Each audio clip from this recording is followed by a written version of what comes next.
Hello and welcome to the final day of groups where the three top teams from every single group will be advancing to the next stage. So there is a lot on the line. I'm Janine, your host, joined on the desk once again by CDAPS. How are you doing?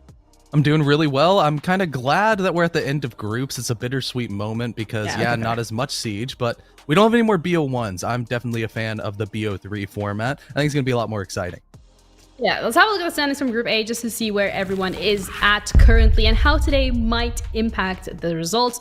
We have Black Dragons as well as NIP fighting for that first game spot. Baseline currently sitting on third. I mean, when we're looking at Miners as well as Outlaws, CDAPS, what do we think?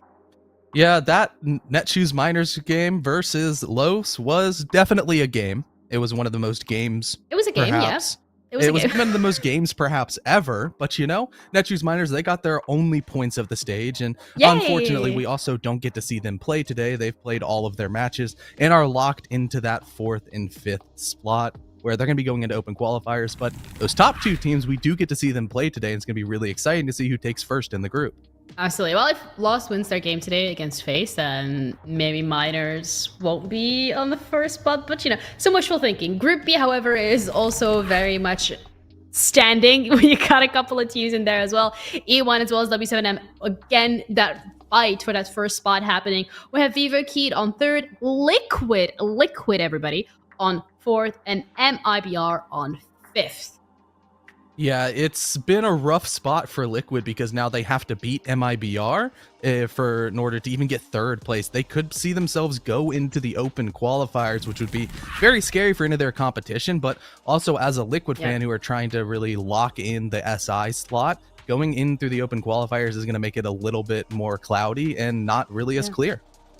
And it's also going to make it a little bit, maybe even be a bit more difficult for Liquid because they are currently on that 4th spot for a reason. So it brings the question, how would they even be performing in those open qualifiers? Is that even going to be a possibility, a universe where we're going to be seeing Liquid in Atlanta? I think that's a question that remains to be answered. But the schedule for today will answer a lot of questions in terms of which teams get a chance to compete and get even closer to that Atlanta spot. We're going to be starting off with Black Dragons against NIP. This is the game that we said that is that fight for the first place, just as the second game where we have W7M against E1. We then have Liquid against MIBR. Would you say, CDAPS, this is Liquid's chance to climb up to third? Yeah, I mean, it's a requirement. If they don't come out and win that game, then they are going to the open qualifiers. And for MIBR, they're going to have to win by at least 7-1. So they need a 7-1 or a 7-0. If Liquid are able to get 2 rounds, then MIBR is eliminated, and then at that point, MIBR are just playing spoiler and being the biggest Vivo Keyed fans and really trying to emulate the energy for them. Yeah, so I think that's probably like the most important game that we have happening today. The fact that this game today decides whether or not Liquid is going to get a chance to push further forward, whether or not we're going to see an improved Liquid, and whether they will be performing under the amount of pressure that is happening today. We have the final game as well, FaZe against Los. This game, regardless of the outcomes, it won't really have an effect on the deciders. So that's something to keep in mind. Now, if we're being completely honest here, there is a lot on the line for every single one of these teams. You can brag that you were the first one in your group. You can be Liquid, or it might be R. You'd be like, I'm placing third. I'm chilling. So it's a great play day. I'm hoping to see a lot of great Siege. A game that you're really looking forward to individually. You think, yes, that's the game that I want to see, and that's the game that everybody needs to keep their eyes out for.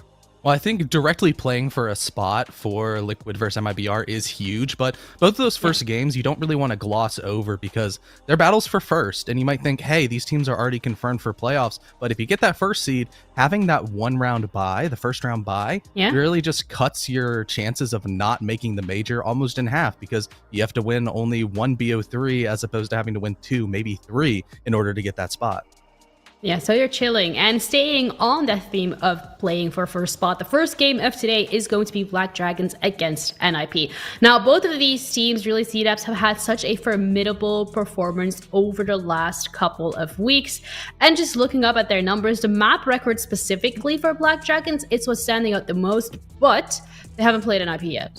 Yeah, I mean, Black Dragons came out and won in regulation against FaZe, which was a huge win in comparison to NIP, where their only blemish on their record was taking FaZe into overtime. So if you look at the histories, it has looked a little bit more dominant on the side of Black Dragons if you're going to directly try to compare like head to head, apples to oranges of, hey, look, Black Dragons beat Miners by a bigger scoreline. They beat FaZe by a bigger scoreline, but in that week or that Playday 2 slot, having a lot closer game with Los, who have seemed overall to be such a weak team, is a little bit of a red flag for the side of Black Dragons that hopefully they can really just squash down as they prove themselves against NIP today. Yeah, it brings the question of what kind of Black Dragon is going to be showing up today. But again, you're up against NIP, a team that has had such a great performance over the last couple of days, a team that had a great performance internationally, looking at G8, looking at the majors. So again, this is one of the big dragons for Black Dragons to slay. Yeah, especially because with how Black Dragons have played this stage in comparison to others, their defenses have looked significantly stronger, as well as their attacks. Both these teams going in are going to be in like a sort of top or second place or third place in the upper echelons of both categories of attack and defense in pretty much every stat. And for the side of Black Dragons, when they came out and looked so dang good, it's like a completely revitalized team. They bring in player like Loira, who's been playing phenomenally in his essentially tier 1 debut, and Black Dragons have just really been a team that have been great to watch. But does Black Dragon have exactly what it takes to go up against NIP, a team that has been doing incredibly well? And as you mentioned it yourself, the only blemish on their record going overtime against FaZe, I mean, this is a force to be reckoned with. Yeah, NIP, we've said that they're a slow team, they're a methodical team. There's so much of sort of transgression with this roster and how much they've transformed themselves on a stage by stage record. Last stage, this team was in dead last after group play, and now just a couple of months later they can find themselves at dead first, the complete polar opposite, where their defenses have looked so incredibly good. And that was probably the biggest issue that we saw in through stage 1 and the last chance qualifiers. And as soon as they really found form, they found their footing and have looked so good. Yeah, and as well, a couple of players that we wanted to highlight individually today where we think we need to keep our eyes on is going to be Raps versus Nade. Both of these, it's actually going to be Ask against Cons. That would be the correct rosters. And those are the players that we're going to be having a look at in terms of how they have been performing over the last couple of play days and how that will be measuring up today. Yeah, for the side of NIP, I think Cons is one of the biggest factors in the differentiation of this roster against any other team in Brazil, because he's on hard support and is putting up some of the best numbers in the league. And for me, that's just saying, hey, for NIP, if players like Psycho and Muzi aren't able to get anything going in the entry department in that early round fragging capacity, they still have a solid background to fall upon. They have a backbone in the form of Cons. And for the side of Black Dragons, Ask, his stats aren't as good in comparison, but they're still very solid for a support player, as well as the amount of times he's able to get the bomb down. But you almost have to give the edge to NIP just because they have that X factor. If something goes wrong, Cons can just fix everything. No, I like how you call it the X factor. That's something to keep an eye out for when it comes to NIP, especially considering the map pool for both of these teams and the fact that they are genuinely yet to drop one. Yeah, with maps, for the side of NIP, I think they're slightly stronger just because across more competitions, they've played more maps. They got to go to Copenhagen, flex their pool just a little bit more. Meanwhile, Black Dragons, they fizzled out in the LCQ last stage, so not as much game data to go upon, but there is actually a best of 3 that you can look between these teams in that LCQ, and it was Skyscraper and Border being played, both going the way of NIP, and going back to Border is a very nice pick that I'm excited to see, because it was a close enough game in the LCQ for the side of Black Dragons. Even though they lost, we know NIP are a great Border team, but even going back a little bit further for Black Dragons, the most impressive game that they have had in the last calendar year was a very dominant win against W7M on this very map. Yeah, and also it's a really interesting and impressive to see how far both of these teams have come. Last time around, they had to go through those open qualifiers and they had to make sure that they qualify for the major that way. But the LCQ, this time around though, they're fighting for a spot first in their respective group, which, I mean, talk about a glow up.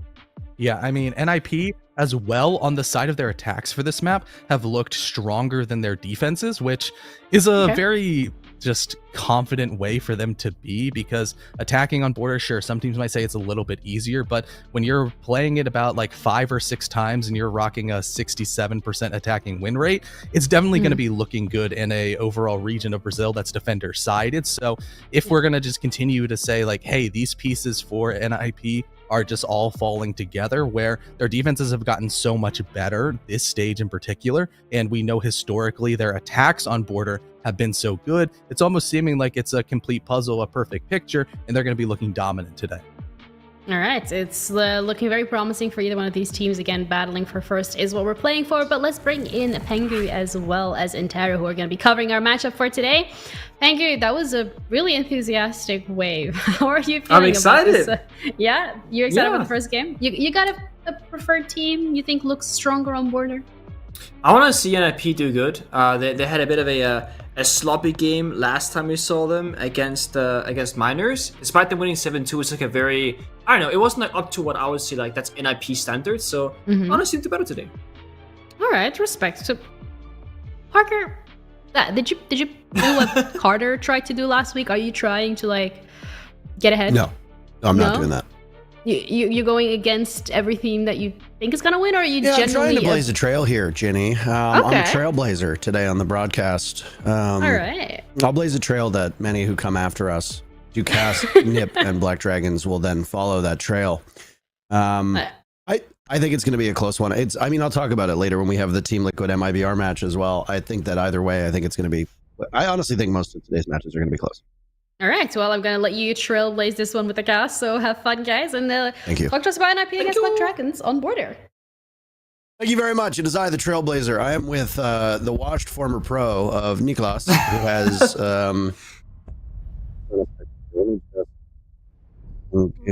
Wait, what are you doing? $372,503 approximate winnings. Congratulations, Nick. That is quite the total.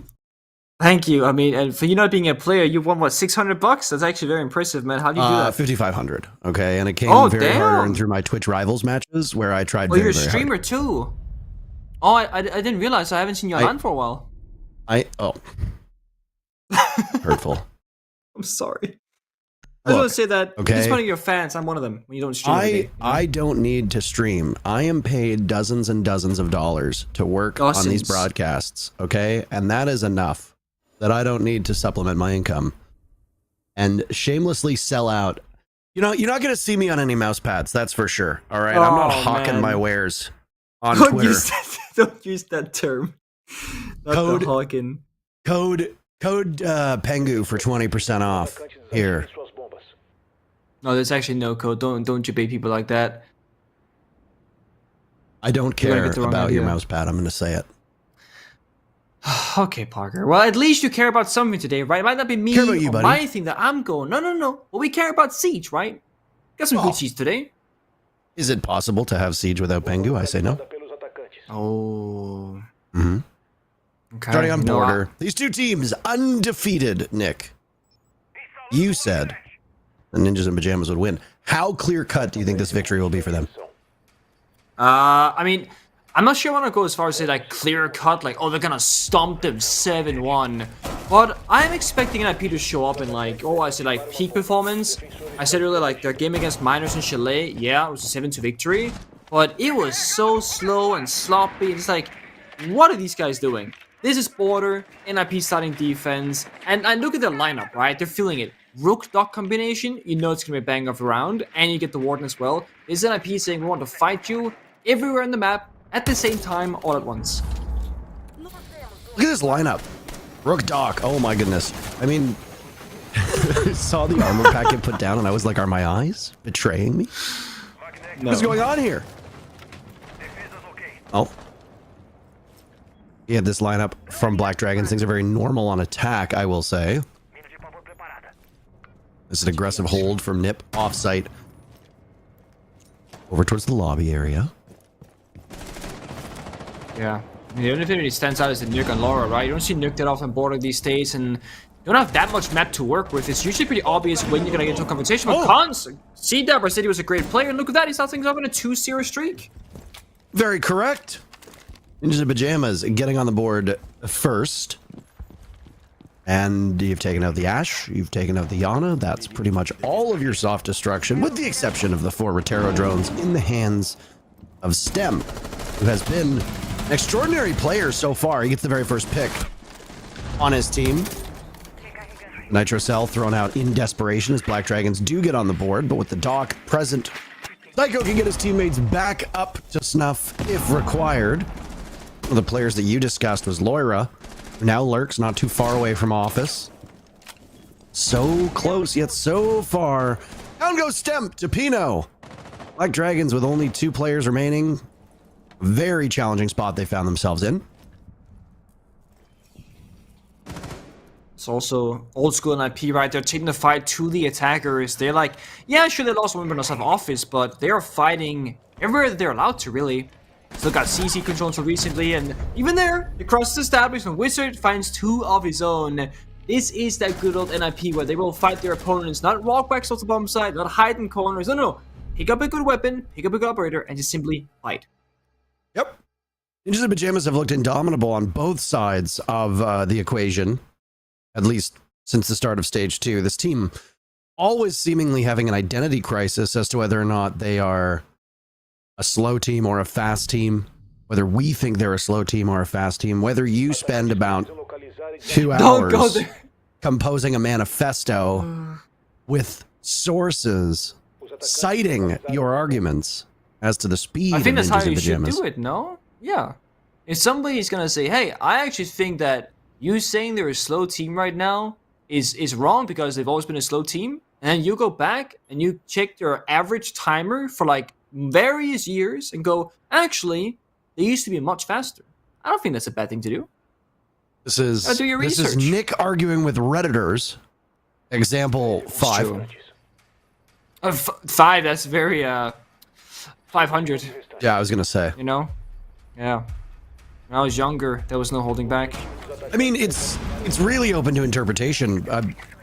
You and I have been involved with this Ninjas in Pajamas team, who actually, maybe these players don't. Psycho, the only long-standing member that used to play for it when they were Black Dragons, but it's always funny to see these 2 teams do battle because they were known as BD for so long before getting picked up by Ninjas in Pajamas. BD, of course, staying in the scene. They've been a stalwart squad here in Rainbow Six. I think Black Dragons has had a team every single year since all the way back at the start of 2017, so Yeah, I want to say that's true.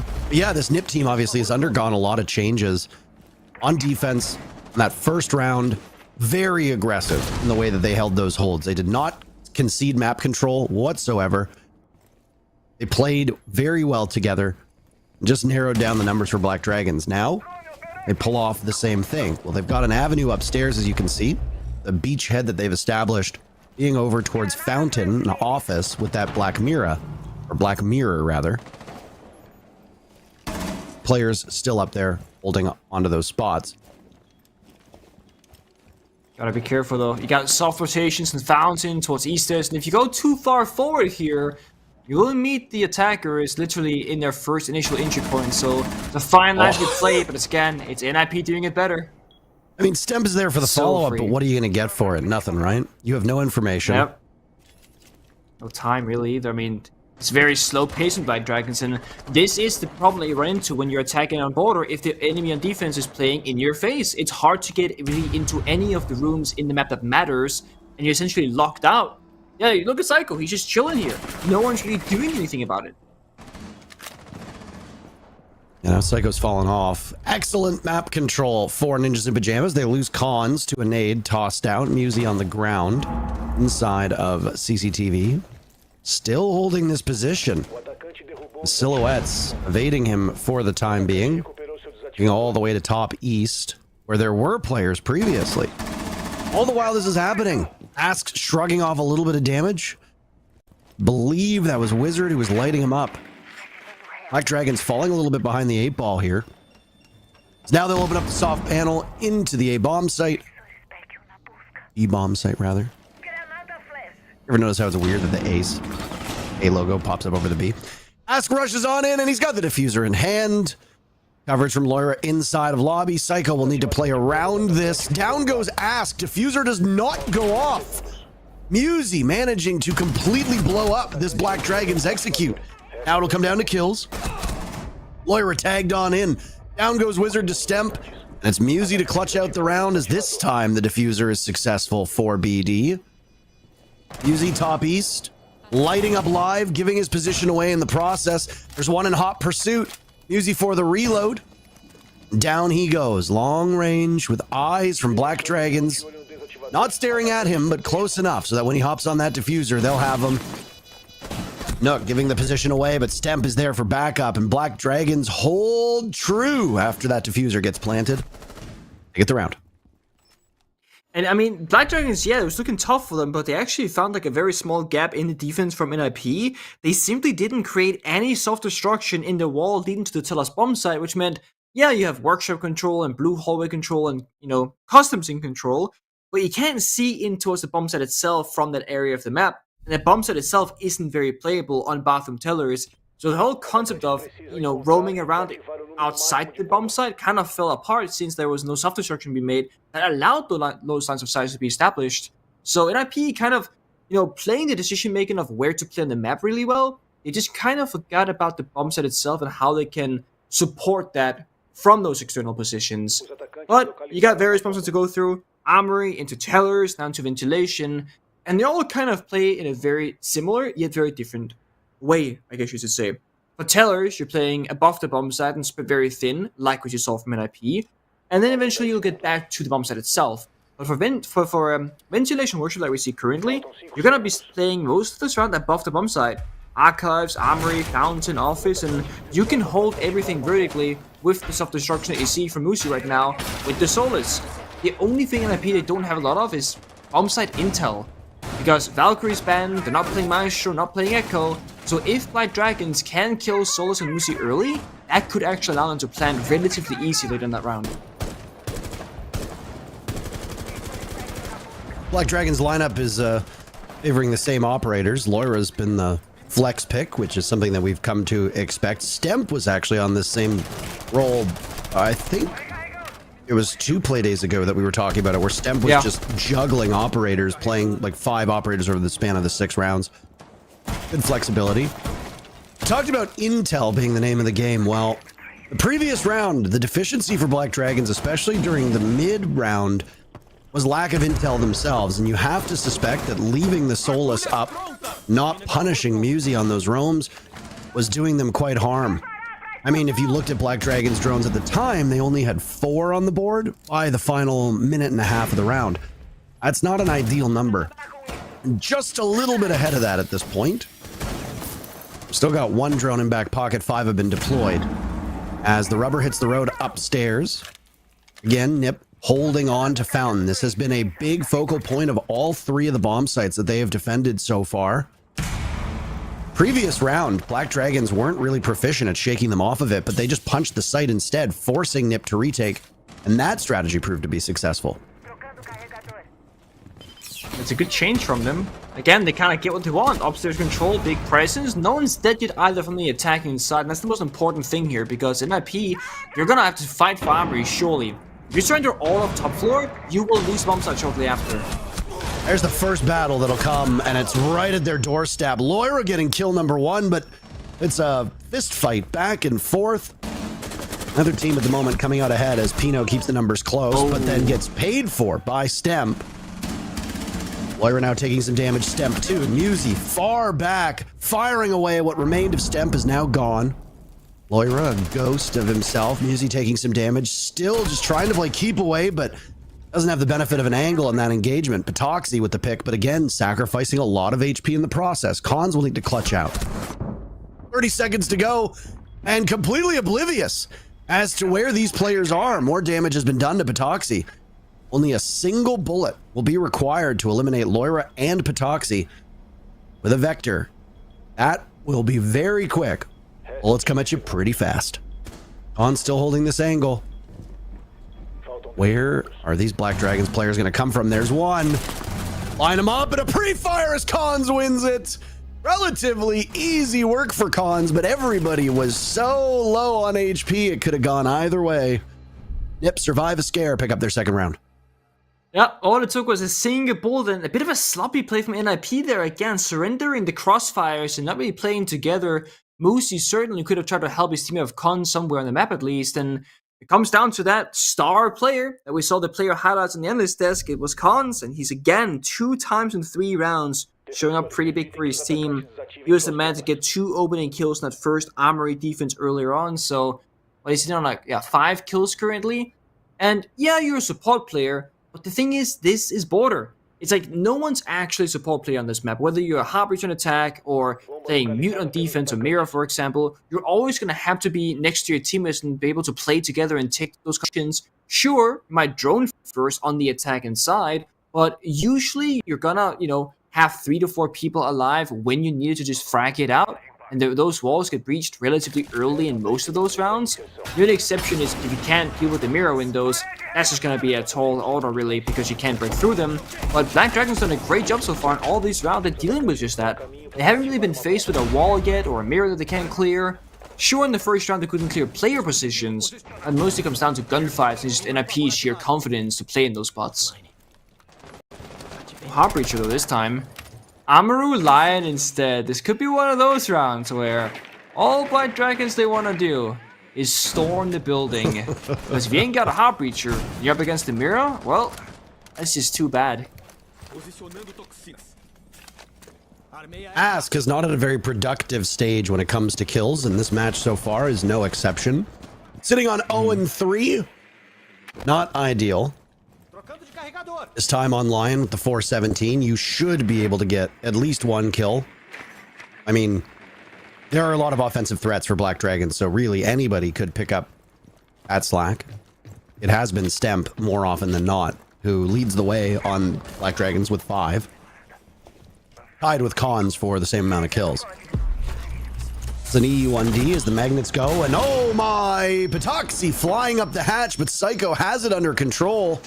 Down goes Patoxy, Live almost losing his life as well in that duel, and immediately Psycho drops through the hatch, not wanting any more of that engagement. He saw 2 players from Black Dragons coming at him, and that was too many. Now it's Live inside of security, looking towards that armory wall. There'll be a second attempt for Black Dragons on this bomb site. They've already gained map control faster than they did in the previous attempt, so that's good, even though they did lose somebody maybe a bit too early. I was gonna say, that comes at a cost. I mean, Ask's almost dead as well, and it was just a bit of a missed timing there from Black Dragons. The flashbangs didn't fully pop before Patoxy went up the hatch, and because of that security, became a bit of a problem for them. Laura does find Cons, those are back to a 4v4, but every time Black Dragons gain something, they also lose something elsewhere. Stemp will give an advantage to Black Dragons, but again, the HPs, we have to focus on them. Live and Ask. Very hurt. Stemp now taking excessive damage from that goo mine. Just trudging away outside. It has abated. Every single member of Black Dragons hurting at the moment. And while they do have a numbers advantage, a couple bullets from Nip could very quickly change that. Flashes go out towards Pino now. As the push comes in, Musey doing a little bit of team damage. There's Live to capitalize. Stemp drops. Loira next in tow, but Pino's holding court. It's just Ask who can't ask for a kill. Pino with a shred of HP gets the job done, and Nip win another round. It's crazy to think that the way that Pino gets that 3k in the clutch is actually from sprinting fully blinded, giving up office control, and almost getting team killed shortly before that play happens. And the reason why it worked out so well is because Live checked the corner and found the kill, and surely there's not going to be 2 members playing next to one another inside of Fountain, because that's not a good position to be in. But sometimes being in a bad position makes it a good position because it's just absolutely unpredictable. And it's the same reason why we make the argument that sometimes the best position is the worst, because it's the most predictable. It's how we see a lot of these players in like 1v1s and 2v2s kind of knowing where the enemy is, just due to a pure assumption as to they're probably going to be playing in this strong spot over here.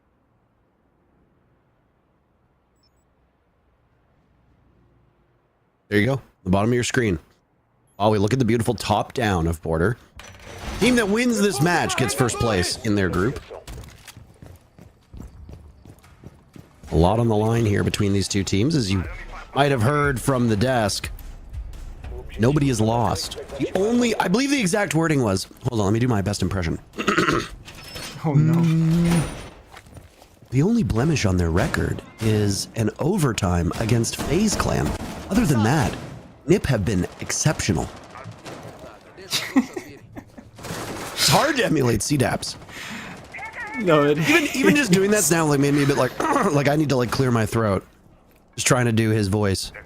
It sounds like maple syrup being poured into your ear when you listen to him. Aww. As he gets real close to the microphone. Yeah, I mean, it's the only blemish is that NIP got pushed into extra innings against FaZe Clan, but given how FaZe Clan has looked for the most part, that's not really that much of a surprise. Enrer, by the way, has been a staple, used every single round up to this point. Traded around by a different grouping of players. It's no surprise, really, given how Black Dragons they want to quickly get in the building when possible. Well, Fenrir makes that a lot more difficult. But Ask, he gets that first kill, Parker. He's on the board now. Ding, ding, ding. 1 and 4 to his name and takes down the top gunner of Cons in the process. It's a big pick for Ask as well. Ninjas in Pajamas have gotten first blood or they've drawn even every single round. This is the only one where NIP have suffered and Black Dragons have gotten an advantage off that pick. Dog on the board for Psycho does not mean you can get back into it whatsoever. Cons cannot be retrieved. Down goes Ask, only 1 kill. That's all he's gonna get. Now the guns from Black Dragons coming alive. Musi has 1 lined up inside of CCTV. Security. Musi gets 2 of them and immediately dashes away. Still holding the spot. There goes Patoxy. Mid-round looks so good for Black Dragons, but now as we transition out of it, it's gone very bad in a hurry. Stemple look for kills 8 and 9. A look is all he gets. No accomplishment. Pino sending us home in the previous round will do so here. That's 4 rounds through 5. NIP making very quick work of their opponents. And Black Dragons might have a pretty good team performance together, but when it comes to the individual heroics, it's time and time again just NIP finding these incredible kills. I mean, the 1 tap for Musi to start things off, and just like the 1v3 hold inside CCTV. I mean, sure, the bomb side player of Pino also held down his own, but really Musi succeeding above just put them down back to that like 2 versus 1 position where NIP they're once again in the favor despite losing it earlier in the round. And it's happened pretty much every single round but the first, where there'll just be a hero play somewhere on the map that puts NIP back into a comfortable position. I mean, Border is very often known as that map that's like Hell in a Cell, you know, that we'll refer to as. But every single time, it seems what trips up Black Dragons is droning out that top floor, irrespective of where the bomb site is. The big struggle for BD is, yeah, you expect 1 or 2 players of NIP to be roaming. And I'd say that's, you know, pretty accurate. But what about the 3rd? What about the 4th? There doesn't seem to be much of a contingency plan for Black Dragons after they get 1 or 2 picks or even suffer the first loss, but then trade it right back. And again, is the culprit the mutes that we've seen a couple times? Is it the Solus that's been run almost every round by Ninjas in Pajamas? There's a lot of questions that I have here, but for a team that has looked so good so far through this stage, Black Dragons don't look that great on attack against NIP. And I mean, it could be an off day for them. But what we tend to see when teams go from great to not so great is that it's their opponents that hold them to that. It's not that Black Dragons is having an off day, it's that NIP are just so good this stage. They are making Black Dragons look like an average team. And that's quite the accomplishment given what we've seen out of Black Dragons so far. It's certainly a very fair comment, and you know, yeah, sure, it's 4-1 scoreline, but it has been close in most of the rounds. So again, it's not like Black Dragons really are playing bad today. I fully agree with you on that point, on that front. But IP sure are showing up today. They have to. I mean, if you're fighting for first, you'd rather be first, right? Every single time. Why not? But good news for Black Dragons, perhaps. It's their final attacking round, and they're still in a position to get a 4-2 side swap, which would put them in a decently good position. It wouldn't be the end of the world. But going down 1-5, that's like the opposite. That's terrible, right? You have almost no room for error all of a sudden, and your confidence going to side swap is going to suffer a bit. And because it is border, you're going to need confidence starting on attack and starting on def, just because you're always going to be having a tough time either way. Strategically, border is not the most, like, problem-solving required map. I mean, the mirror windows really is the only issue for most attacking teams. That's because mirror wasn't banned in this particular match. So outside of those two areas, those mirror windows go down, it's just down to individual, well, team play and executing together. Well, they got the bandit this time. There's no way. Oh my goodness. Loira gets baited in. Doesn't see Wizard playing inside a fountain. Nip get the first pick. Single bandit battery has thwarted Black Dragon's advance, but Cons gets found out. Terror drone goes in. Wizard having some trouble. That might be enough to actually blow open the wall as well. The next challenge becomes those castle barricades. This is not an armory defense, though you might think that. No. Nip was successful on that bomb site twice. They can't go back to it. So instead, they're going to go right below it to vents. Nicely played by Live. Cons is bleeding out. Psycho is now dead. Wizard being watched inside a fountain. Bodies lining up. Players stacking up. Just too many for Nip to deal with. Ask a second kill. And suddenly this timeout from Black Dragons proving to look masterfully done. Pino's clutched the last 2 rounds. A 1v4. This is a mighty task. Inside a bathroom, not even playing in the bomb site, but close enough. He gets spotted on drone. I don't think he knows that. He has to watch the hatch. Pushed by the Yana, that's the real deal.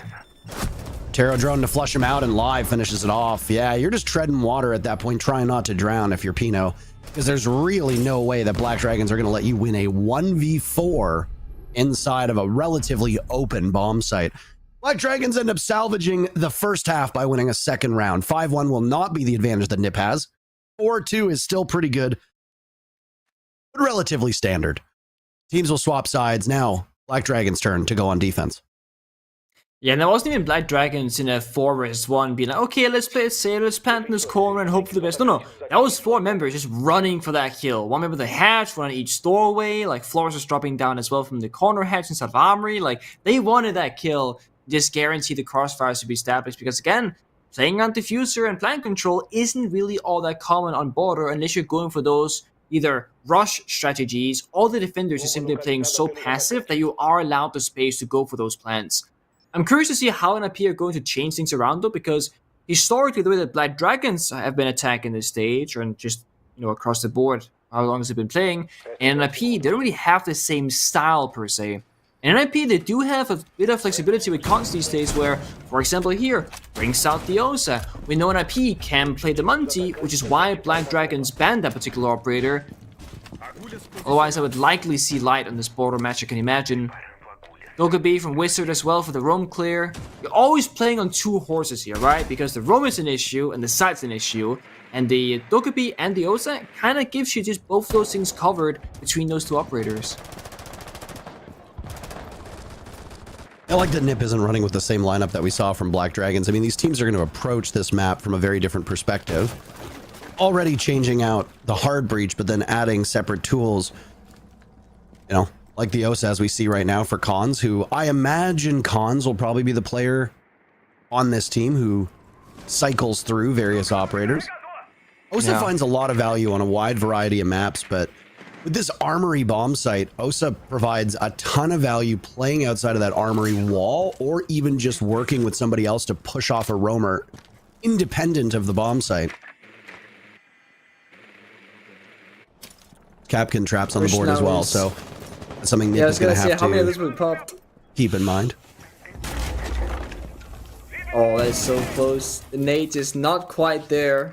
Obviously aiming for a bit of a blind guess. Perhaps there are yellow pings available and red pings, but Live doing a good job just moving around. Not standing still. He knows if he does, he will get grenaded. Look at this. 3 nades out. Oh, he just dies to a bullet. So first Talon Shield will go to establish that beachhead. Over towards break room. Picking off the Legion is a relatively good measure, as now the goo mines will be found by the various feet of Nip. Hans holds the diffuser too, with 1 Talon Shield in back pocket. Now it's Musi to take some damage over in security. Stamp had a long line of sight. That 1.5 on the Warden, so formidable. Warden a very flexible operator at this point, but I think his gadget is really going to get a ton of value. Though, I mean, Cons does have smokes. It really just depends how Nip wants to apply this. Final minute and the setup now happening on Armory Wall. There go the Selmas to tear through it. And an Osa shield deployed in front. How will they do this, though? Because they only have one Talon shield which just got put down. And it's outside the building. If you smoke off the Warden, well, Warden can see you. You cannot see him. Well, there we go, Cons. Pick the shield back up. This could be a plant angle, perhaps, from an IP. They got decent cover from above and horizontally. Yeah, I really like this horizontal play. Loira's been downed. There's been more damage being done to Black Dragons, who ultimately lead the way, and it's Steph picking up 3 big kills. Suddenly, Pino, again, alone against the hordes. Shut down by Patoxy. Things looked like they were going so well for Nip, and then they weren't. Just like that. I mean, this is the difficulty of border. Yeah, you can have a plan, you can have utility, but if the enemy just wins their gunfights, again, strategically, there isn't that much you can force on this map, and it's why it's very unique. It's similar to how Coastline played out back when that was in Pro Play, where, yeah, I mean, you can have small variable changes in strats, like certain operators get changed in or out, like NIP played mirror almost every single defense, Black Dragons didn't in their first, nor currently in their second round. And it's going to change those small factors as to where you're going to start in your defending position, where the attackers can enter the map easier or with more difficulty depending on those utility. But at the end of the day, it really just comes down to the gunfights. And of course, those can happen in individual clutches like we saw from NIP. It can happen from teamwork, which we saw from Black Dragons last round. It can happen on either side. The most important part is that you play close together and not too far spread out, because you're not going to get much value from those deaths otherwise. That's a stat that we started seeing more and more of in recent time, where we see the amount of times that a player get traded out, for example. Very important statistic, because if you keep dying and nothing really comes out of it, obviously that's a bad death. But let's say Ask, for example, right? 2 and 5 in terms of score. Let's say all 5 of his deaths have led to somebody else from his team getting a kill shortly after. Those are 5 technically good deaths, so to speak. And sure, maybe if Ash just got the kill instead, nobody dies, but at least some things comes out of it. The small detail to keep out of here on border, because that is going to be how attackers can trade their bodies for map control. Yeah, lose a member, but you gain something for it in a positive way. Very well put. I mean, Cons did pick up a new operator, so I'm in somewhat way vindicated, but it's Pino juggling onto the Brava. Lots of targets for that Brazilian operator to be able to find and snatch. Cams as well could very easily go in the way of Nip with that Dokkaebi on the board. Dokkaebi has been a staple so far with pretty much a near 100% pick rate, if not a 100% pick rate. Again, it's a bit foggy when you're 8 rounds in and you're trying to track, 10 operators every single round. Fair. Maybe I'm just making excuses for myself. I don't know. No, I'd say it's pretty hard, but you are correct. Like, the pay grade from Dokkaebi has been very high so far, and it's a good reason for it, really. It's one of those, you can always use this operator, Secondary MPs, flashbangs, good primary secondary, amazing gadget, right? It's just an easy man's tool to use. Click that gadget button, get a global call out on 5 defenders. If you get an opening kill, hack the phones for camera access. There really is no going wrong with Dokkaebi. That's why the pick and ban rate is very high across, I want to say, every single region. It's very impressive from that operator, and curious to see how she's gonna keep being played around with as the stage progresses, then to playoffs, and LGQs, and eventually the major. This has been the slowest round so far in this matchup, and it's NIP on the attack, but again, as you say, it's slow. All of a sudden, action that occurs. It's Cons, once again, like back in the first round, finding the first kill for NIP. Yeah, you really spoke it into existence there, didn't you, Nick? Just like that. Cons has been so strong at finding these first picks. By my measure, he's got 3 opening duels breaking in his favor. Again, gets on the board and follows up with a kill on a Patoxy. Looking for a drop as he also holds the diffuser. What can't he do at this point? DMR from Pino getting put to work as now Cons will attempt the plant. Wizard a kill of his own. Nitro Cell goes out. A flawless round from Nip. Cons starts things. The rest of the team gets involved to end things. No upside to that round for Black Dragons. They could have tied it, but instead, Black Dragons will watch their grips on closing this game slip away. Nip up by 2 at this point. Looks like it's NIP, whenever they take like enough time to really set up, it is really when they're looking their strongest, but it can be hard to kind of break apart because when a team is very slow and nothing really comes out of it, you're always going to be like, okay, looks like a pretty weak attack. Like we saw in that previous round, it didn't look like much was really going on. But then all of a sudden, they get the opening kill, and then the round ends like 20 seconds later. So if you can get all your pieces in the right position, and then just act upon it at the same time, yeah, you're going to end the round very quickly, but all it takes for things to fall the opposite way to a round loss is if one or two small things they fall apart, you don't have enough time to really redirect your approach there on the attack inside. So it's a bit of a risky one, but of course, if you can make it work, very strong one as well. Now we're going to see that utility being brought out from Black Dragons. The mirror windows are in action, as are the kite claws. And this is again where the Dokkaebi we got to talk about. Last round, Wizard played flashbangs because there was no real wall deny required or being picked up by Black Dragons. And then now they see the Kaid. What does Wizard do? Well, Dokkaebi goes from flashbangs to secondary EMPs. So you play the same operator on the same player, but the secondary utility you bring is changed because of your drone phase work that you did to scout out those defending operators with the mirror and the Kaid.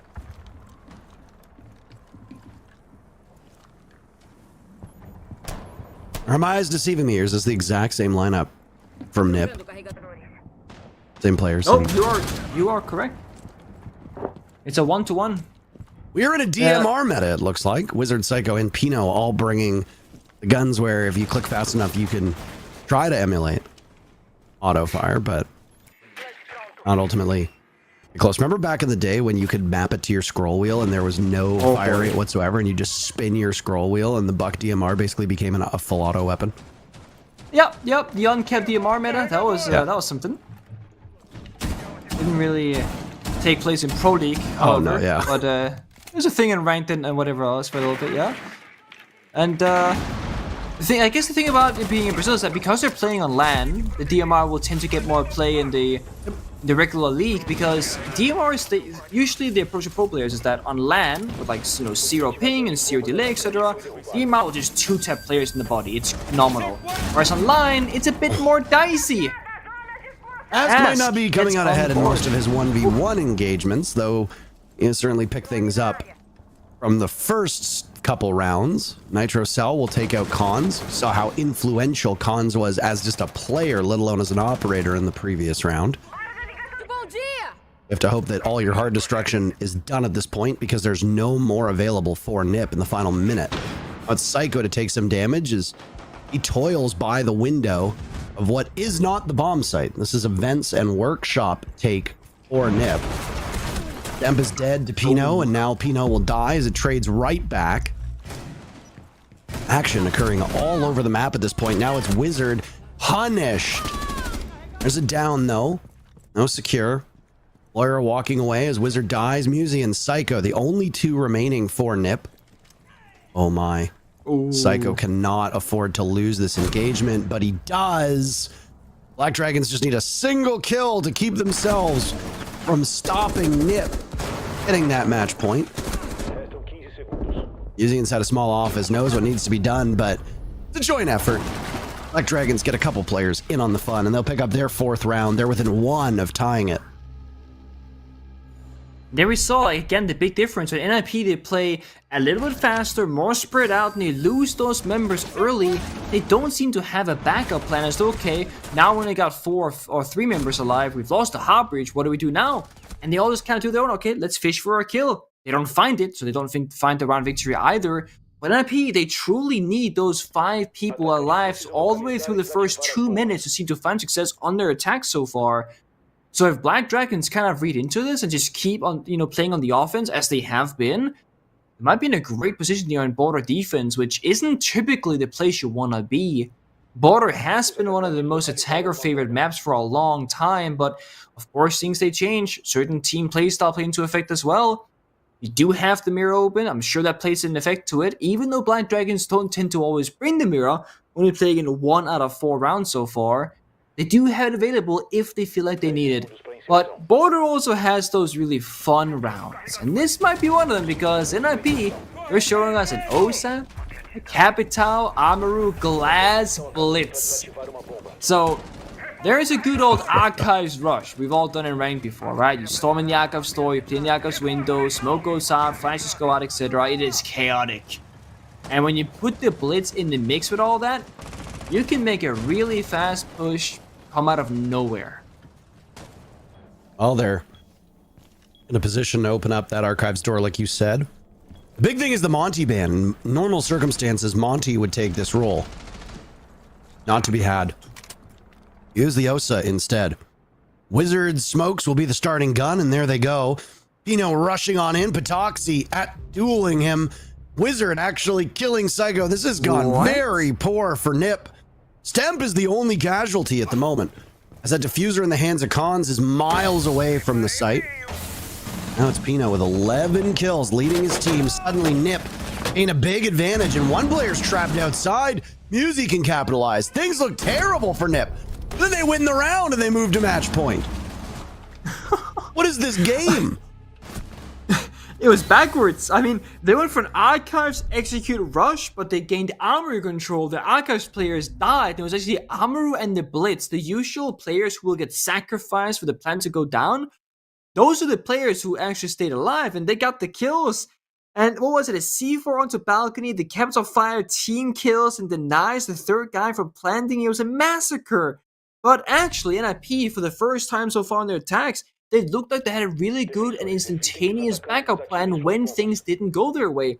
Because we saw them rotate towards Armory instead, and okay, Musi and Pino just kind of killed everybody. But even if they hadn't found those kills, the diffuser was on its way to get planted in the right position there. So great plan both in the prep phase of things for NIP, but also great problem solving once it really started falling apart, which was essentially in the very beginning. Give me more of those rounds. I mean, that's way more fun, right? Yeah, I gotta say, this, such as the duality of this match where on defense, Black Dragons really struggled, or sorry, well, on defense, when Nipper on defense, Black Dragons really struggled to clear out that top floor, but still kept it close on a number of rounds, ultimately lost out. 2 of those rounds in particular won by Pino clutching in very impressive fashion, but honestly, those are 50-50 rounds. Very easily could have gone in BD's favor, despite the dominance from Nip that we saw through that mid-round. And then Black Dragon's dominance, where Pino, of course, clutched. Now you get through this second half, where the start of that round was so dreadfully bad for Nip, and yet they still end up winning the round off of gun skill. And this is a point that you and I raised when we watched the Nip match all the way back on Chalet, when we were talking about how sluggish and lethargic they looked, and yet they were still winning in the scrambles that came because they weren't as well coordinated or structured, which is what ultimately led to you then, of course, arguing with Redditor. So, but I mean, it's funny to see this because Nip are keeping their pacing varied across all of these rounds, and I mean, it might confuse us, but it certainly seems to be working. Well, and I think a sign of a great team is to change your pace, quick, slow, etc. But you also gotta find success with both styles. If you're only good on the quick one and the slow one, the other one obviously isn't working out all that well. But look at this, another relatively fast round where NIP is okay. There's a guy in customs. Let's just hunt him down. Go from passport, go from jail wall itself, walk on in, and you see Black Dragons when they get into those battles and they don't win them out, they're running backwards really quickly. They recognize that they only are working in pairs of 2, and when one half of that equation falls off, the second member has to just give up that map control because you can't fight 1 versus 3. And NIP just really good at playing together in this round so far. Yeah. Well, now the position that Black Dragons wanted to find themselves in. Again, this is a very high stakes match. These teams looking to claim first place overall. The winner gets that. Nip have 1 minute to find 4 kills, and first place is theirs. Theirs to keep, I should say. Because there is a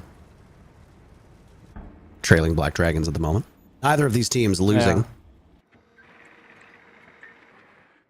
Yeah. Gonna come down to the wire. I reckon no one's really making the moves right now. They're holding on. Stemp From Stemp. gives himself away stairs and now goes back over to that triple panel. Still inside the building, but he's a little bit behind. Can he catch Nip in an awkward position? He's maybe a bit too slow at this point. The rest of his teammates holding down the fort. The soft destruction work from Nip tries to buy them time. Again, decently slow here as Live gets flashed. Wizard unable to outduel him. Suddenly, the scramble in the final 10 seconds, winning it in favor of Black Dragons, but it's a 2v2. Stemp will need to clutch. Pino getting diffuser down. Stemp is miles away. Pino should be able to get this one off. Stemp is waiting, but what can you do? He drops the Brava, taking away that Dread Mine, giving information, what could be vital information to Nip. As a single kill is all they need to find. He's been terrific all stage. This is a tough position for Stemp to be in. Timer running away, looks in the wrong direction. No intel. No real saving grace. Over towards bathroom, but assessing his options, none of them look good. As he gets ever closer, that timer continuing to go away. He gets the pick, but it's all for naught. Ninjas in pajamas win it out. Oh boy, I feel so bad for Stemp in that scenario because he stood still to avoid the Lion scan, but then dropped down into the Grim Mine instead. And it's just, again, the Brava finding value in these rounds. NIP, it looked like it wasn't going to be their round victory, but again, when it comes down to those 1v1 gunfights, it's like playing close together. They're just one step ahead of Black Dragons because they were playing so far away the bomb site itself. 7-4 was the scoreline, but those rounds were so close it could have been either way. Yeah, it really was anybody's game. Again, we go back to those 2 rounds in the first half where Pino won very easily. Could have been 50-50 rounds, and then next thing you know, Black Dragons is the team that ends up on top. One of these squads had to suffer a loss at some point. Unfortunately for Black Dragons, their luck runs out. Nip looking like world beaters at this moment. Even if they could be fast or slow, they're all over the board. But what's most important, they're all over the scoreboard. And a 7-4 victory propels Nip up to first place. That's it for our very first match. Nick, we got 3 more to go. We'll be right back.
NIP closed it out 7-4 on Border, and with that, they are the undoubtedly first in their respective group. I mean, we're looking at Black Dragons. They have genuinely put forward a fight, but unfortunately today, CDAPS, it just wasn't enough. Yeah, I thought this game was going to be explosive because of the way these two teams play Border, but I didn't quite predict that there was going to be so many big plays on the side of NIP, and kind of only on NIP. There were so many rounds, like you're seeing in the replays, where a player is going to pop off for a 3K, especially on the defensive side of NIP, and that was just the big difference. When you have those close rounds and you have somebody able to step up to bring it into your favor, it's kind of hard to lose the game. Yeah, and it's kind of like what we highlighted as well when it came to NIP, saying that they have this ability to be really flashy. They have these moments where they just genuinely, either as a team or just as an individuals, they just step up to the plate, and it's so much more difficult to deal with them when they are in their prime. And it felt like this time around we really got to see them performing to their best. Yeah, especially when NIP on a map like Border, you would expect the sort of speed to be ramped up just a little bit. For NIP, it wasn't necessarily the case. I mean, they're on round 11. That was a 2v4 clutch with 10 seconds left on the clock. That's absolutely ridiculous. But as soon as NIP were winning the entry engagements as well, it just made things so much easier. They understood exactly what Black Dragons were bringing to the table, especially on the Black Dragon attacking side. And the overall adjustments that NIP made constantly on just a round by round basis looked so good. Yeah, one of the players though from the side of Black Dragons that we highlighted was Ask, and we compared that to the performance that we've seen from Collins. Both of these supportive players, how they've been doing over the last couple of weeks was very much impressive, but how did this matchup play out in your eyes? Did this meet the expectations that you thought it would be, or maybe considering Ask's performance today, it wasn't really what you were hoping for? Yeah, there was a little bit left to be desired on the side of Ask from a statistical standpoint, but overall, the way he played on the supporting role wasn't too bad. It's just trying to go against how explosive NIP were in the last half of the round. When you have players like Pino and Muzi who were still alive on the more aggressive roles, staying with high survivability to the execute phase, made things incredibly difficult. And even though Khans had the lowest rated game he's had so far at a 1.04, all 9 of those kills were incredibly impactful. I believe 2 of them being 3Ks that ultimately won the round for his team.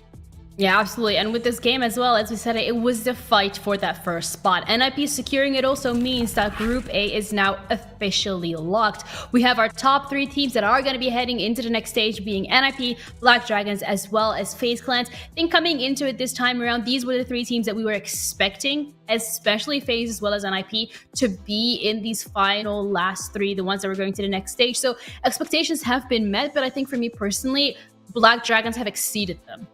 Yeah, I expected like FaZe Clan / NIP in 1 and 2, and Black Dragons pretty much locked in the 3rd seed, with Netshoes Miners being in 5th, maybe Los in like the 3-4 slot. But overall, the top 3, it does make sense. But NIP being in this 1st seed are now one single best of 1, either after the first round by winning that best of 3 or winning the 3rd, 4th place match, to punching their ticket to Atlanta and pretty much essentially locking up SI.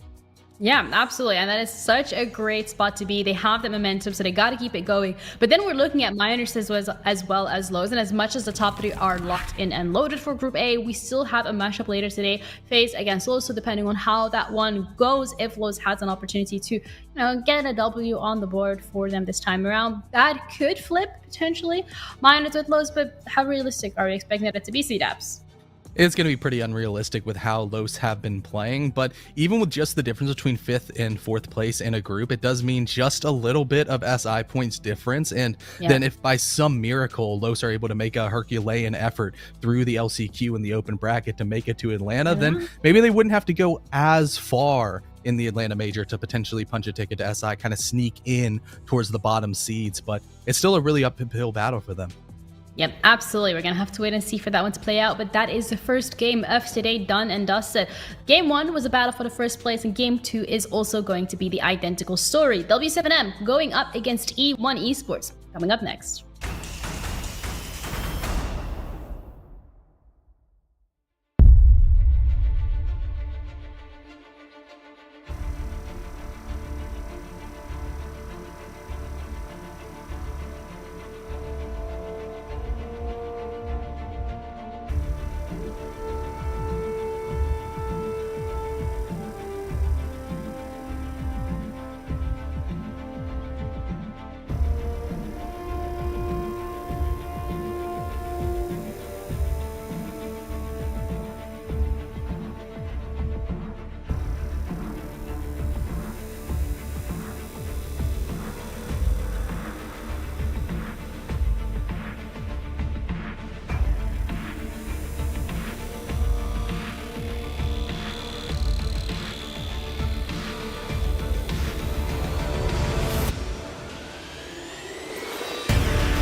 All right, we just had an IP win. Yes, I was confused for a little second, but no, NIP won 7-4 when it came up against Black Dragons, and with that secured their first spot in Group A. Now we're heading on to Group B and seeing which team here will be able to secure theirs. W7M, they're going to be going up against E1 Esports at this point of time. Both of them sitting on 8 points. I mean, it's dead equal. Yeah, and pretty much every metric, they're insanely equal, with E1 just squeaking out one additional round. And now at the very end of the stage, we get to see these two titans clash head to head, and it's definitely going to be exciting. Yeah, it brings a question for me as well that I have for you, CDAPS, is when this stage started, the way that the current standings are for Group B with E1 Esports on the top, did you think that was possible? Did you predict it? No, I'll be completely honest. The Group B is definitely the one that has been interesting, to say the least. Most people would have expected, hey, W7M Liquid, those are your final or your winners and runners up for the Copenhagen Major, and you would expect, like, hey, they're going to be up at the top once again. E1, they're a completely new team. Vivo Keed came out of nowhere, and personally, I backed MIBR with the roster changes to be a dark horse, but they unfortunately fell flat. Yeah, unfortunately for MIBR, but they have another game later against Liquid, so we'll see how that's going to be playing out. But this one specifically, I think, again, just as exciting as the first game we've seen today, because you get to fight for that first spot, and you've already highlighted the importance for it in terms of going on to the next stage and your qualification for the major, the SI points. And when we're looking at W7M, I mean, they're the team to be beaten. They had an incredible run at the Atlanta Major. They are the most recent winners of the international event for Siege. So for E1 Sports, this is really everything for them to take. Yeah, especially because trend-wise for their games, you might say that they're getting slightly worse. They started off beating arguably the best team out of the three both these rosters have played, in the form of Liquid, very dominantly, then keeping it really close with Vivo Keed, and then even closer against an MIBR team that W7M really just kind of wiped their hands clean quite handedly. It is a little bit of a worrying trend-wise for E1.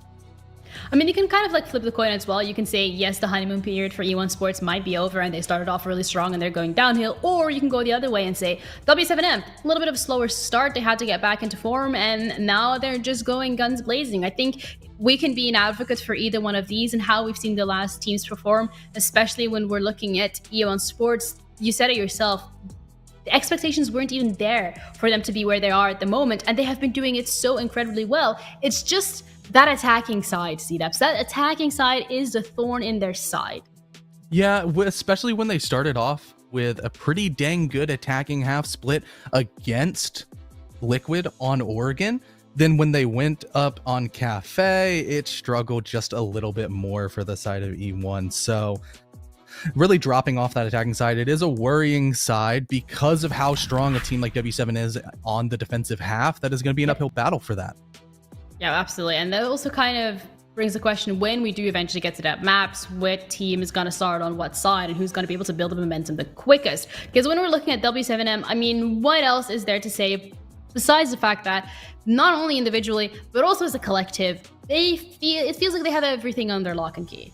Yeah, it's just across the board, this team is just so good. They're the major winners for a reason. If you look back to last stage for Brazil, like, you know, locally, domestically for W7M, it was a bit of a disappointment, but they were still able to stand up internationally and look even better. So for W7M, if they get anything better than third, they're in a better position than what we saw last stage. And right now, if they come out, win this best of one against a new team, then all of a sudden they're just one BO3 away from confirming going into phase 2 of the major, which is once again just such a big step up. Yeah, because phase 1 for their last time around in Copenhagen, you know, a little bit of chills, a little bit of nerves creeping in, and it could have been them dropping out early, but instead they managed to make it through the whole way and securing that title. So as you said, it's going to be such a big help for them to be able to do so. Looking at the players as well, or the individuals that we're looking forward to tonight, it's going to be Nate as well as Raps. And both of these players great in their own rights, but it's a matter of how it will come together, or in their case, against each other.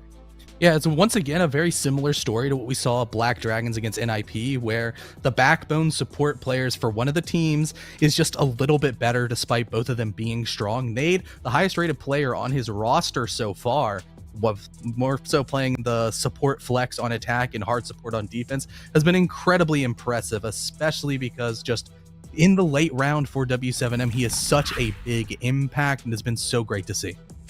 Yeah, well, when we're looking at the supportive players last time around, Ask and Cons for NIP and Liquid, it didn't really come to fruition from the side of Ask, so I hope that this time around it might be a little different. You don't want to highlight a player and then, you cast to curse some CDAPs, you can't do that. Both of these teams, however, because of their incredible runs and how well they've been performing, it's really no question of who has the better map pool, or do you think that there is a team that can come out superior in this map pick? Yeah, for W7M, I always say that their map pool is incredibly strong, and for E1, it's something you have to put an asterisk next to because you don't really know their map pool that much through only a couple of ban phases, and going all the way to the decider being Bank. It's a map that E1 have been flip-flopped. They've alternated if they ban it, and for the side of W7M, they have a very high ban percentage on the map, only playing it 3 times in the last calendar year. However, 2 of those times they played it against Liquid domestically and looked pretty dang good on it, handling off the horses both times they played. Their only loss on the map, however, was at Gamers 8, an event you worked, and it was against BDS, who went on to win the whole thing. Yeah, BDS at G8 was a different beast to be dealing with, but another interesting part of this one is that E1 is going to be starting on the attacking side. A side that we said when it comes to them, it's not their strongest. When you're looking at W7M, they're on the defense, they're chilling. This is their chance to build that momentum and just run away with it. Yeah, I mean, for this game, it's definitely gonna be just 1 on the attacking side. I think whoever's able to get at least 3 rounds, if you're able to get a 4-2 split, then you're just gonna be pretty comfortable. I think overall we might see a 3-3 if E1 are able to just come out swinging, and if that happens, they're probably going to win the whole game. But if we see the 2-4, I really don't see any way they're going to be able to come back. Okay, well, let's see if Parker agrees with you this time around, because again, himself as well as Pengu are going to be casting the upcoming game. So, Taro, you think a 3-3 is likely? I'm just trying to be as tall as Nick is here, yeah. Nick has a booster seat. Don't worry about it. My shirt from another video game. Sorry, reframe the question. I was taken aback by Nick. It's his booster seat. He took it from his parents' car. But when we're looking at W7M going on that defensive side, a side that they're stronger on, are you expecting them to be able to get momentum this time around? Do you think maybe what Steve says is right? If they get a 4-2 split, it's really unlikely for their opponents, for E1 Sports, to be able to make it back. I mean, he's the numbers guy. I'm the vision test guy. And I mean, ignoring that question itself, because my answer would be, I mean, it's been a defender-sided stage so far for Brazil. W7M, obviously starting on defense, are a mighty good team. There's just too many question marks in my mind for E1. You know, our sample size for E1 is very, very small. And as a team, mentally, I'm still going to give the major champions a leg up. So I think W7M probably do win the first half 4-2. But I mean, I've been wrong about E1 this whole time. I think it's going to be a close game. I was not correct for my first prediction. Let's see if I nail it this time. I'm gonna have to wait and see. But Pengu, you are agreeing with the W7M prediction, and I see you're like this is scratching your. Can I change your my beard? vote? Can I call that a beard? No, you cannot change your vote. You can't also change your vote. I literally trimmed like an hour ago. Okay, you're not allowed to change your vote. Watch this. Flip it to E1 in 3. Okay, it was a little too quick. But anyway, it was okay. No. Thank you for for nonsense. Yeah, I'm gonna do that. it. There we go. Wait. 3, 2, 1, bang. Okay. Oh, come on. So I think this is like the match of the day, in my opinion. And I actually think if a team could beat W7M domestically right now in Brazil, it would be E1. But I also I look at the previous games, and like the scores for each game have gotten worse and worse for E1. So if there was a time for them to get stumped, it would be now as well. So I'm gonna look like a fool, or like a crazy good predicting kind of guy in like half an hour. You already look like a fool. You don't need to have a wrong prediction for that. I appreciate the input though, you know? Yep. Aw. You just exposed this whole room like that? Oh my god. Like, you did actually. Jump scare. Oh. Alright, well, CDAPS, you seem to be still on the side of W7M alongside Parker and me. So I guess it's gonna be 3 against 1. Okay, we're thinking W7M got this in the bag. Yeah, I definitely do. Just overall stats wise, especially if you look at the just overall entry stats for the side of W7M and how well they're converting it. A lot of the rounds on the side of E1 where they find success are recovery or resiliency rounds where they give up the opening pick. And I don't necessarily see that being a hole that they're going to be able to exploit on the side of W7M because they're so good at working the man advantage. All right, well, we're going to take a little bit of a break, and we'll be back with, as Pengu said, the game of the day. W7M are going to be heading up against E1 Sports to fight for #1 slot in Group B. So don't go anywhere, because we'll be back shortly.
right, second matchup of the day, and these teams have never lost. That's exactly what we saw with our very first match. One of these teams will have to see that streak get broken. W7M, the major champions, they have looked mighty fine. E1 Sports, coming out of kind of nowhere for a lot of casual viewers, though if you followed LFO in the previous stages and you know these players well, results really shouldn't surprise you. Going to bank with W7M starting on defense, operator bands rolling in. The battle for the top of the group begins now. The thing about W7M that most players and teams will tell you is that they don't really seem to have a weakness. And if they do have a weakness, no team has really figured it out yet. W7M internationally, they've only really been kicked out of events by other teams from Brazil, so teams who know them, very well from domestic play, from scrims and practices, etc. And I'm very curious what E1 they will bring to the table here to say, okay, maybe we have them figured out. Maybe we know what their weakness is, because no team has really exposed that yet for this season. Doing it on bank is going to be a difficult one. The desk kind of spoke about how it's not a high preference map for W7M, and E1 they've banned it half the time, it's been banned against them the other half. So obviously, if you're E1 and you go into this map, you can play bank. There is no way you're playing the first against the arguably best team in the world in recent history, and you haven't practiced this map before. But starting an attack, despite being arguably the attacker-sided side, isn't also going to just mean instantaneous success. E1, especially on bank, you have to attack very effectively. A lot to roam clear, the bomb sets are hard to break, and you're again up against W7M. The operator bans is just classic Brazil, right? Monty doesn't see a single round of play today, I'm pretty sure, because it's banned every single time, as is the Valkyrie. Also, I think W7M's most banned defender they've, throughout the course of time has been Valkyrie. They don't want to give the enemy that intel because they don't need it themselves. E1, they opt for a good old Ying and Kaid ban. That's going to make the basement harder to both attack as well as defend. But when you're in the starting side of attack, you just want to ban out the Kaid, simplify those hatches, and guarantee that they can indeed get opened up. Always a fan of Brazilian bank matches, and I have no doubt that this one will live up to the billing. In terms of operator lineup, we are still in that DMR meta. It is a bit funny just to talk about Twitch, whose pick rate online has never been really quite high. Then whenever it comes to land, she would see quite a lot of play, and usually the F2 would be the gun that people would run, because on land, that F2 is just a bullet hose. It kills people before you can even really think. But with the recoil being what it is, and with the damage done to DMRs, or the damage that DMRs now do, especially online, you're starting to see that 417 get brought. Same with it displacing that Vector variant that Lion uses.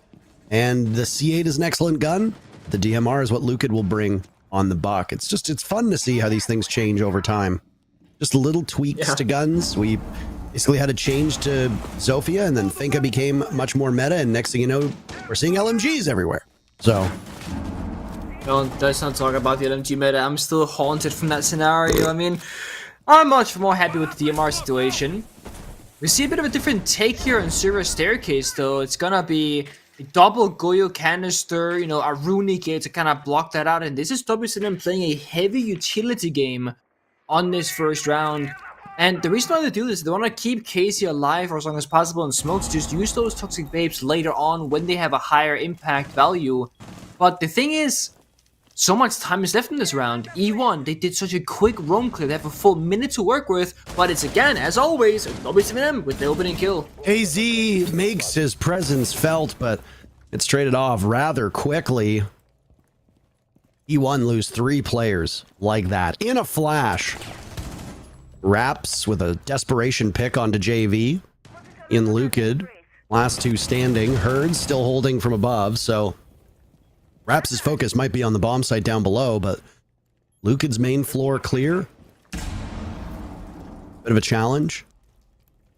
He and Herds in this standoff from above, killing as much time as possible. The problem is that at this point in time, E1 will have to go for picks. Not really going to be able to retrieve the diffuser and get enough site coverage to take care of it. Now Lucid looking for some of those picks on the bomb site. He and Raps will effectively pinch the site. They have no intel and very limited time. Raps has walked his way into the site, but He will test Herds' reflexes. Nade gets the final pick. W7M, business as usual as they take round 1. Yeah, I mean, literally, you saw that 3 versus 2, the discipline. There's just no gaps anywhere. Sure, oh my god, the Oryx, there it is, I forgot the operator name. The Oryx gave up the main staircase control, allowing Luki to walk down to that barbed wire, but it's communicated. It says, guys, there's a blind angle on main stairs, be careful. And we just saw Nate on Goyu kind of walk away, going towards that B bomb site instead. We see him right here. So whenever they have a weakness somewhere, it's spoken about, it's voiced, and they play around it so well every single time. Because it's moments like those where if E1 can walk down the main staircase and kill Nate inside a red, that allows Ibana to then maybe walk into the bomb side, maybe he gets a kill too, then it's a 2v1 favor in the attack all of a sudden. Those very small positioning details are so important in these rounds, and it's what W7M are so strong at doing time and time again. And of course, they got the opening kill. KC on the smoke last round did manage to find that value by just getting so much utility on his side by his teammates, the Goyu canisters, the Rooney gates, the barbed wire, etc. And if you get a kill and you waste about half the round in time, that's well worth that investment. E1, they're a team that we don't know all that much about under the current name of E1 because they are new to Stage 2. But the players, they go quite far back, most of them at least. But they have brought out a lot of flexibility in their attack lineup. Like we see now, we see Gridlock Blitz on Bank. Not very common, and Zexagate's probably going to substitute that Monty ban, but you say, okay, we'll play the Blitz instead, I guess. It's not great, and maybe not even ideal, but it can actually work and catch your opponent by surprise. Curious what Astro's gonna cook up with the Gridlock though, because Gridlock as an operator doesn't see a whole lot of play. It's like Hungry from Wild and EU who plays it, and then Astro's played it a couple times here in Stage 2. It's also worth noting the Maestro on board. An operator that for so long was a staple of the defense, but whose pick rate has fallen away as there have been more and more counters brought in to those Evil Eye cams. I mean, take a look at this. You see it on full display. Flores has 4 Rotero drones. There are only 2 Evil Eye cams. Depending on where you've situated these cams, you're essentially countered by half of Flores' utility, and that's ignoring the grenades that are brought. That's ignoring the Gone 6s. And with the defenders being in such a good place, with Fenrir being a great ban almost all the time, same with Azami, same with Solus, Valkyrie can go in there, Kaid or one of the denial operators is almost always a must for a lot of these teams. Mira's pick rate has started to creep back up after a long period of time in the wilderness. First pick goes to Herd, Sexy Cake, unleashing full bore, but a Nitro Cell from down below disables that blitz.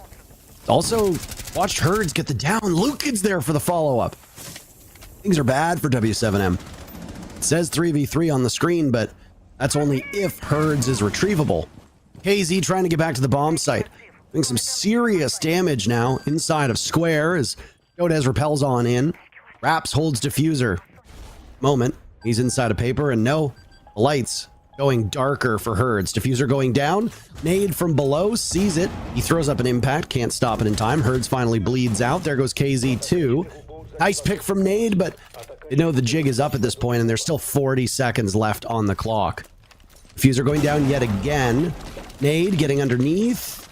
Unable to get it. The kill, that is. Now they'll juggle. He's still looking for information. There's 2 players up. Is he able to get this? Can he see it? Yes, he can! Good lord! E1 are allowing Nade to go fishing down below. 15 seconds and another attempt.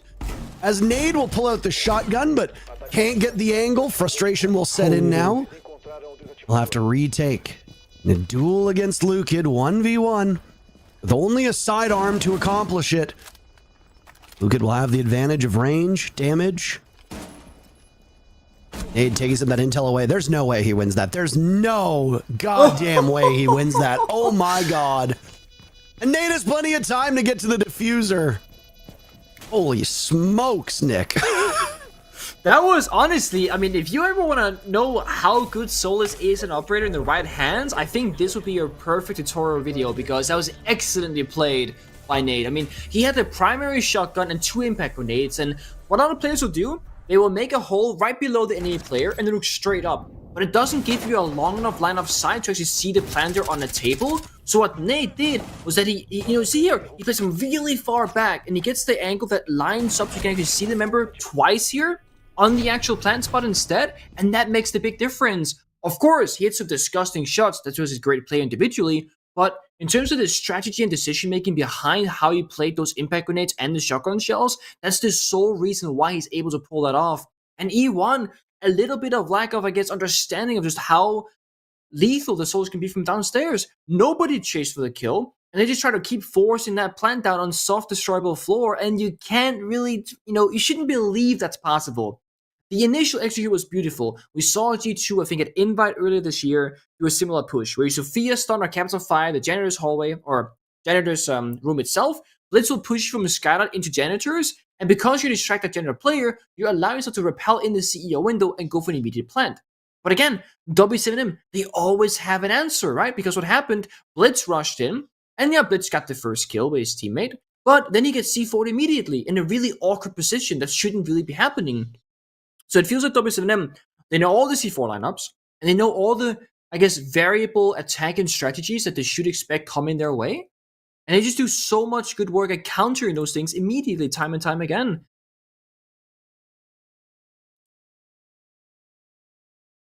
Very well put. Open area now. The place where things are going to go very quickly, and you're going to test Nade's ability, who was great before, and well, he's still great this time. Sexy Cake barging in, looking the wrong way. That was a fast push from Electrical. W7M being compelled back into action, teams trading blows. We were only 45 seconds into this round, and already it is close to over, especially for Dotas. Raps and Lukid again. This was the same predicament they found themselves in all the way back in the very first round. Lukid was on flank watch, but no, flank watch is how you want to be spending this time, of which there's a lot left. 2 minutes still to go. JV assessing that somebody's inside of Electrical. He's correct. Raps making his presence felt. Shooting away. This is the patience now on full display that you talked about for W7M just a couple rounds ago. It's happening again. Yep. So disciplined.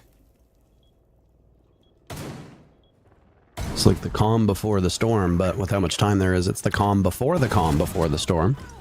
JV92 swinging out, taking him down, and now it's Rhapsody to Felipox from cheeky angle. That's a nice shot. SMG11's really being the star over the last 2 rounds. 3-0 for the defending major champions. And it's such a close scenario again, because like Sexy Kid rushed on in, Lazy checked the close right corner because he checked right, okay, it's clear, and then went to check left, but when he swung to the left, well, guess what? The right wasn't actually really clear because the Fenrir was just tucked deep inside the corner, and well, once the blitz dies, so does most of your pushing and planting power in that round. Because if Sexy Kid had stayed alive, he could just plant behind the desk, Luki was on server stairs or post plant. It was a great position for E1. But again, very small things that don't go their way. All of a sudden, it's a very one-sided round victory, you can say, for W7M. But all 3 rounds, the one common factor in all of them has been once the first kill comes out, well, chaos ensues shortly after. It goes from a 5 versus 5 to like a 3 versus 3 or a 4 versus 2 every single time. It's not like, oh, one person dies and then calm, nothing for a minute straight. No. We're seeing teams get the opening kill at those execute moments. E1 either playing quickly into it, or immediately when they lose that initial member, they say, okay, we've lost our actual advantage in that 5 versus 5. Let's just full send now to commit to maybe try and, put it back to a 4v4 or a 3v3. And the thing is, do you really want to go toe-to-toe with W7M? Probably not.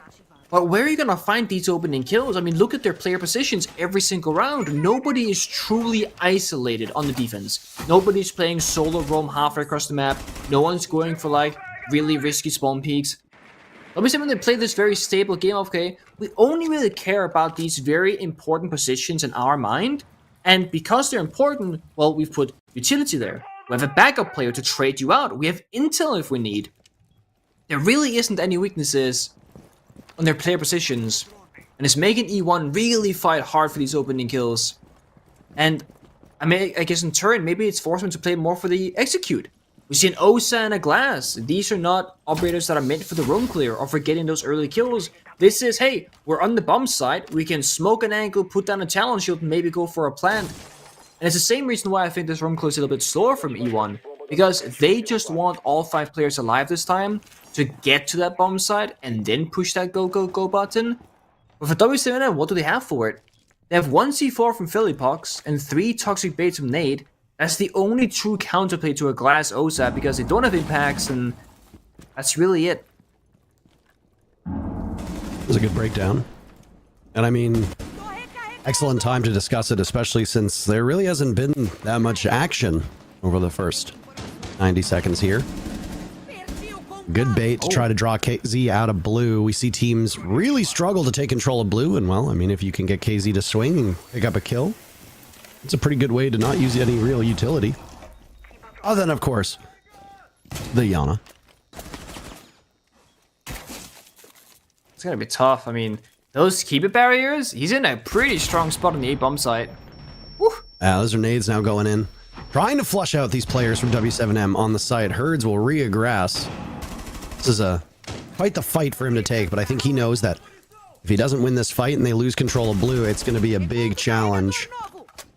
Herds dumping magazines into that hatch, of which is still under control of E1.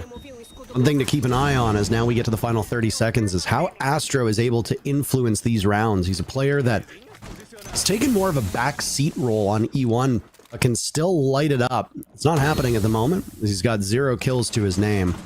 20 seconds left. Sexy Cake pressuring over towards blue, and there's a pick for him, not before he goes down amidst his own smoke. W7M punishing E1. Godez drops, and it's a complete lockout. These rounds are so one-sided. 4-0 for W7M. Yep. If you can't get the opening kill and you can't go for your originally planned execute, taking server and blue stairs control, you're gonna be in a very tough spot. We saw E1 with like 30 seconds left. They're sprinting towards lobby, that main staircase, the elevator hatch drop, the lobby hatch drop, because they couldn't actually accomplish what they wanted. They're completely locked out in these rounds. I think it makes perfect time to take that tactical timeout, talk things through, try and get that 4-2 half, which again is not the worst place to be. But let's be honest, even if you're up 3-3, it's still not going to be easy for you. Sure, W7M, they can, choose their side, their starting side rather, and whatnot, because E1, they pick the map, and they're going to choose defense as we see. But that doesn't mean W7M are a bad attacking team. E1, it was discussed by the desk, they aren't the best team on attack, and they are in fact statistically the best defending team, although that was with a bit of a, they got like a 7-2 against Liquid Riot, so a bit of a numbers game there. But E1 should be looking a little bit better on attacks here, or they're simply just outclassed 1-1 by, again, the best team in the world basically, which is not their fault, can't really blame them. No one can really break these guys. But what E1 they do keep trying is change things up. Again, try and find that weakness. They try the fast with the Blitz Rush. They try the slow with the Glass Osa. And they did show us for a brief moment here the intel game from Raps and Zero. Now, as they start drawing out the bomb side and the operators, they will of course use the attacker repick tool to figure out what exactly they would like to bring. If you see a my shield, you want to bring some soft breach. If you see, a lot of intel being brought out, then a Bravo or a Twitch could be good to shut down like deployable cameras or anything of that kind. And they're just trying to figure out, well, what will be the solution to these rounds? Because so far, they haven't found it. Yeah, I mean, Tough. keep up with the diagnosis jokes that you and I were making earlier in the week, but I mean, even though my job isn't to dissect what's going on here, I'm struggling to see how E1 are able to get themselves out of this tailspin they find themselves in. The 4-2 half was what CDAPS talked about on the desk, and W7M are actually on pace to best that, which is crazy to think about. We looked at the first 2 matches of the day, Black Dragons versus NIP being game number 1, and now W7M versus E1, where both of these matches had undefeated teams, and we thought these are going to be incredible to watch. Black Dragons versus NIP was exciting, but not as close as we thought, and so far this match has been kind of a snoozer when it comes to expectations because W7M just looks so good. And I say snoozer from a competitive standpoint. If you're a W7M fan, this is a terrific match. This is probably one of your favorite matches of the season so far. Yeah. I don't know how E1 get themselves out of this pickle they're in, because like almost every single region and almost every single team finds out W7M just seem to be, you know, miles ahead. That is this upside down skylight rappel that is confusing for most players, and I'm sure Herds will be very unhappy with that. That's one way to do it. And I mean, an opening kill is an opening kill. And you said Snooze, and I also say, like, from E1 side, they've been playing Blitz, they've been playing fast. Like, I wouldn't even say from, I mean, yeah, they've been losing rounds, right? But they've been making it exciting. It has just happened to be kind of one-sided. I mean, Nate's 1v4 clutch, or 1v3 clutch, rather, from downstairs on solos as well. Those rounds are spectacular to watch. Yeah, you get the opening kill now from E1, but what's your follow-up? You're clearly just fishing for that opening, but their strategy in this round is not really clear to us yet. Do they want to go for lobby? Do they want to go for skylight side? And if they do, how and when are they gonna do it? Right now it's a 4-1 split. One person on lobby and 4 guys on the skylight side. As you can see, 1 on rappel, but yeah. Though it is trying to lock down the bomb side in half, and then we still see Raps kind of healing back the first layer of Stockhold. It's only 45 seconds left. Normally that's your first step in the round, not the second last step. You got that opening pick. Dislodged a important part of the map out of the hands of W7M. Next step, main stairs. Sexy Cake, nade in hand, marching on up. Cooking it well, and actually expertly played JV. I don't know if he got baited into that, or Sexy Cake might have botched the nade. He's just going to continue to go on! 4 kills looking for the last, but Raps will get it. No ace to be found. That really was Sexy Cake's round through and through. Starting with the skylight and then marching up main stairs. Excellently done and expertly done.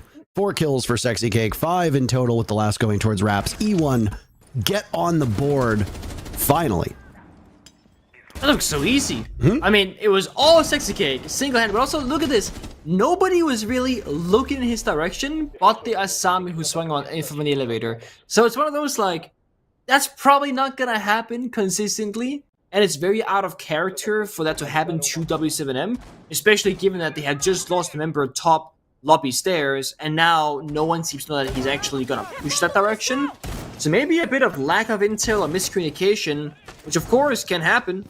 There's a lot going on that round for W7M. Got the stock wall being opened up, a guy in, you know, side rappel, a guy in lobby, side walls being opened up as well afterwards shortly. So, a lot of parts. That's your CEO attack. That's like statistically one of the easier bomb sites to attack against. It's mostly about like the basement attack and the open area attack, and that's where E1 they've yet to find success, and probably in most part like it's where they've been the furthest away from it. And this is where the final defending round will happen. That open area defense where, yeah, what's gonna be your way in? I think a good starting point is just kind of play more frag-oriented roles, like we saw 60k take charge on the Intro and Iana last round. Now we're seeing Astro play Ash. Okay, he almost dies in the first 30 seconds, but he's on an operator where he can allow himself to find openings and seek those engagements if he wants to. Instead of trying to play out the, again, like the Blitz, the Capital, the Osa. It's a more alive-looking roster, me one here, operator-wise. I gotta say, with the performances of Astro and Ask and Cameraman, this region really is no country for old men at the moment, because all of these returning players, and I mean Ask obviously isn't a returning player, but one of the more skilled and tenured players, all of them have had such obvious and such visible struggles. The fact that Sexy Cake has come back and had this rebirth as a player, and honestly it has been a bit good to see. But I think more than anything, it always comes back to Nesk. It really just goes to show you how consistently good Nesk is. While most of his peers who were playing with him, you know, 5-6 years ago have fallen off, retired, quit, been shuffled around on teams, etc. It's really just like what Nesk and Psycho are the 2 consistent fixtures in this region. Everybody else has had some struggles, some bigger than others, and obviously Astro is not immune to that, especially this game. That's a really fair point, and yeah, just to put a side note to it, Astro every single game this stage I think has been struggling, not just right now, and it has been a bit worrying, especially for E1. I mean, imagine how much better they could be if all 5 members were really on that same level. That's the nature of a team game. It's going to be good days and bad days. E1, they've made decent pace right now. They're near the side walls, side doors, but again, getting in is the difficult part, and getting the bomb down seems like the impossible part. 2 C4s, 1 impacting pocket of W7M. Still got keeper barriers going out.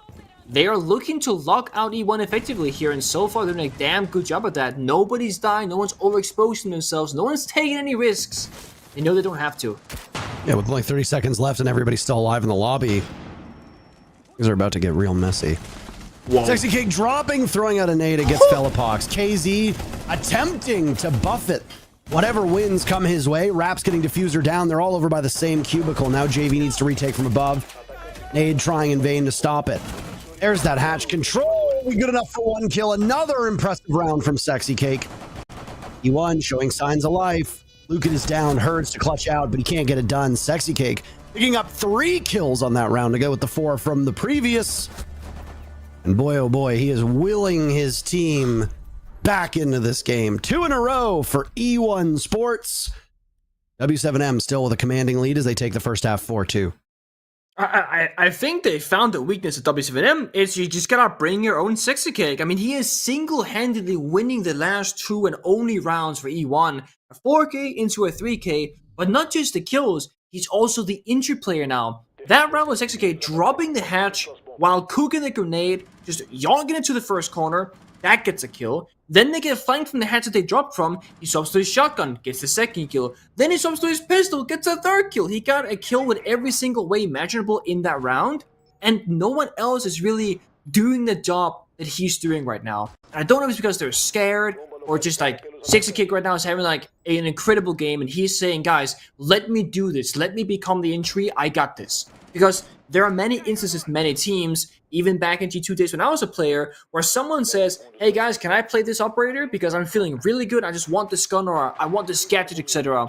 And then it's up to the other players of that team to say, okay, we will take it upon us to give you this freedom by picking up the, the less fun roles, the less, good guns, or playing in the more boring positions, so to speak. And just allowing that team member to shine who's really feeling it. Right now, that's Sexy Cake. He's also playing Source in the first round. He can go for a roam if he wants, look for those drones, try and fight for those kills, but he can also play far back and say, guys, they're planting right now in this corner. So it really is going to be a case of all eyes on Sexy Cake and see how much he can get done. W7M, it's their first attacking round. They're going to feel out their opponents first. They love doing this. Just drone, see where they are, where's the utility. They already hacked one Melusi. Banshee inside a server and really, I think Felipox made a big mistake there. Because if you put down the shield while standing up, so to speak, you will stand back up after finishing the animation. And it could be a matter of, I don't know if she plays hold or toggle crouch, but that shouldn't have happened, essentially is what I'm trying to say. They lose the opening kill to themselves here, effectively. Still get the control, still get the wall opened up, but it's a silly one. But if you're up 4-2, you can afford to lose even a round here right now from those mistakes. You're still only down 4-3 if you lose this. Yeah, but that's 3 in a row from E1, and momentum doesn't really exist in this game. We said it time and time again. The only real momentum I guess you can gain is a favorable bomb site rotation, and obviously the mental. But these two teams on paper, very evenly matched. In the server, might be a different story. We don't play matches on paper, so... There goes Astro. Finally broke that goose egg. Finally got on the board. This is the payment that W7M extends to him, and they find a second kill now onto Lukid. They're doing quite well from above. KZ immediately looks at the door the moment that the Capkin trap takes out his teammate of Nade. KZ, another one on the board as well. Egging these engagements, and a swinger be swung. It's a bottom floor bomb site. Raps will survey the Selmas that have broken open some of the wall. JV very gladly takes that final pick. What a confusing round. 5 for W7M. It's looking so good for E1, and all of a sudden it just doesn't. And it's a mixture of mistakes from E1 and then just like great team coordination from W7M. We saw it. We saw Ibana walk down the skylight staircase and getting shot at. And the second that happened, Hurts, his teammate, just swung the double kick door into the kitchen and got that free kill. And then we see, okay, you know, player walks into a captain trap, Casey checks the door, a second later, JC kills that player who was roaming. And I really respect that E1, they were trying to roam in that round, because typically we don't see that on basement defenses ever these days. Just do something different, essentially. But there is also, like, this fine line of, okay, you've roamed, you've, stalled out in terms of time, you've killed some drones, but do you have an escape path? Or do you realistically have any way to get back to the bomb site? Because if not, you have to win some incredible gunfights against many attackers at once to have any chance of living that round, and they simply just didn't. E1, takes a cake again. They're playing these operators and be in their face. Now Vigil's being brought up. Just try, okay, you can't drone me now. Good luck finding me, type vibe. Astro on the mute, same story. They're really respecting the intel game from W7M, but then now they changed off the intel. There's no Brava, there's no Twitch, there are none of these operators that are heavily dependent on their drones. They're playing more good guns, they're playing 2 sets of grenades, they're playing soft breach, and of course, they're playing Dokkaebi to help find that roam of 60k on the Vigil. They recognize that he's the star player right now. You shut down 60k, you shut down E1. Oh. Well, I haven't been able to shut him down, Nick. And he makes his presence known. Elpox in the ground. It's a good early start. Fast push. It was rushed in from lobby into Taylor's archives, but 60k just found him first. 10 kills for him. And that's again a bad start for WSM, and it's about to get even worse. That's a nice crossbody shot from Dodez onto JV. Earns the first one on the board so far for W7M. Could put this match away in a hurry with a round victory here, which would knock E1 Sports into that elimination point. That'd be a 6-2. Not exactly the billing that we thought, but at the moment, most promising signs point to E1 taking the round, but there's still a lot left to play. 90 seconds. Astro and Raps doubled up on this panel as KZ finds an opportunity to head into the building. He's expecting somebody over on that conference table. This nade, almost able to take out Astro. If tossed properly, could have done even more damage. There goes Astro. He's having a relatively miserable game. Birds so far, both kills for W7M in this round with just a little over a minute to play. You still gotta call it for nade as well. Go for the call, go for the execute. You know exactly what the defender's gonna be playing at. 60k could make a play here. If he jumps out, Nate does have diffuser. And he does the jump out. Sexy Cake will now run for the hills. That diffuser is really the big moment because KZ and Herds could assess that it's a 2v2. Go in, try to get the diffuser down, but that won't be possible. Gas rings out. Raps sitting by this conference table. He's got Lukid for backup, not too far removed. All the while, Sexy Cake down below. A third from Herds as he vaults on in. He's got KZ with him, but again, they don't have the diffuser, so they're just going to be fighting. Final 30 seconds looking for those picks. And they find one. Goodbye, Lukid. Sexy Cake on main stairs for his 12th kill. And now he's got 20 seconds to play keep away as he gets the drop too. What did they feed him this morning? Sexy Cake single-handedly keeping his team in this match. All 3 rounds won by E1 because Sexy Cake has picked up at minimum 3 kills in those rounds.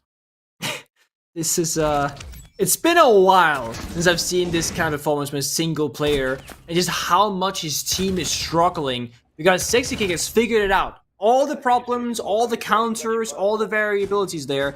He's making so many great decisions around. He prepped the window. He jumped out. Okay, that's diffuser. What did he do? He stayed inside of lobby/ATM because he knows the attacker's gotta jump out the side window, pick up the diffuser, and repel back up. And you can practically see Sexy Cake saying, guys, don't die on sight. Fall back. Play safe. I got diffuser.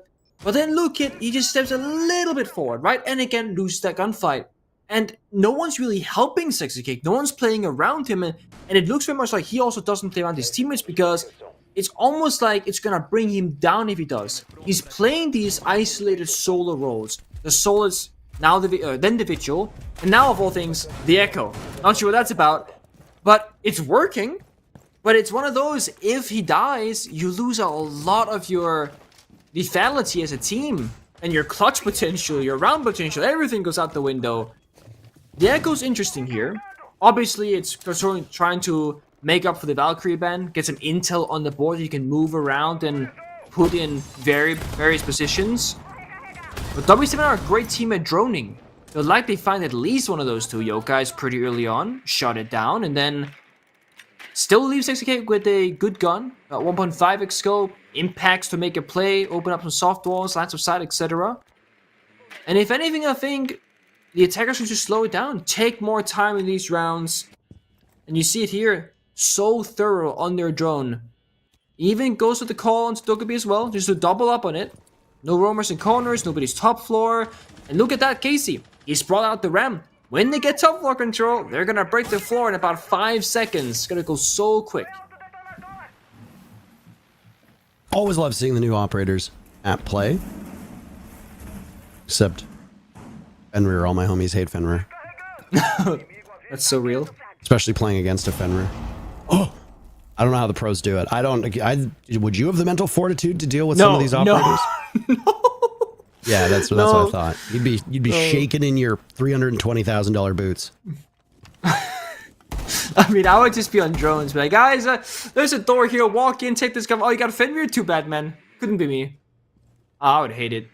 Just because it's one of those, like, I feel like you get punished for doing the right thing a lot of the time, you know? Something like that. By the way, a minute to go. I was gonna say, and if you look at the count, KZ has used one of those boogies, but nothing that's really popped up into my head. There goes another.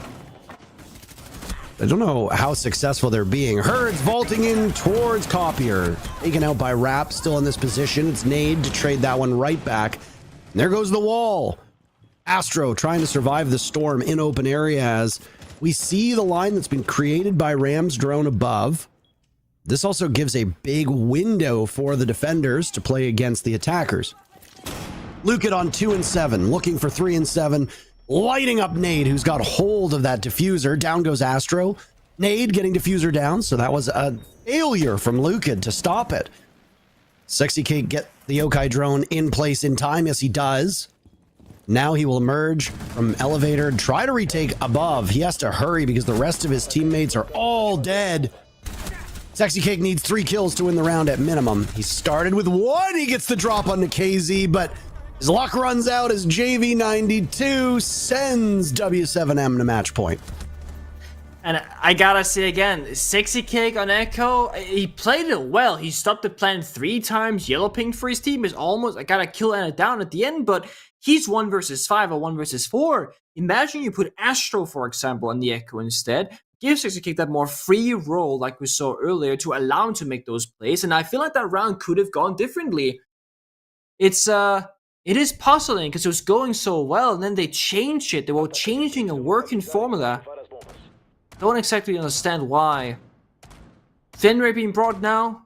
We just spoke about the operator. Very strong on pretty much every single bomb set because there's always an application to be found with a gadget. It can be intel, deny the entries, it can show you if they're planting, if they walk into a plant spot, for example. And more importantly, you can put down 5 of the mines and only activate 3 at a time. So you can pre-place 5 of them and just change them on the spot. Okay, they're not going for a server take. Let's put the server ones offline. Activate the 2 for the backside hedge drops rather. So much flexibility being allowed for the operator. They were roaming last time on basement, and they very much sure to be looking like they're roaming now. Inputting some gadgetry above, barbed wire, rotations, hatches open. Oh yeah, they're roaming. There's no Monty for W7M. They can't just go for a good old server push. Nice to see a Mozzie get played. E1 with the match on the line have completely blown up their composition, gone full trap here. Good lord, look at all the tools at their disposal. Yeah, they want to really slow down or negatively affect the opposition. I like the Zero pick as well by Fellapox. Zero is honestly such a neat operator that just struggles to find a foothold in this meta that we're in. But honestly, usually never a bad time to have those cams and the 2 hard breaches plus 2 good guns. I mean, that really does come into it. I think the only real downside is lack of explosives. Might hold him back. KZ, the first to die. E1 get a very vital pick.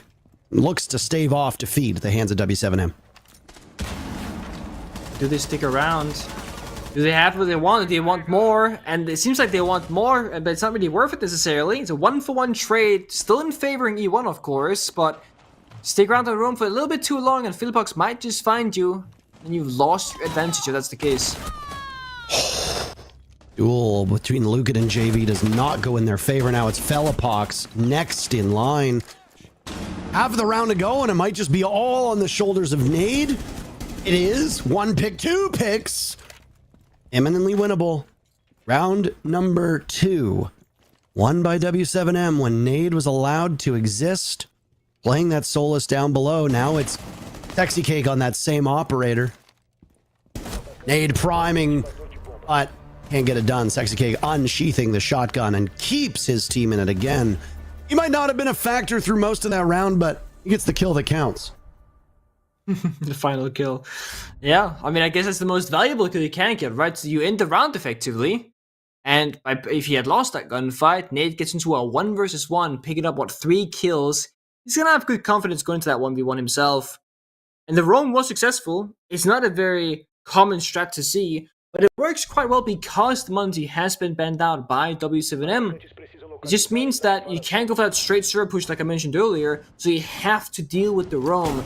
And that's why the roamer is opening up the server hatch, the corner hatch, you can up with the A bomb site hatch in that bomb site in basement. Because then again, attackers, they have to come for you, and you have an escape route if you want to get out of there. But E1 very much are choosing to full commit to those engagements and say, you know what, we will lose or win the round on the roam. That's what we decide. That's what they did. Astro now, getting his turn on Solus, trying to find these drones. Maybe play a more supportive role, just figure out like where the drones are going to be coming from, if a plant is going down. Sexy Cake again on that Vigil, where last time he clutched out effectively a 1 versus 3 and had diffuser control. See if they can go to that 6-5 and just get closer and closer to forcing OT. Or if W7M can actually find a round victory here.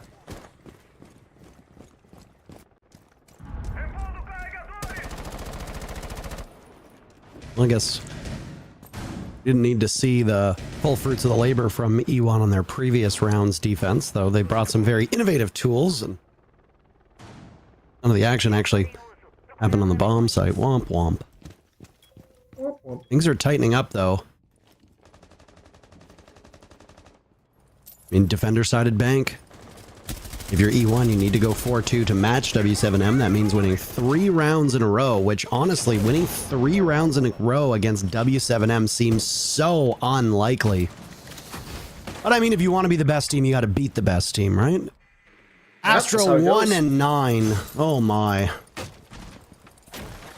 I hate to highlight that scoreline. I hate to bring it up in case it seems mean, but Solus gone, Astro not a factor in this round. 1 minute off of the board, and W7M have the upper hand. Yeah, I mean, this is where you want the Solus. We saw Nick clutch out on that operator when W7M were defending. And again, all these drones inside a lobby, they're like impossible to find unless you have a Solus on the board. And there's only 4 drones left for the attack. So he's done. Oh, Hertz might have maybe saved E1 here. Puts it back to a 4v4, but in the worst way possible, a team kill onto Casey on the Iana. So all of a sudden, you have 1 nade left for all these keeper barriers inside a stuck trading room. It's gonna be hard to clear, unless you can just kill the player himself and not deal with the utility. Erds had an opportunity against Dodez. He actually had multiple opportunities against different players, and now it's JV92 in serious trouble outside. W7M will need to be bailed out of this predicament they find themselves in. Timer is not beyond them just yet. On a minute to go. A first pick from Astro, looking like it was an entire match ago at this point. E1 feeling good about themselves. Dodez has barrier after barrier after barrier in front of him to play these angles, which provide for a very tough shot against him. They're about to blow open that panel, which Raps will contend against. Just picking away, but Nade testing his mettle. 3v3, Dodez on the flank, gets a big pick. W7M in trouble in the dying moments of this round. Philippox and JV92 in an act of desperation. JV92's vault in. Short-lived. Dota's finishing the job. All 12 rounds needed as E1 are within a single round of pushing overtime. It's looking better. I mean, Dota's all of a sudden really getting activated and played such a great positioning game inside of stock trading room. And I have to say though, the team kill onto KC, removing those nades from Mayana, it really was a big issue in that round because the keyword barriers what kept that hold alive. They could not clear Dota's whatsoever. They tried to go for broke, just walk in Skada, jump inside stockroom, try and win those individual engagements, but for one of the few times in this entire game so far, W7M played from behind and they looked like the team that got locked out in that round. And if you ever wanted to play Archives Tellers, I really wouldn't expect it when you're down 5-6 against W7M, where if you lose the round, that's it, it's over. But if you win the round, you go to OT. This is a bomb site that we don't see played almost ever. And the few times it does, usually it does win. We have seen it this stage before, and it has been a successful bomb site in both North America and I believe once in Brazil. But it's very niche. You really gotta win on so many areas, right? You can't really roam inside a top floor CEO because it's not the site anymore, and the window repels will destroy you.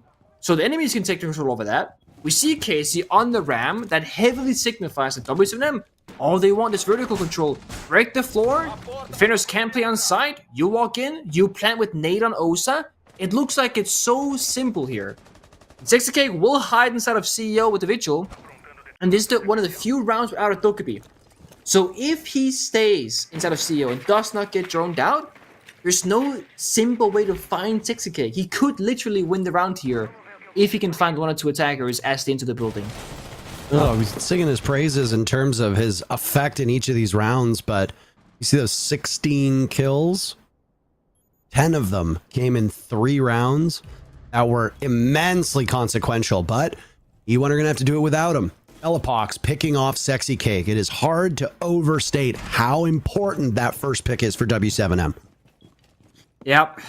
And again, like a lot of their strategy in that round was that he was going to hide top floor and make a huge play, either a flank or an inch deny.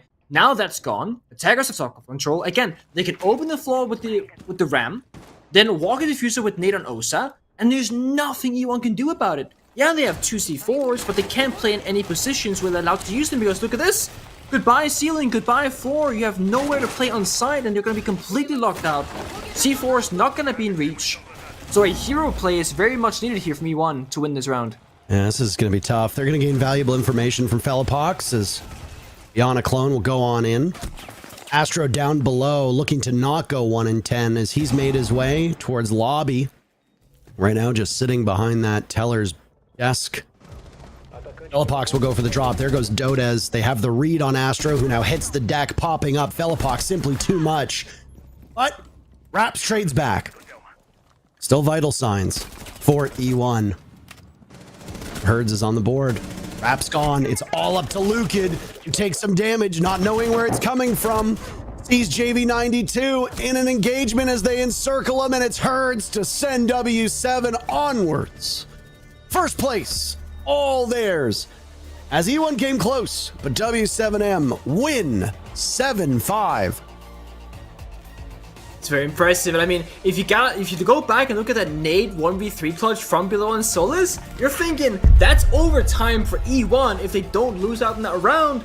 But then there are also so many scenarios where W7M, of course, they could have won a round here or there. That was very close for them. Either way, I'm happy this series delivered because I was really afraid it was going to be like a 7-1 stomp for W7M, and at least it came down to a 7-5. Yeah, I mean, the 5-2 scoreline definitely looked like it could go W7M's in a hurry. And a 7-2 over a team that also hasn't lost so far would be pretty debilitating for this region. Talk about parity. These teams looking evenly matched going into the game, and then after a 7-5 victory, even though W7M won, still looking pretty evenly matched. We're halfway through the day, and we've got some more important matches coming up. We don't want to waste any time. We'll see you in a few minutes.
W7M are the rightful first place of Group B after taking down E7 Sports 7-5 fashion. Started off a little slow from the side of E1 Sports, but you know what, C-Dabs, they managed to pick it up and they gave us a fight.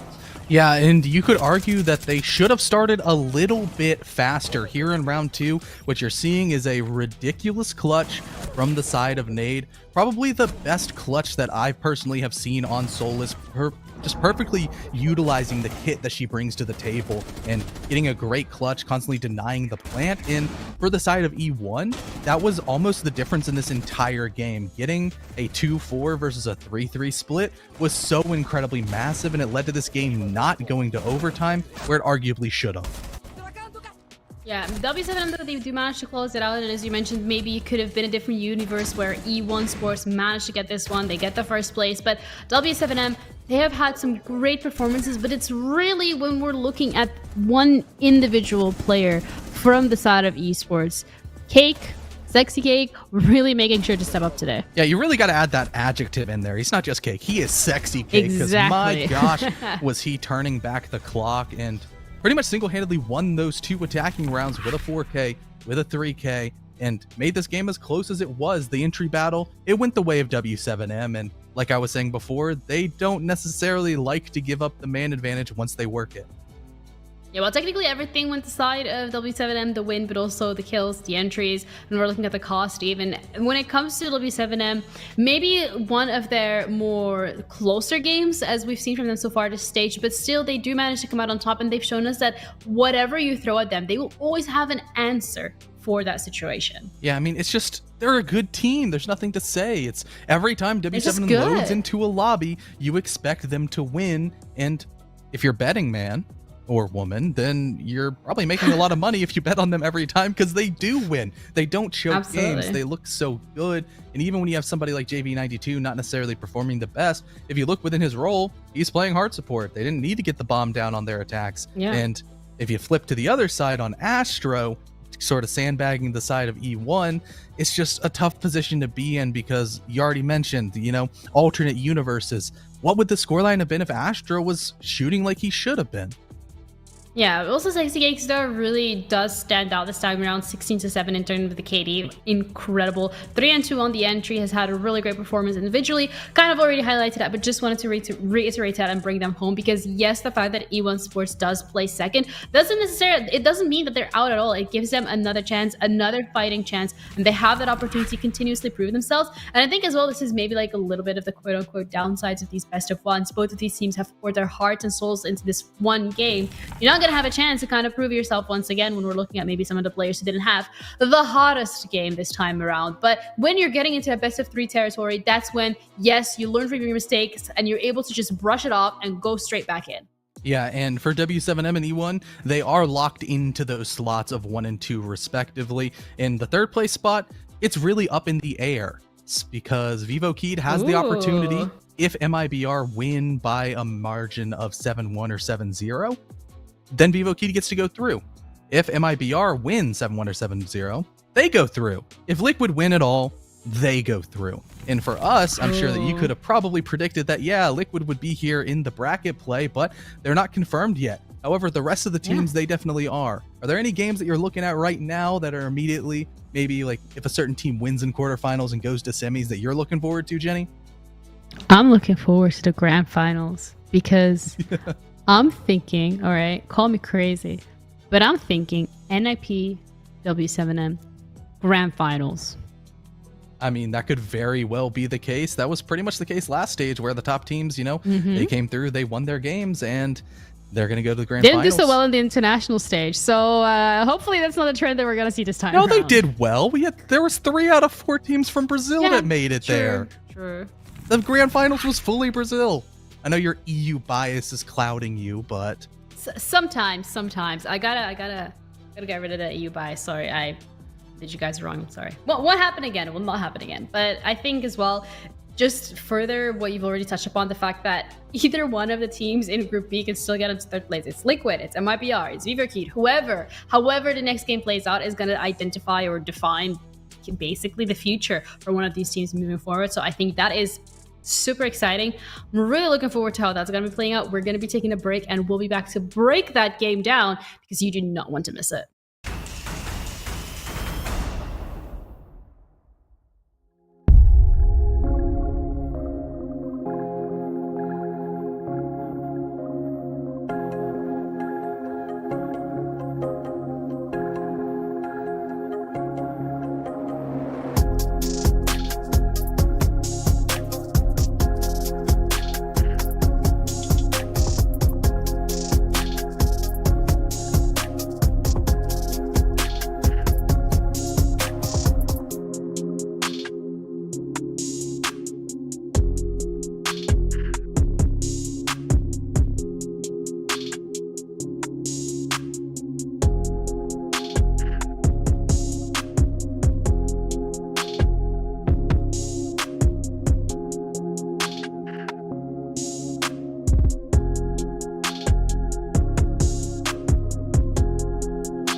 Liquid up against MIBR, the game that will define which third team from Group B is going to be able to head into the playoffs. Now, it's looking rather spicy.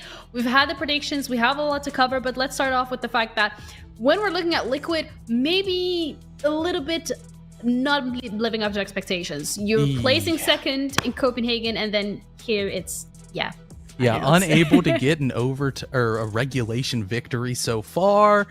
It's not looking the best for Liquid. Just trend-wise, they've been on the downswing. It's just a struggle. And now you see the 9th place attacking rank is so hard. It also means that on the defensive side for MIBR being 9th ranked, we're going to have a battle of mid on whatever half that goes through. So exciting to say the least.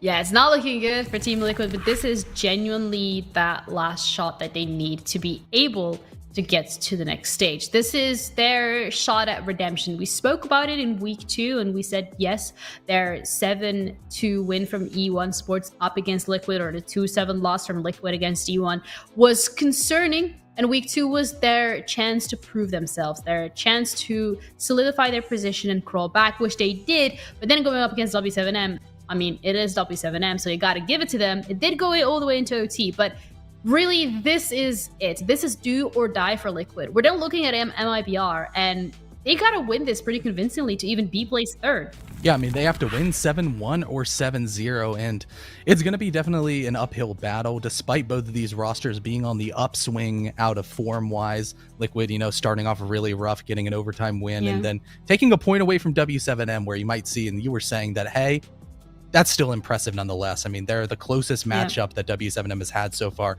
Only one singular round differentiating between them. So for the side of MIBR, to win that dominantly is going to be incredibly difficult to do so. Yeah, absolutely. Especially when you're going up against a roster like Liquid. As much as we're saying that maybe this time around they haven't had the hottest of the performances, they are still a force to be reckoned with. Yeah, and it's the attacking side that has been so rough for Liquid, only winning 35%.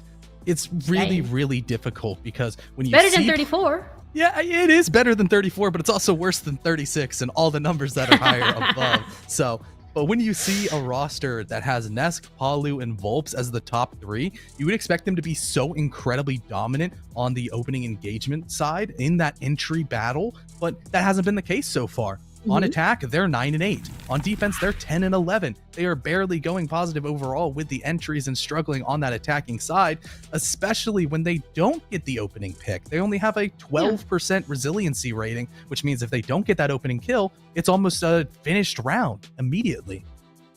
Which then, CDAPS, is making me wonder, what is not clicking for Liquid? What's going wrong? What happened between stage 1 and stage 2? Where did the pieces start falling apart? It's just one of those things that they started off slow. I mean, the big game against E1 just kind of shocked their mental just a little bit, and that is the worst result they had so far. They only choked one play day. Sure, they let Vivo Keatstars hang around a little bit too long, but I mean, getting an overtime win against that team and then an overtime loss against W7M, it isn't necessarily the worst situation in the world, and it might be one of those things that, hey, we're being very critical on Liquid so far, but this is the game that is going to truly define if they are, you know, as bad as we might think.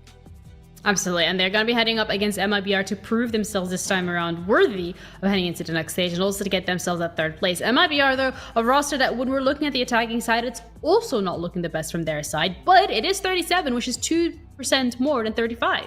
Quick maths. Yeah, it is, but if you look to the number just to the right, that defensive win rate, that I had my eye closed. I wasn't looking. Yeah, that's what's a lot more worrying for me on the side of MIBR is the inability to close out defenses, especially when, you know, it's a defender-sided league. We've been saying this since the beginning that teams have a lot more success in the Brazilian region on the defensive side, and for MIBR, they haven't been able to find success where everybody else has.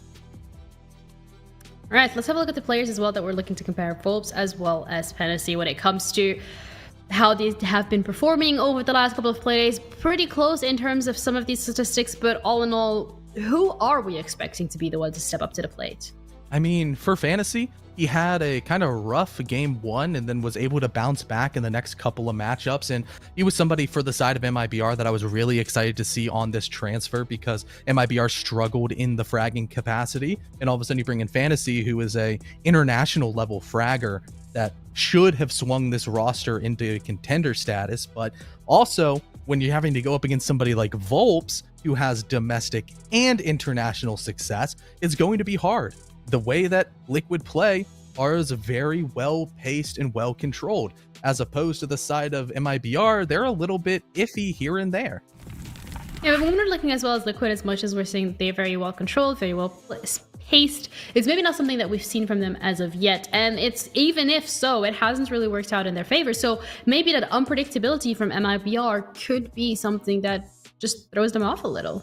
It definitely could, because pacing-wise for MIBR, they're actually the fastest team in Brazil. On the attacking side, they average 51 seconds until they get the opening pick, and on defense, it's pretty similar. It's at 53, so pretty much if they're going to get the kill in the round, it happens in the first minute, and there's no other team in Brazil that falls into that category. If you go to their defense, or pardon me, the opening death side, it's also a very similar story where they're averaging 65 seconds and 51 to their first death. So with how Liquid have struggled in the resiliency factor of just, you know, if they don't get the opening kill, what happens? It's a really interesting dichotomy to have with MIBR, where the round almost could be decided in the very first minute of every single round, that if MIBR just get that opening kill in the first minute like they like to, then, you know, they're gonna be smooth sailing. But if it gets past that minute, it's probably gonna go the way of Liquid, and in a more slow and methodical way, they'll win the round. Oh, that brings a whole new meaning to Minutemen, but let's have a look at the maps as well in terms of how that is going to be playing out, because as a reminder, it is going to be a best of one. So you snooze, you lose, and you have to come out swinging. But first, that all starts with where we're going to be going. So any expectations in that regard, CDAPS? The way that these two teams' map pools line up means that you kind of really only have a couple of options of where you want to go. There's the cafe potential, but Liquid immediately stamped that out.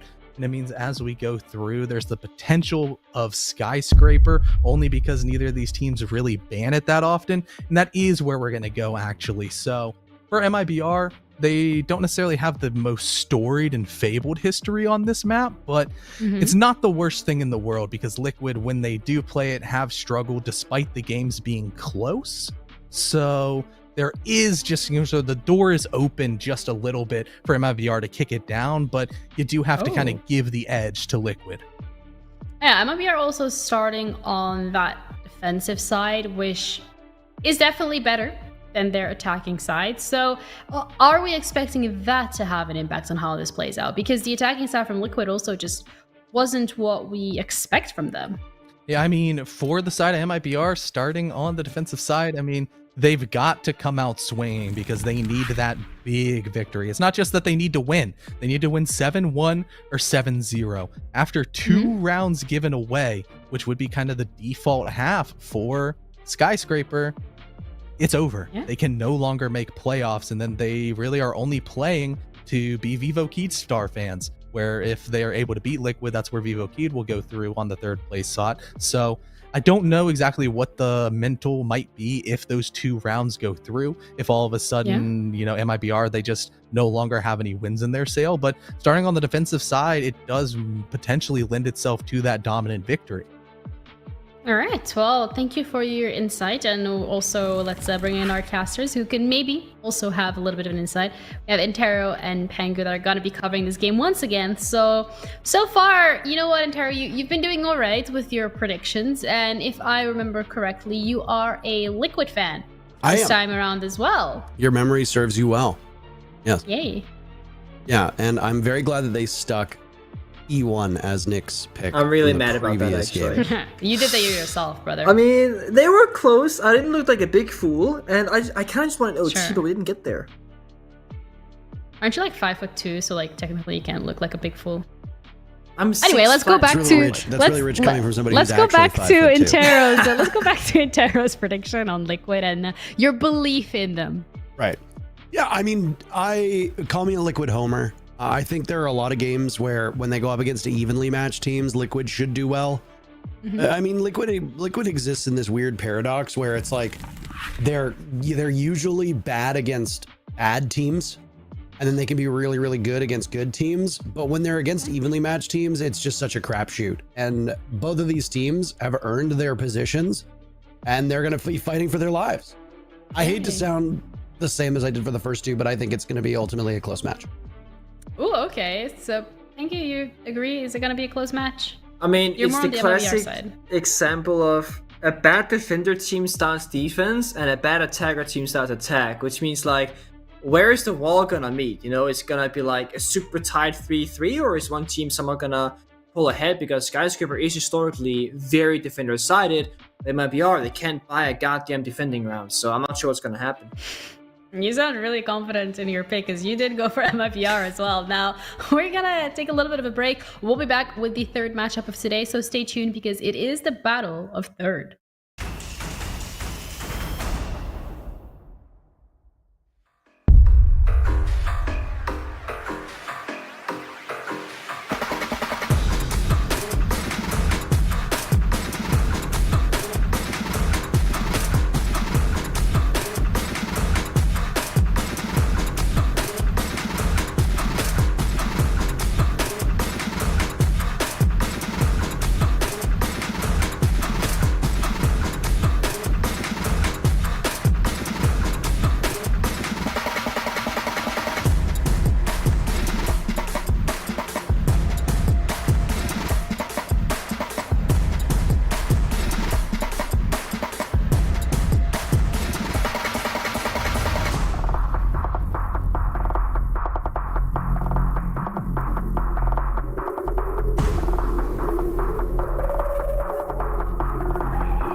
It would be very strange for MIBR and Team Liquid to fail to make it to a major. Team Liquid especially so, given that they finished second in Copenhagen just a couple months ago.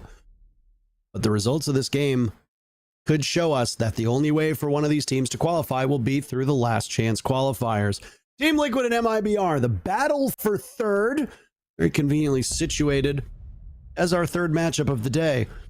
So far, in keeping with the bans, Ying and Monty have been banned in every single match today. That will continue here. Zami also a high ban rate. Kaid also banned out quite frequently. Azami banned earlier with a Valk. Valk has been banned in every single game. Do you think this will be Valk? Just need the Valkyrie now, yeah. Yeah, there it is. I mean, there's a very clear preference here in the region, and this right here, this picture, snap it, boom, that's it. Those four operators are pretty much always gone in all of these games, no matter who is playing. And you said battle for third, and it's like, I really didn't expect this to be the battle for third. You know, as we always say, Liquid having such a great time in Copenhagen, MIBR having phenomenal players on the roster as well, but this is where we are. Now, the teams got here under very different circumstances. MIBR, they have 2 losses and an overtime victory. And Liquid, they've had 2 overtime games, 1 loss, 1 victory, and then a loss to E1. So it really has been, I guess you can say, sloppy from both teams, and not at all what you'd expect. Skyscraper is I want to say, like, brutal map of things to go down. I think it is so hard to attack on. Statistically, it is a very hard map to attack on. You know, in MIBR, they're not a very good team on defense, so I'm very curious how it's going to line up with this. Is it going to be a 3-3? Is it going to be a stomp to one side? Is Liquid actually going to show up? Because they have really been missing since Copenhagen Major ended. Yeah, that went well. Oh boy. Just to Just to give some confirmation here to your talk about these operator bans. Prior to today, most banned operators on attack were Ying and Monty. Ying at 11 times, that's 61%. Monty at 50% with 9 picks. After that, it's Dokkaebi, Nomad, and Hibana at 3, and then it falls off a cliff down the line with 2 bans. In terms of defenders, Azami banned 11 times, Kaid banned 10 times, Valkyrie 6 times, and then everybody is 3 or fewer. So, just to show you, there is very much indeed a meta at the moment. Valkyrie is a stylistic ban because of how she is used in this region versus how she's used in other regions. Great flex operator, can be played on support, but honestly, we talked about it last week on the show. We'll talk about it again. Valkyrie can be very easily be played as a fragging operator. Hold on. Hold on. Look at this. Look at this. Alu first pick. Why does it look like Volps is playing on a controller, by the way? Don't question it. I mean, he picks up 2 kills. Ress and Raduk, the only 2 remaining for MIBR. We're not even halfway through this round yet. Agonis getting the diffuser down. He's at the halfway mark. Out goes an impact. Ress getting attention. I don't know if the yokais would be a factor at all. This round is significantly shortened now as the timer is the diffuse timer. Press box down. Volps with 3 kills. This is a close angle for resets. He'll duel with Perez. Perez wins the engagement. Killing half the diffuse timer in the process. Uh-oh. Volps go for the 4K. Flash around the corner. 4K indeed. Team Liquid win round 1. I mean, controller or not, Parker? That was an incredible round from Volps. It looked like he was playing with a controller. Am I wrong? It did. No, you're completely right. And it looks so like casual. Like it felt like we're watching like a quick match round right there for like the first like 10 seconds of Volps go up the hatch, because he was just kind of casually walking through the building, not really doing anything, and then he just got 4 kills just like that.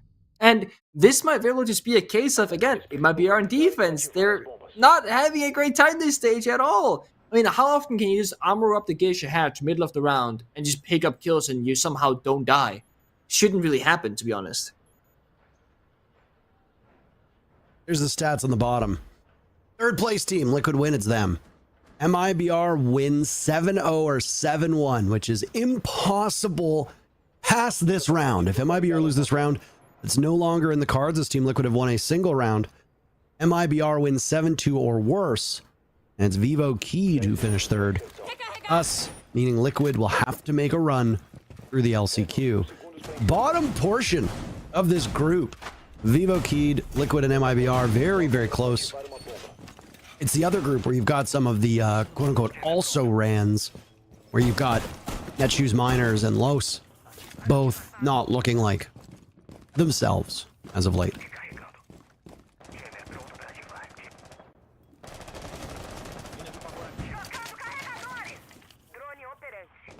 Interesting.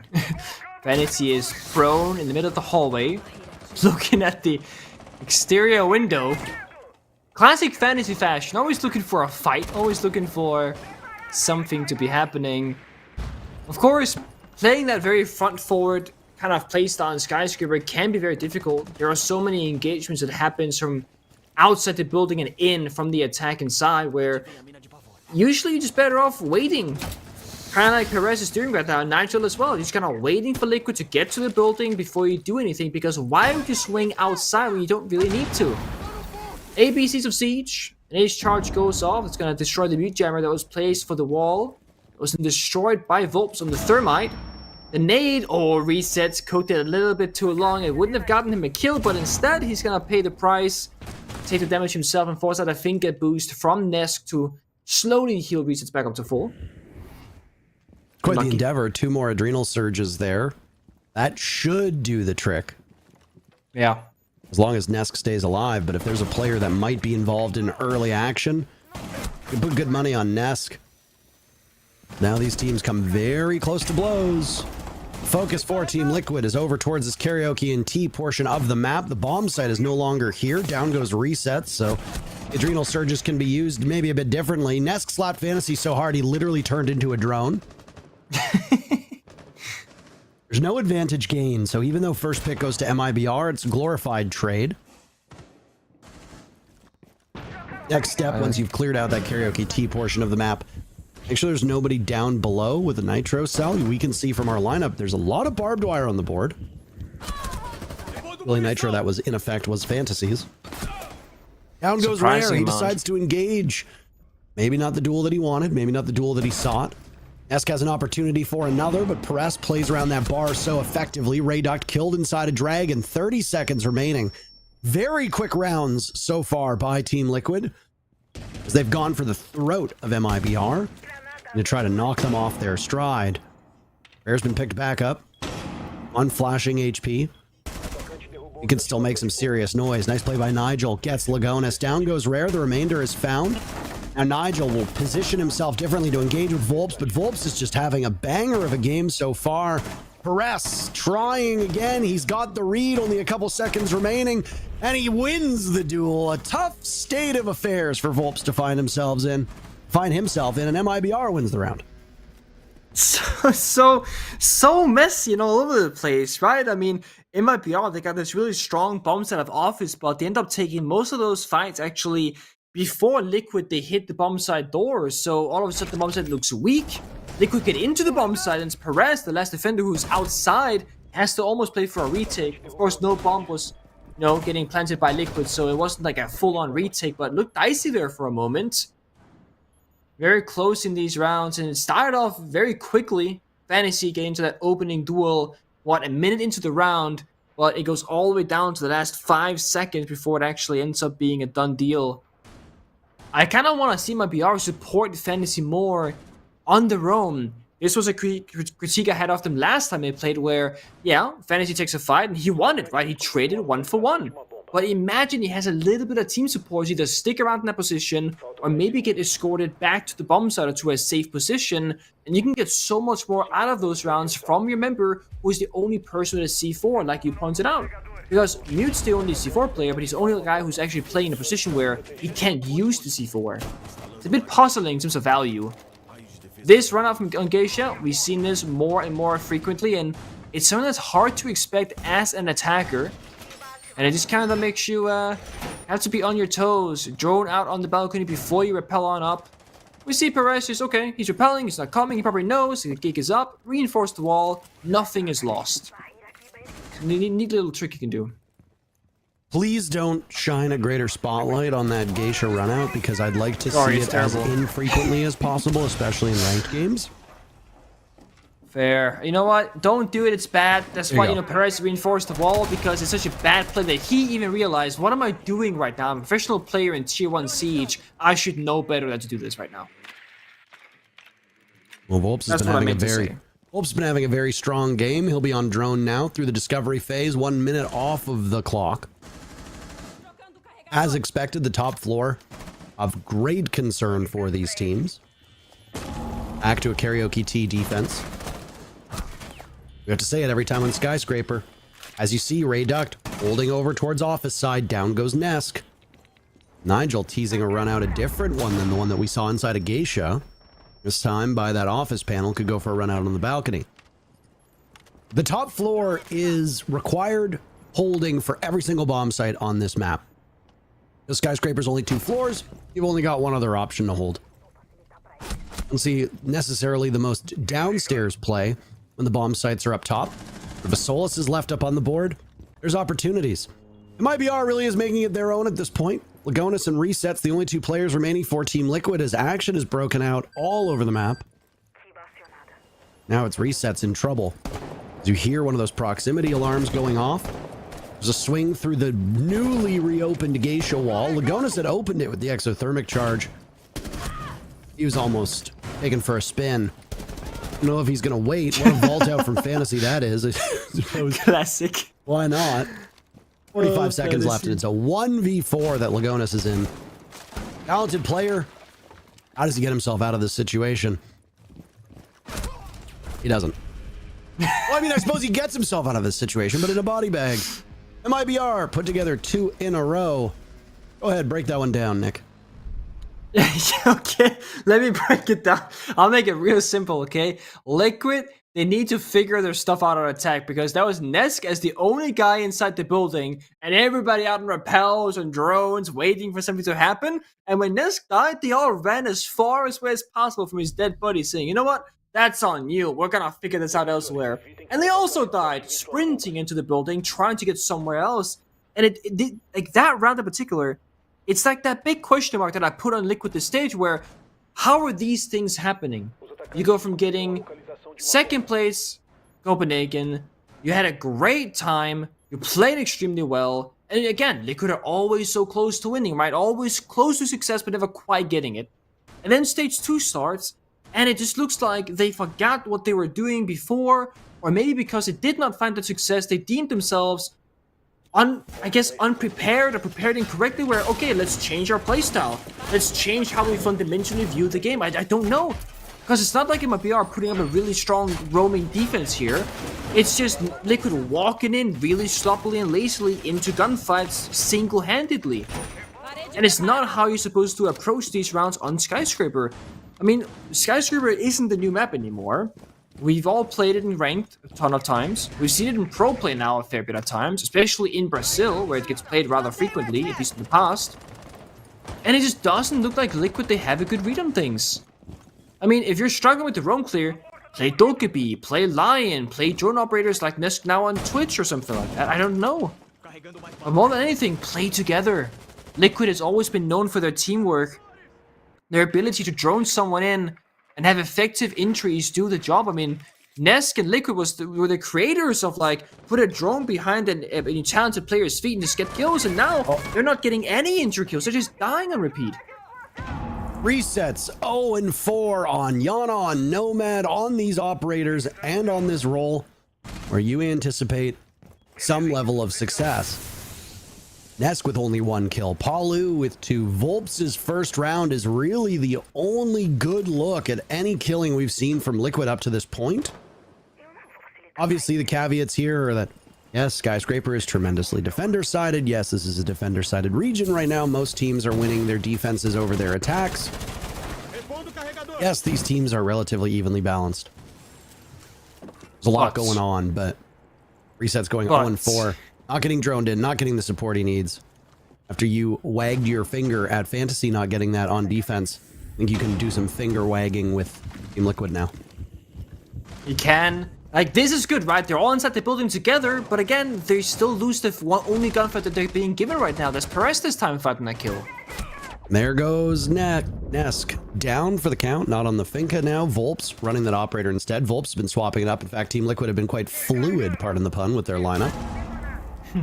Perez on a single point of HP. It's as close to death as you can get, but with 1 foot in the grave, he can still have a huge impact on this round. Especially on that Warden. Certainly can. No C4 though, so it's all has to be gunplay from his side, and MIBR actually, no, not known for their discipline, but this round is, you're waiting. They know they got Liquid unlocked, they have no way in, and look at this, if wallbang from Rare, looked like it's a operator swap. Oh, it's almost flawless in the previous round. They find it this time, yeah they do. Anticlimactic to say the least. What dominance from MIBR up to this point. 3 rounds in a row. Opening duel going in their favor. All 3 of those rounds. They've now done a complete cycle. Starting with that office bomb site, fixing their mistakes and winning karaoke on their second attempt, and now winning that barbecue kitchen down below. I mean, MIBR, they need this 7-1, right? They cannot lose another round if they want to get third. Then it's all up to Vivo, Key, or Liquid. So, the one way you do this, right? You start defense Skyscraper, which is great. And then, you know, you build up these rounds, just round by round by round. You get the mental advantage. And if you can get 5-1, side swap comes through, Liquid super tilted, they're kind of, you know, checked out, clocked out. Maybe MIBR, they can get that 7-1 victory, you know, and they are the ones who takes third. But at the same time, I mean, so many things has to go the right way for that to actually occur. So good so far, though. Liquid, yeah, they had that opening round. Volps armor up the gauge hatch, finding what 4 kills or something like that. But that really has been, as you mentioned, the only highlight so far from them, and the only round victory with that. And yeah, they've been fluid with their arbiter selection. We see now resets on Ash. We see Nesk back on the finger, and Volps taking the Harpy's duty. But I think if you're struggling like this, maybe finding stability and people playing the same operators might be more valuable than actually trying to change everything around. Because the areas where Liquid they're failing, it's the same position every single time. They're not faced with a new problem, they're faced with the same problem and the inability to solve it. When things go bad, you gotta try everything, right? Try rule changes. I mean, you look at the games where somebody, I think it was Iconic, was having a really rough game and they put him on Hard Breach one map because he just wasn't finding success in the role that he wanted. Maybe sometimes it just takes a little bit of a shakeup. Again, hard to diagnose what's wrong with Liquid here. I'm curious as to why Fantasy fell off of that spot instead of bandit tricking the wall as he was prepped to do. I think that Volps faked it the first time, and I think Fantasy thought he faked it the second because such a long time passed. But Volps just committed to it. So I mean, Fantasy has every single barbed wire in his back pocket. I mean, the sole purpose that you run a bandit is to trick that wall and make it a huge nuisance for the opponents. Now there's not a single barbed wire down, or well, shock wire down anywhere. No batteries. He's put down his barb. That's it. Yeah. Nesk dies, by the way. Nesk 1 and 5. Resets 0 and 4. These are not the score lines you want to see for Team Liquid if they want to stay competitive with MIBR. Additionally, there go your adrenal surges. Yeah. Oh, Volps though, a little bit of life left in him. 7 kills now on his side, and he's just on the rotation catch right now, sitting on that window to Dragon, catching movement from Rare. But now, well, MIBR, they know this, so no one else will go into that position and die a second time, and the rest instead looking for another run out this side on the office side of things. MIBR are playing relatively passive here again, just like the discipline, recognizing Liquid struggles in the entry, not giving them free. What is this? Wow. What? Nick, how does a man run with balls that big? I'm sorry, I just have to ask this question. That's quite the velocity. This is pretty much all over. What a wait. Maybe we spoke too soon. Volps getting the drop onto Fantasy, but cannot secure. 20 seconds left. Oh. Did we write the obituary for Team Liquid a little bit too early? Nope. Nigel sealing the deal. That's 4 rounds in a row from MIBR. Liquid in huge trouble at the moment. Also, don't look at the zombie on your screen, by the way. Don't look at that. You don't have to look at that. Don't look at it. Don't look at it. Look at this. Oh boy. Dying to that, that's it. I'm slamming my desk. I don't care. That's a stunner. I mean, valiant effort from Volps, honestly. Yeah, I was gonna say it was like He's a the only munch out person who spawned into this lobby on this team at the moment. Yeah. It's a shame to see, because if you go all the way back in time, Liquid, they had this kind of, tag that they were a one-man team, right? It was like Nesk walking in, killing everybody, and his teammates were just droning around him. And, they won Atlantic City, and then they kind of disappeared, and they went through roster iterations and everything else, and I will give praise to Liquid and say that they have done a great job at kind of rebuilding the roster a couple of times and trying to find new win conditions. And the whole Nesk Paolo as great gunners with support stuff around them, it was the story for Liquid for 2 years or so straight, where that was the working formula. And they bring in Volps, and you're thinking, okay, they get another incredible player, a big name, not the most experienced, but some experience, right? And surely this will fix some of the weaknesses from the team, because now they have 3 performers. But then there are games like these that happen so often where we look at the score lines and there's only 1 performer, and this time it's Volps. No one else is actually like you said, Parker, spawned in the server, it feels like here. And I hate saying this so many times in 5 rounds, but it really is a matter of it's a 1 versus 5 game right now. And sure, the last one was close. It came down to a 1 versus 1 because one of the 2 defenders were injured. But you watch Volps, looks like a goddamn montage, highlights. you watch the rest of Liquid and, well, you just see the death screen happen the first 45 seconds on the entry, and that's really the end of it. Reminds me of those moments where it'll say something along the lines of like Team Liquid highlights, and then that's the end of the video. You know, it's like the map fly through. I love that meme. It really is Volps getting, well, in round number 1, very impactful kills, but besides the 4K, those are 5 kills that really didn't amount to too much. You know, and if you subtract 5 kills that are largely exit kills in rounds that are lost, which don't influence the round result whatsoever, you're looking at, you know, a meager 8 kills across like all of Team Liquid through 5 rounds. That's dreadfully bad. And I don't want to beat up on Team Liquid too much, but it does not look like they have very suitable preparation for attack. Because it's not just that this is a defender-sided map. It's not just that MIBR have the favorable side to begin on. It's the fact, the way Team Liquid is approaching these rounds that are troublesome. Not the actual flow of the map itself. Well, I agree. And even if Liquid, they go flawless on defense and win the match, you can still give them criticism for their attacks because they were abysmal. They got this final round to make it look impressive, and they get the opening kill, but guess who did it? It's Volps, again finding that kill himself. Still half the round to play, and this is of course that extended area of the map, not the bomb site itself, so it's going to be the easier part of the map to be attacking. Volps is just permanently nearsighted. There goes Rare. Nesk picking up kill number 2.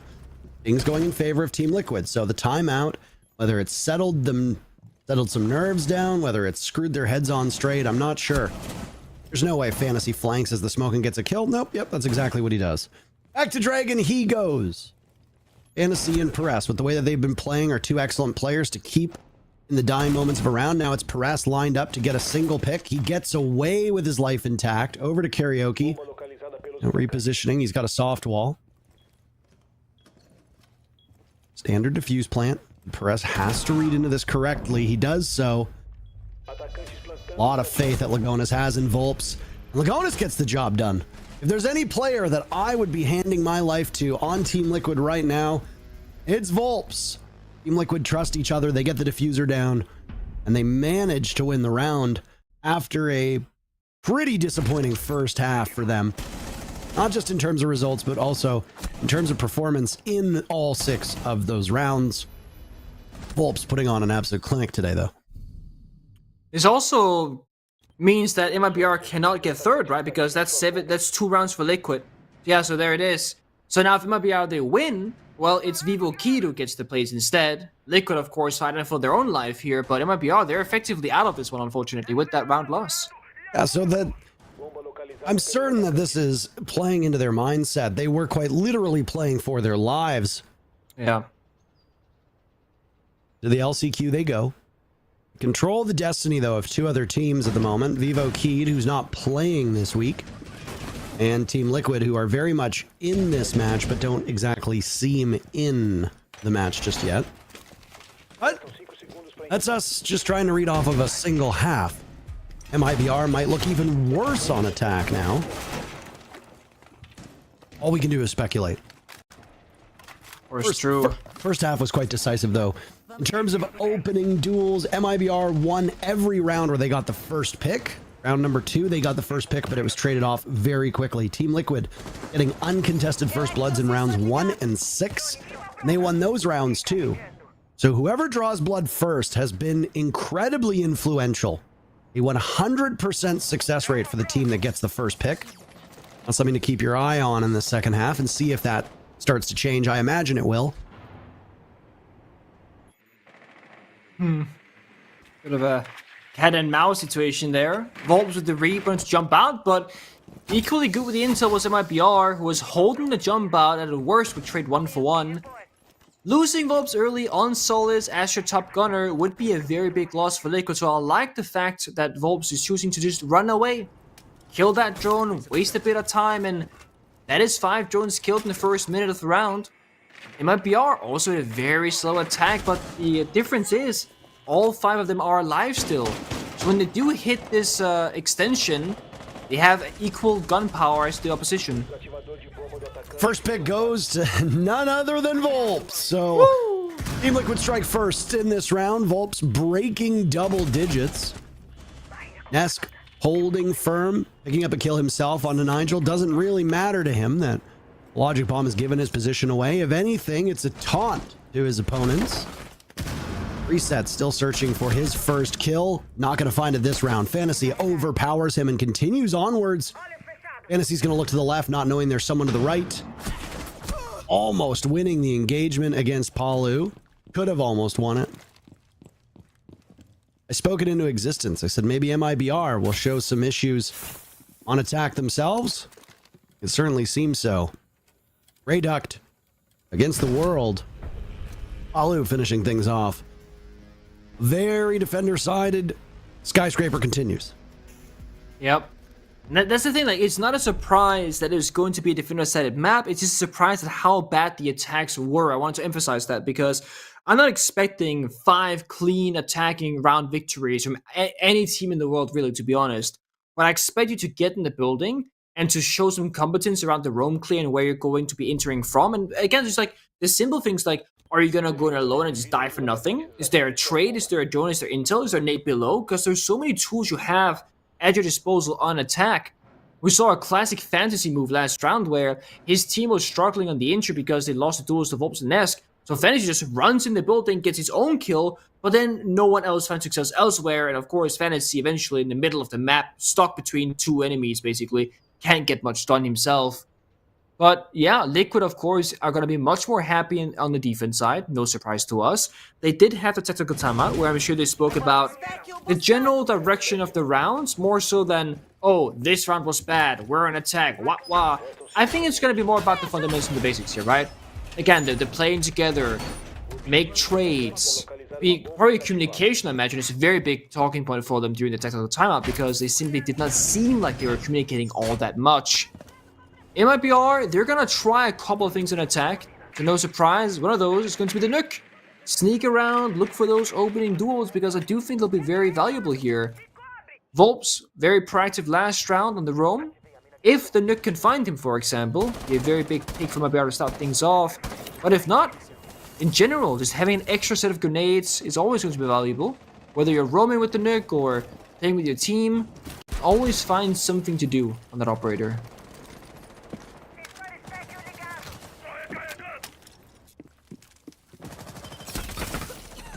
Goes one of those tread mines. So that's the first bit of information. Nesk giving his life away. And there's resets to engage, who still is unable to buy a kill. Fantasy picking up 2 very early on, and you'll never guess who kills him. Was it Volps by any chance? You would be correct. It was indeed Volps. That man is unstoppable right now. I will say I love the double kill from Fantasy. But he's a phenomenal player, one of the most quote-unquote aggressive players, one of the best entries in the game probably, in what he does best. But he also overheats and overswings the third, right? He could have been alive for this. Lagonis. You can trust that man with our life, but it's him and Paolo rather in a 2 versus 2, and somehow Liquid, they actually get the kills back into an even ground here, but they have bump site control, so it's going to be very hard for them to break this area. The whole purpose of a Nuke is to be silent. Yeah, And well, when you have to smash your way through those barricades, silence isn't exactly something that springs to mind. They'll refocus their efforts as they go downstairs through the main floor. Rayduct is now moving house side. There's a ping on a mirror window. Lagonis gets flashed as the Kiba barrier will provide him some protection. Rayduct gets the mirror window. They know where one of these players are. Gonna come out house stairs? Is it gonna be main stairs? Oh, nicely tossed as Palu detonates from below. Lagonis still playing this tight angle. He should be safe from behind. There was plenty of time for MIBR to get their ducks in a row, and that's exactly what they will do. Lagonis looks the wrong way. I thought he saw him, but he doesn't. Rayduct saves his team. It is back to him. Did he not know that it was opened up? I'm not sure. Either way, MIBR bail themselves out of a bad spot. They'll grab a 5th round Team Liquid watching their shots that go into Atlanta slip away minute by minute. Yep. I mean, again, the opening duel there was just so big for MIBR. Even like, if you get the 2 kills, you just force the rest of the roamers to be very cautious because you lose that link. Where typically you have, 2 or 3 roamers, and if you lose 2 out of 3, that third guy is either doomed because he's alone, or he's forced to fall back and give up so much map control. And it's one of the things that entry players to do more than anything else. Sometimes they get kills, of course, but a good entry player will just make quick pace in the map. Of course, that's in together with your drones, right? A drone will go in, clear a room, you follow the drone, etc. And you can see how quickly MIBR they get into the building in those rounds. You see how quickly Fantasies will take a gunfight and win 2 in a row. And then, sure, he loses the 3rd, but his teammates are there to pick up the slack and say, okay, you got the kills, we got the map control, we still come out ahead. Yeah, they had a Nuke last round. Nuke was like one of the last 2 attackers alive. Didn't really do a whole lot in that round. But you don't, as I said, you don't always have to do the gadgetry of Nuke. He had the grenades. Redot went down below and he was one of his 2 grenades that got the kill. And the other nade opened up the mirror window, which led to the 2nd kill. So a lot of value was found in that round despite Nuke not really being activated. And because of that success, Redot will now go in Gridlock. Where it's like complete opposite, right? Amaru, Gridlock can make a lot of noise cover, go up a hatch. But the bomb site is downstairs. Master bedroom bomb site is where Liquid will go to try and find success of their own. And it's not a common one, especially not one that you tend to win on. Of course. Okay, Again. yeah, but is it Volps getting a double kill? No. Almost a triple kill. She survived it. The only reason, we'd have to go to the actual replay there to see, but I mean, a 3 armor survives that. If that was a 1 armor or 1 health, now his armor doesn't exist anymore. Very likely would have walked away dead. Volp swings, gets 2 picks. Despite this, MIBR keep it close. It's a 3v3. I actually cannot get over this game from Volp so far. Palu has picked it up. Resets 0-9. It's not a good look. That's dreadful. Yeah, no, it certainly is. I mean, thankfully, Redot and Paris are low on health, and you might maybe still have a Goo mine or 2 on the map, but given how early resets died, not every Goo saw life in this round, unfortunately. MIBR in this problem-solving phase right now, being how do we get into the building, the bomb site, but only 3 players, limited time, and only 3 drones at best. It's gonna be a tough one for them, but they got a minute to work with. Still can't believe we're seeing this bomb site. I mean, it's a rarity. It very much is a rarity. So to have it be emerging and the way Team Liquid want to play it, that's understandable. Terrace was the main source of conflict for these teams. Is out goes a nade. Nesk still watching that terrace area. Down goes Rayduct. They're closing in on the bomb site inside of the closet, but there's 2 castle barricades there, and knows there's no real way in. Seems like MIBR just want to feed themselves to Team Liquid at this point, as there goes another kill to Nesk. Rare spotted from miles away. Seem to be a bit confused with how to go about tackling this bomb site, one that really shouldn't be as good for the defenders. Nesk peering through a kill hole. Rare reads into that one perfectly. He has to be cautious of what happens next, because he doesn't have much intel. One silhouette directly to his right, the other to his left. How are you going to pull off a perfect 180 to kill them both? The answer, you're not. Team Liquid win the round. MIBR call their timeout. Yeah, that's wise. I mean, the thing that's really happening in these rounds that's really denying MIBR the success that they're aiming for is Volps. Every time they go in the building, they always lose 2 members to him. Easy as that. And sure, Volps dies shortly after, but the damage is done. The entry, that's where MIBR they shine, and they're not really finding that entry success right now. Liquid as well, they did a great job to set up that bomb site because we saw the castle barricades. Sure, they stopped their own movement by, barricading off both doorways and toilet, or next to toilet rather.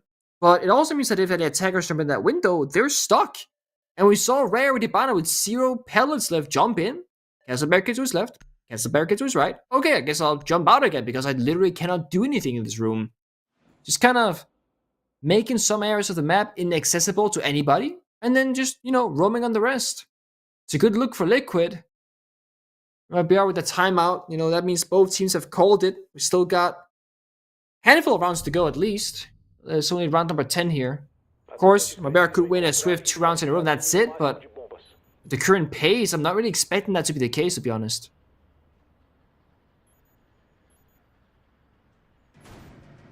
Back over to Karaoke and T. This bomb site being attacker favored, actually. 3-4 plays. Oh, 50-50. MIBR won it once on defense. Team Liquid prevailed here twice on attack. Team Liquid won it again on defense. So maybe it's just Team Liquid favored, as they are 3-1 on this bomb site. You think it's maybe a bit early that MIBR would call their timeout? No, I think... I mean, it's now our next loss, right? It's either 5-4 or 5-5. You tend to want to do it, and again, you're gonna be on attack for the rest of this half. You might as well get ahead of the problem now if you know what it is. And that's the thing. I wish we had access to the timeout voice comms. I also wish I spoke Portuguese in that scenario because I don't. Because I am very curious what the general problem-solving angle is for MIBR here. Like, what seems to be the issue in their mind and their support staff, and what would they talk about here? Because if you just run the building successfully, but then Volps appears out of nowhere, like a nightmare, what are you gonna talk about? Is it slowing down? Is it droning more carefully? Is it gonna be to play more spread apart? I don't know. Flashbang galore and members will go in the building, surely. Well, MIBR win that first duel. Team Liquid fires right back. 2 big kills from them. But to equalize, now Team Liquid losing the plot. Down goes Resets. Resets finally getting a kill, by the way, but only a single kill for this round. A nice C4 to confirm Perez. Lagonis fighting for his life. Can't get it done. I guess the timeout worked. Maybe we were wrong. MIBR move to match point. Should we talk about the bomb site there? That was a T karaoke bomb site. And every single member died outside the bomb site itself and doors. So, I don't know. I mean, this is Liquid heavily committing to the roam, which is a good thing, right? We always said Liquid play close together, get those trades going. But if you play close together and you don't get the trades, it just means that more people die quicker because you're playing closer together. And then MIBR, it looked like they were gonna go slow. They had a Brava, they had a lot of drones in general because nobody died in prep phase. And then all of a sudden, 3-4 flashbangs get tossed out. They walk in the door, jump in the window, and they just get every single kill that they would like in that round. And the Lion is a big part of that. Because if you move as a defender, obviously you get red pinged. And if you don't move, well, they know where you are. So it's kind of pick your battle right there. And obviously Liquid, they chose wrong. And just like that, it might be they are in match point. Liquid, of course, they got a lot of bomb sites to work with. There are 3 very playable bomb sites, but Liquid did show us the weakest one of Master Bedroom and find success there. And currently for them, only that Bedroom bomb site is locked. So they could go down to the barbecue, they could go back to T, or they can play where they currently are instead of Office. Play those mirror windows, play the Bandit on the Gonis, and try and put problems in the way of MIBR. But look at their attack and lineup. Not a single Heartbreacher is present. Now on some maps, like Border or some Chalet rounds, you might go, oh, that's not too odd. You know, you can flex it around. On Skyscraper, no Heartbreach. You're really trusting in players like Fennec to just walk in and get kills because you're not going to have any fun on the bomb site walls. You're forced to roam clear, and you're forced to challenge Liquid on where they think they're the strongest. Very pivotal 2 minutes now for Team Liquid. Will really be in for the fight of their lives. And honestly, if I'm a Team Liquid fan, with the way that they've looked this stage, I don't know if I'm feeling confident about their chances at the LCQ. I mean, you're going to be going up against a lot of freak show teams, and if your mental's weak, that might be your own undoing. Big kill by Volps. Volps answered back by Fantasy. Perez could potentially get another. That's Nesk on the other side of the wall. The silhouette to us, a big tease. Ultimately not in a point of conflict. I don't know if Nigel heard that or even saw Resets. Right now, over by T, he will reaggress. Resets creeping up. Nigel goes down to Nesk. So that was a read onto Nigel from this position. Nade from below. And Nesk dances around at Lagonis, gunning down Perez. It's Fantasy and Rare with the last 2 remaining. Team Liquid sitting very pretty at the moment. All they need to do is just wait out the remainder of this round. Pick up Rare, Diffuser down. That's resets with his second pick. Fantasy absolutely butchering resets, but Nesk had not moved out of that spot from Geisha. And he gets a very critical kill and a very critical round for Team Liquid. You can see the hard breach being an issue, right? I mean, Liquid didn't really move an inch in that round because they're all playing near reinforced walls, and they can't breach Geisha, they can't breach the karaoke wall towards Nesk and the Geisha hallways, so they don't need to move. MIBR, they can't deal with the mirror windows. They're completely locked out just due to the fact that they kind of misplayed their hand when it came to the attacker repick phase, because when you drone during this, you should recognize what walls are reinforced, at least some of them, see the mirror, for example, and kind of play around it. And yeah, sure, like, it's not always fun to play a hot breacher, but if you want a great gun, I mean, play Ace, right? You get the AK-12, phenomenal weapon, has a zoom scope, etc. Sure, you don't get any throwables, there's no smokes, no flashbangs, but if you want that, you play Hibana. If you want smokes, you play Thermite. You know, there's always going to be options available to you, and I'm not sure what MIBR's angle is. I mean, this could be the tactical timeout being like, guys, just catch them off guard, do something really abstract, and with this current operator attack, or attacker repick phase rather, it looks like another one of those. You see Amor being brought out, the Dokebi, Sophia, so again, no hard breacher at all, not even secondary hard breach from MIBR. It's another breachless round. And it's match point. Yeah, I don't like it. I don't care for it for MIBR. They clearly have some kind of plan. There's no denying it. You said it yourself, you know, it's... Oh, there goes Fantasy. There goes the Amaru. Palu, an easy kill. MIBR, you were so close. Making a lot of enemies in this region. But Team Liquid get that first pick. This is huge. They can still make it out of this game in a positive method. Though they're going to need to do it in overtime.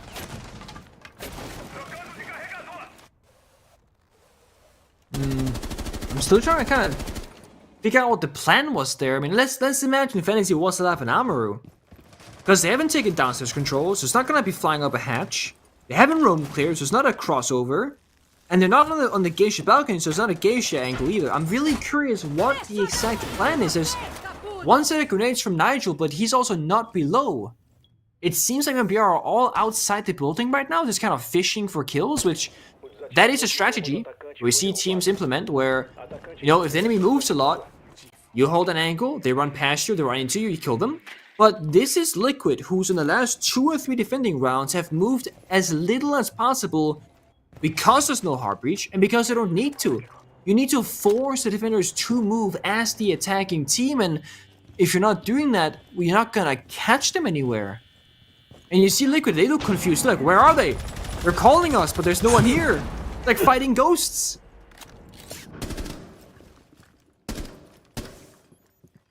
While Team Liquid need to do the same that MIBR did, a 4-2, which is the scoreline that might as well be engraved in our brains.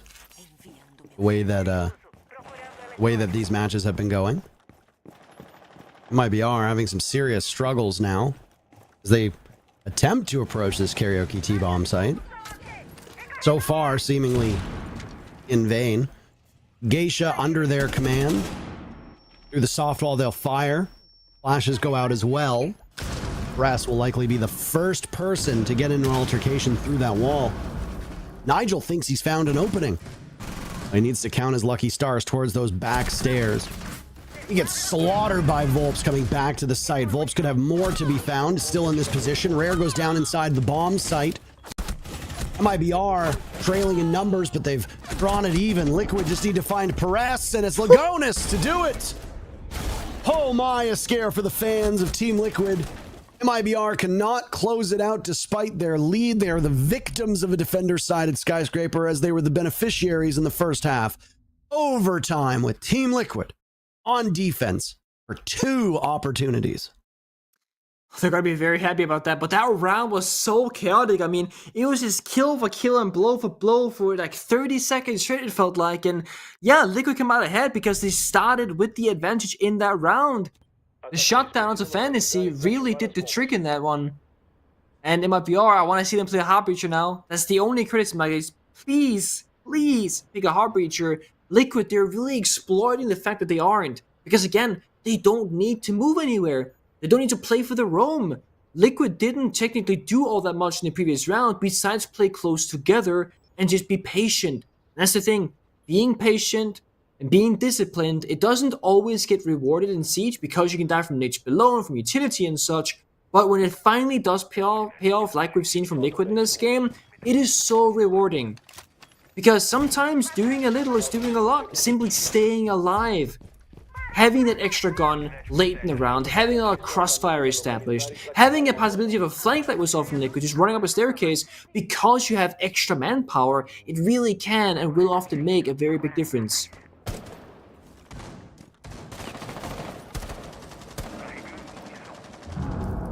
Sort of fascinating match between these two. Not that they've... See, look at Volps. Kind of looks like he's using a controller. Am I crazy here? Like, no, you're not. Look at this.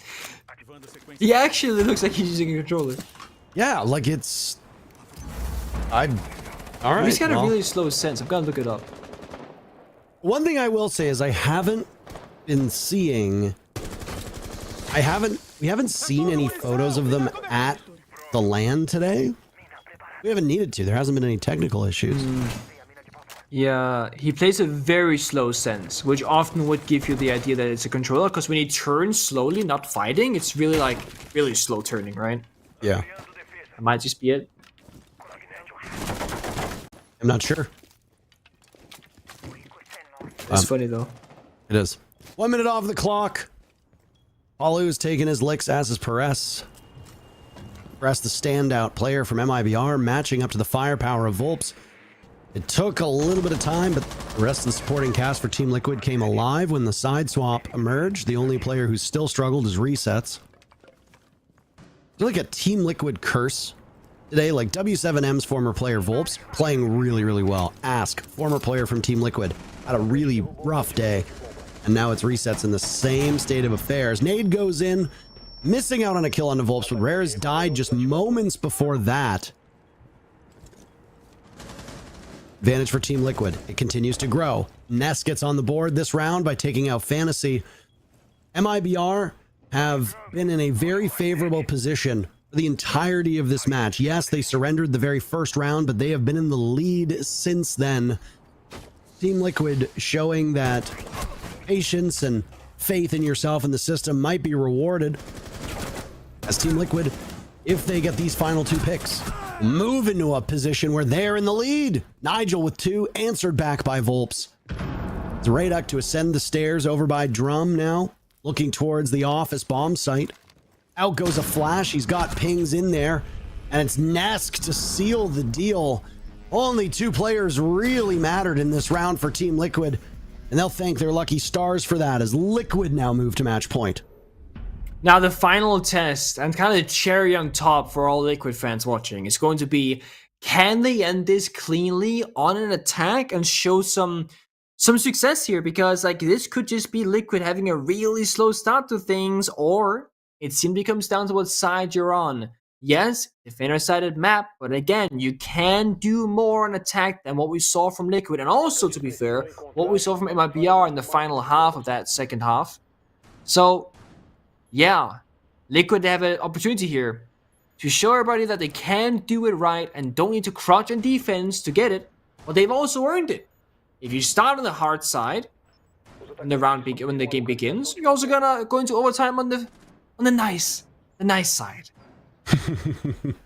Because trust me, like if this is a game you're watching right now and you get double defense in overtime, oh, you're happy. You're so delighted. Because it would be very, very, very, very, very tough to go twice on attack if you're either MIBR or Liquid. The 7th time that we've seen this bomb site get played so far. MIBR won it 1 time on their defense. Liquid won it twice when MIBR was on defense. Then on their defense, Team Liquid played it 3 times. They won it twice again. I jokingly refer to this as a liquid-sided bomb site, but Okay. I think there's a lot more truth to it than maybe I thought at first. It certainly seems that way. Normally when we enter OT, teams to slow it down. MIBR, they were decently quick, but again, that's MIBR. I would imagine Liquid to take some time here and pay their respects because they know MIBR. If they can find a fight, they can find a run out, they'll usually take it. Volps could also, of course, close in on 20 kills and 70 at the moment. Very realistic for him, but it's Fantasy to start off the shooting. On to Paolo this time, and Paolo, he's, had a slow start, but in the midst of things, started doing okay. He's 8-11 currently, suffering that death. But this round, he won't be on the board for Liquid. Perez holding court inside a Geisha. We've isolated him, and a nade goes out that if thrown a second sooner would have been his demise, but he'll survive for the time being. All the while, these HPs on MIBR are being whittled down, as some of the bullets from Team Liquid are certainly hitting their marks. Now it's resets to take some damage outside of that terrace window. Fantasy lined up, waiting for the Ace of Volps to swing on over. This is a win for Fantasy if the engagement goes the way it looks, but he gets mocked. Press dies. Or Press gets Lagones, resets, dies to Rare. MIBR in a 4v2. But Nesk is still on the board, and Nesk, like wine, think better with age. He goes to Perez. Oh, how sweet it would be if Volps can win this for his team, but he can't do it. We're going to 15 rounds. MIBR answer back. So far, the defense, 2 for 2 in overtime. And guess who it is? It's Liquid getting that final round on the favorable side. So it really comes down to MIBR now and the final attack. Defense-wise, though, for Liquid, they've locked themselves out of office as they played that in their first overtime round. And we have seen a severe lack of barbecue kitchen, which typically is your tertiary bomb site. And both teams, they coulda, woulda, shoulda gone there, but we only saw it a single time. So it's been a little bit of a surprise there. And Liquid will also go back to T karaoke, but according to your statistics, Parker, this is a Liquid favorite bomb site, right? Despite last round. So this is a great spot to be in. Operator-wise, I actually love that Volps bring out the Capcan, because it's not an operator that we see very commonly on Skyscraper. We have not seen it in this matchup really. So on the final round, it's not going to be on your mind. It's kind of like, imagine you don't spawn peek any rounds, and then max OT, everybody's spawn peeking. You're going to be caught off by surprise. With how quick MIBR they've been in their attacks, getting inside the building and hunting down kills, these Capcan traps can do some serious damage if they all get put down, because Volps has 3 in pocket currently. But he's got time. Tiger's gonna approach the building still, and there we go. 2 on 1 doorway. Leaves just 1 spare. Much better.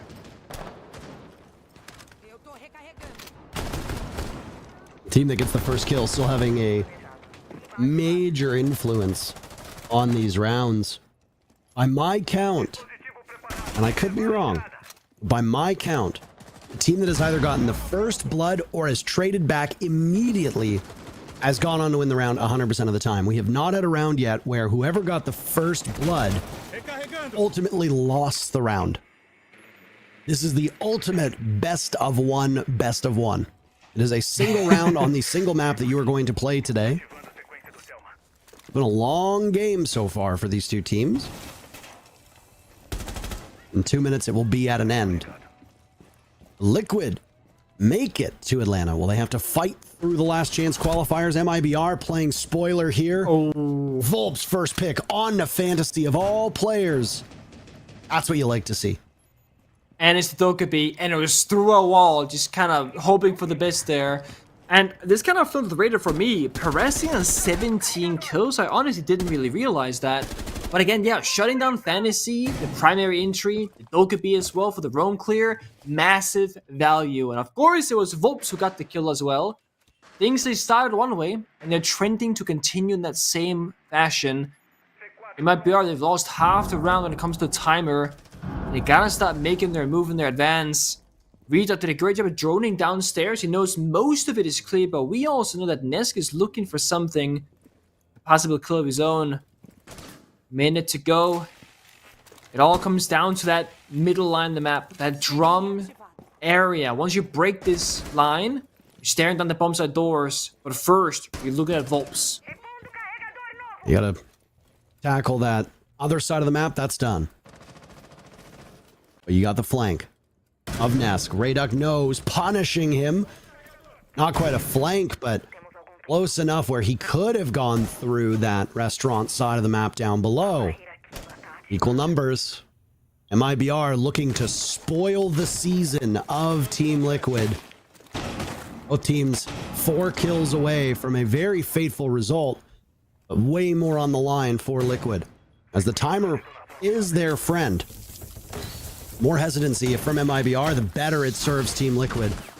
They'll use those Kiba barriers to patch up some holes. There goes Palu. Nigel dies as well. Numbers still very, very close, but only 10 seconds left. Harass, a big kill on the Lagonis. They continue to march forward. Volps, of course, the man of the hour, but he can't get it done. MIBR stun Team Liquid. On the final round of all things, when the pressure is at its highest and when the stakes for Liquid, they matter the most, again, they're so close to finding success as a team and as an org. And here's our third place, is to avoid LCQ, but again, they fall when it matters. Wow. I mean, you could have let Liquid have it if you really wanted to, but no. What a grudge match ultimately for MIBR. Team Liquid will now drop down to LCQ and have to fight their way through. It will be an absolute mission for them to secure a spot in Atlanta. A team of their caliber to go from second at the Copenhagen Major to now at very real jeopardy of not even making it to the next major. That's gotta be a hard pill to swallow. So, one more match to go. That one is gonna be hard to top. Can we top it? We'll see in just a couple minutes.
Max OT might have been needed, but MIBR close it out 8-7 to secure their first win in their Group B. And also, this is very good news for any Vivo Kid fan because it does mean that they are secured in the 3rd spot. But being a Liquid fan might actually be the most difficult thing going on at the moment. Yeah, it's just absolutely heartbreaking for Liquid because we always say, you know, they're always the bridesmaid, never the bride. They can't quite win an entire event, but now their path to get to an event is going to become so much more difficult. Sure, SI might be all but locked up, but Liquid definitely want to go to Atlanta and try to bounce back. Yeah, absolutely. Get a couple more points as well on the board for them. But also when we're looking at Liquid, I think this brings a lot of questions in terms of how the last couple of months have been spent and what they can do to bring back the reins. Going from, as you mentioned it yourself, 2nd spot in Copenhagen to now having to go through those qualifiers. I mean, any team that's looking to play those qualifiers is probably a little shaky right now, but still, Liquid just have missed the mark time and time again, and it's worrying, to say the least. It's especially on the attacking side where today it was just so underwhelming, where MIBR had struggled on the defense. I mean, Nick Pengu, he said MIBR can't even buy a defense right now. They came out and with a full deck were able to just have so many defensive wins. 5 rounds of defense came from getting the opening pick, properly converting it, and the only recovered round for this entirety of the game came at max OT, where MIBR, despite losing the open engagement, were able to bounce back. Yeah, looking at MIBR in general, how they have been playing and performing the last map, I think coming into this, there weren't a lot of believers in terms of how they would be performing. So beating a name like Liquid, regardless of the fact that Liquid hasn't been doing well, this is a huge feat for them and a huge boost in their confidence as well. Yeah, I mean, Perez had a rocky stage 1, and towards the back half of it, he started looking so much better. And all throughout this stage, he has been utterly dominant, and in conjunction with somebody like Fantasy, who might have quote-unquote struggled just a little bit, going -1 isn't that bad, but when you have somebody like Perez, it takes the pressure off so many of the other players of MIBR that just allows them to perform how they want to. When Nigel at 8 and 11, he's your worst rated player, put that in stark comparison to resets on the side of Liquid. In a game that was just one singular round, the bottom frag just getting 3 kills and having a 0.4 rating, you have to think of, hey, alternate timeline, what happens if resets shows up? Liquid are probably going into playoffs. Yeah, Volps though really did his best Dora the Explorer impression by putting on that backpack. I mean, 5-0 on the entry, 73% cost. He was trying his absolute best, but unfortunately, as you mentioned, there's a little bit of a discrepancy between the top of that table and the bottom of that leaderboard. So it does, unfortunately, for Liquid side of things, mean that they gotta get through those qualifiers. But when we're looking at the standings, W7M, as we said it earlier today, they are locked in on 1st spot. E1 Sports is 2nd. BioKid are 3rd. This is confirmed. And then we have Team Liquid on 4th. And MIBR, with their only win this time around being against Liquid, out of all teams, secured as well. And you know what? When Stage 2 started, if you asked me to draw out the table for Group B, I would have said W7M, Liquid, maybe MIBR 3rd. This is not what I expected. Yeah, that's you just took the words right out of my mouth. That's exactly the order of everything where I would have gone for the prediction.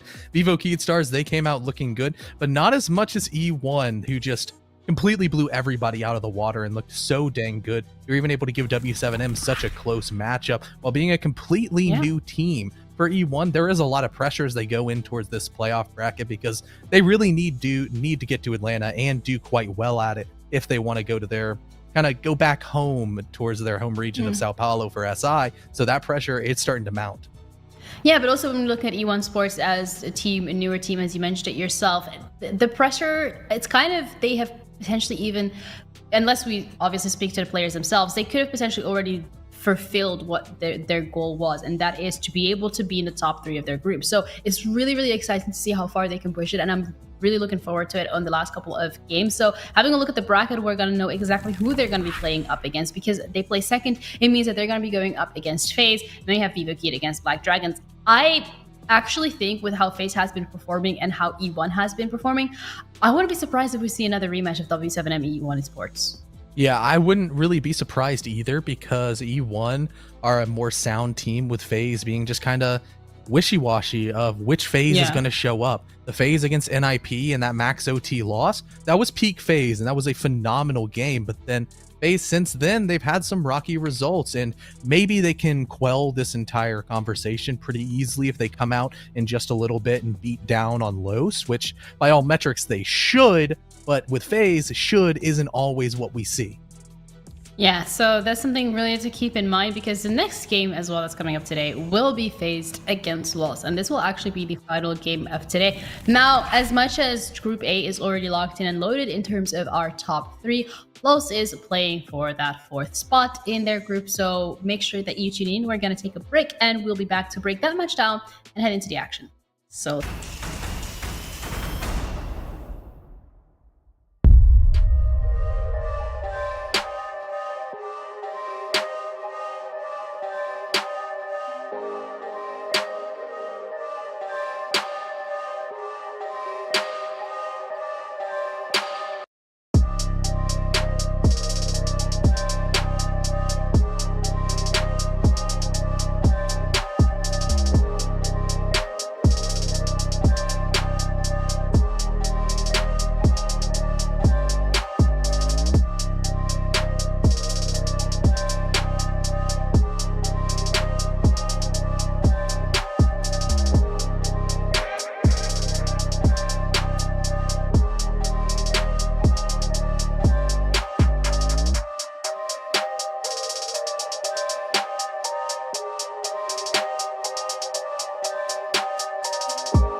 going up against Lowe's, the final game of today, the final best of one really for the remaining F stage 2 of Brazil, because we got best of 3s coming up next, so that is an exciting thing to look forward to. But FaZe against Lowe's, sit-ups, predictions, expectations, emotions, feelings, social security number.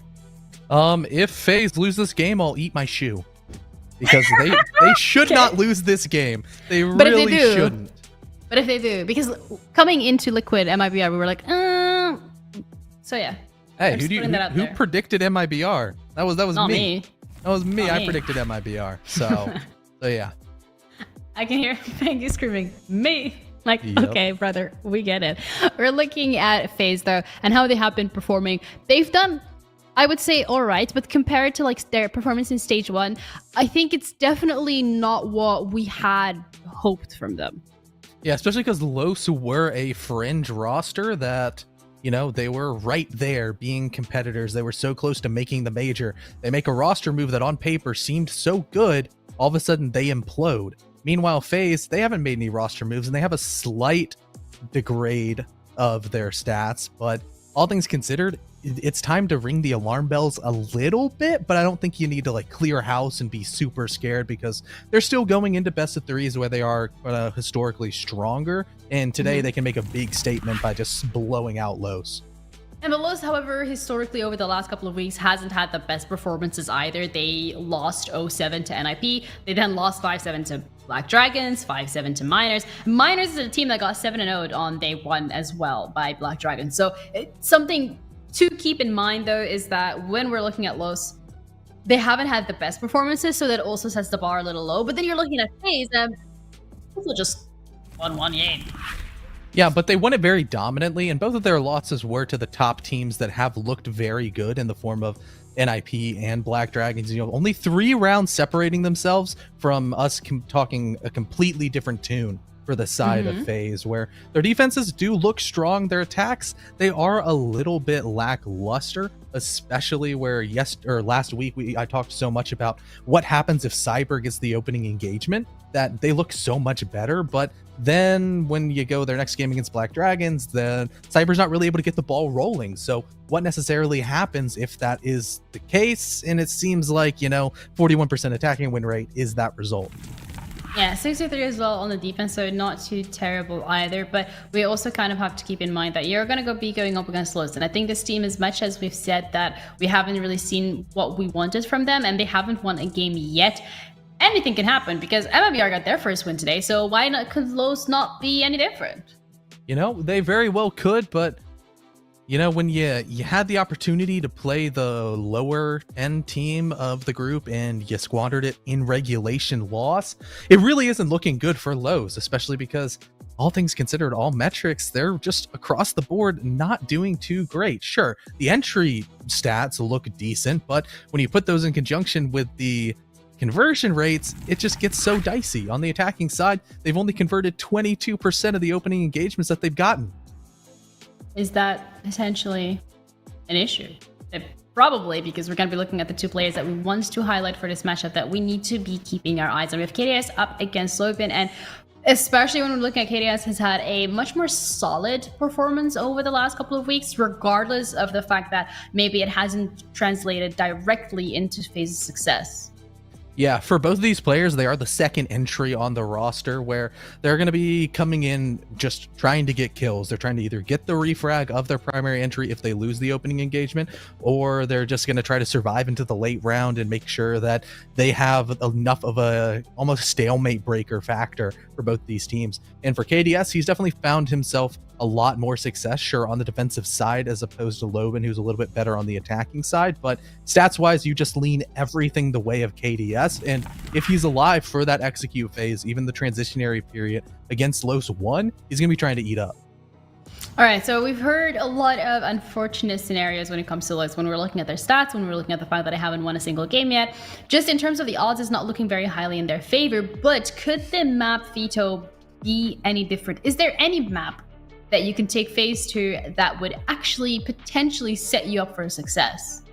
Not particularly, because Team Los, they don't really have that strong of a map pool, all things considered. Last time these two rosters played, they went to Skyscraper, and it seems like Skyscraper is a map that Los are still comfortable on, but interestingly enough, FaZe are the ones that ban it out, right? So, interesting, because FaZe still are a strong Skyscraper team, and it really seems like Los like the map. But instead, we're going to go to a Nighthaven Labs. That's sure. Okay. You know, you see FaZe, they had a pretty dominant win on it against Netshoes Miners. And for the side of Los, they have a close loss, but to the same team, which is just makes it a very perplexing choice for me that, hey, we weren't good enough to beat Netshoes Miners. Let's take on the team that absolutely dismantled Netshoes Miner on the very same map. For the memes, but also you can say that because Los has seen FaZe play on this map particularly, potentially they're feeling a little bit more comfortable. Maybe they've seen issues with how Miners has approached their game plan when it came to Skyscrapers that allowed FaZe to take such a convincing win. But it also does bring the question in terms of FaZe starting on the attacking side, how is Los going to be dealing with the defense? Because it's not their strongest. Yeah, it definitely isn't, because they're very, very slow on both sides of the ball, on the attack and the defense side. Meanwhile, FaZe, their tempo is just a little bit better. What we saw last game with MIBR against a slow team of Liquid, the speed won. Speed kills. It's just looked so much better. And when you're going in comparison on this game, the contrast is even starker. For the side of FaZe, they're averaging about 70 seconds for their opening engagements. Meanwhile, you go on the side of Los, where they're averaging about 98 seconds on the attacking side, and for the defensive side, their first kills typically at about 110 seconds, almost 2 minutes without anything. They're just giving up so much map control to the attacking side, and FaZe, when they get the map control they need, they look like such a better team.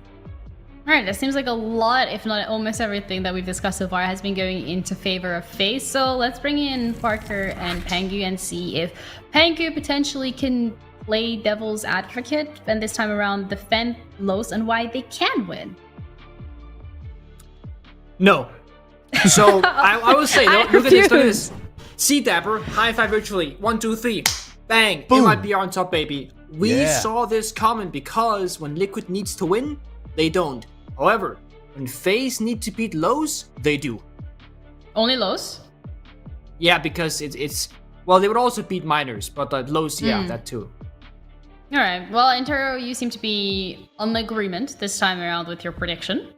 Yeah, I mean, I've had a pretty rough day. Yeah. I was wrong about Black Dragons. I was wrong about Team Liquid, though I was totally justified in my theory crafting behind it. I thought Team Liquid would edge out ahead. I mean, I think this is going to be a blowout. Los have not really given us much to be very confident about this stage. FaZe Clan look like a good team. The map is definitely an interesting choice. And I think it's going to lend to a relatively speedy affair for FaZe Clan. You know what happens when casters say that it's going to be a relatively speedy affair for either one of the teams? It ends up being the complete opposite. So if you want to find out whether the caster curse is real or not, stick around, because after the break, we're going to be heading into the action.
Best of 1 of stage 2. This FaZe Clan versus a team formerly known as Lost One, now just known as Lost. And we go to Laboratorios Nighthaven, aka Nighthaven Labs. Oh, it's a Monty Band. Would you look at that? What a surprise! Let's see, are we gonna get Manifesting a Ying ban here. A Ying ban is possible. Let's see. Oh! Oh! It's like a rank game all of a sudden. It's a Thatcher ban. Okay. All right. Then we gotta manifest a Kaid ban to match the Thatcher ban and a Valkyrie ban for Intel, and we're almost back on track. Okay. Back on track. That's one half. Yep. And then the Valkyrie. Valkyrie Although ban has this to is come low in. starting defense, so I feel like they could leave it open, to be honest. Let's see here. They're thinking about it. I'm going to say Azami. Oh, they're thinking. I'm going to say Azami. Putting my money on Azami. No. I don't know, man. Oh. Fenrir instead. Despite starting defense. Okay. So we don't go the full day with Valk bans. Valkyrie's banned out in matches 1, 2, 3, not 4. Kaid was banned in 2, 3, 4. Monty was banned in all 4. Ying was banned in the first 3. The Thatcher ban is an intriguing one. Oh, look, it's Santa Claus Dokkaebi. That is one helmet on Blitz as well. I was going to say, you take away the operator icon, you have no idea whatsoever who that is. No clue. Yeah.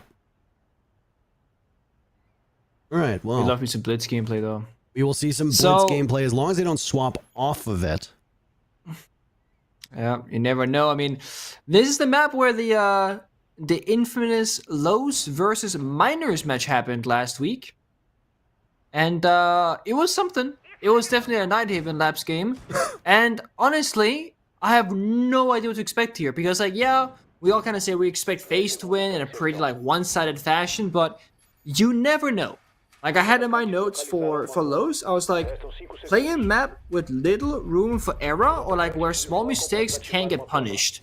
And in one way, going to a new map is a great option. Because, you know, FaZe Clan are not going to be as adjusted to this map either. Neither are you.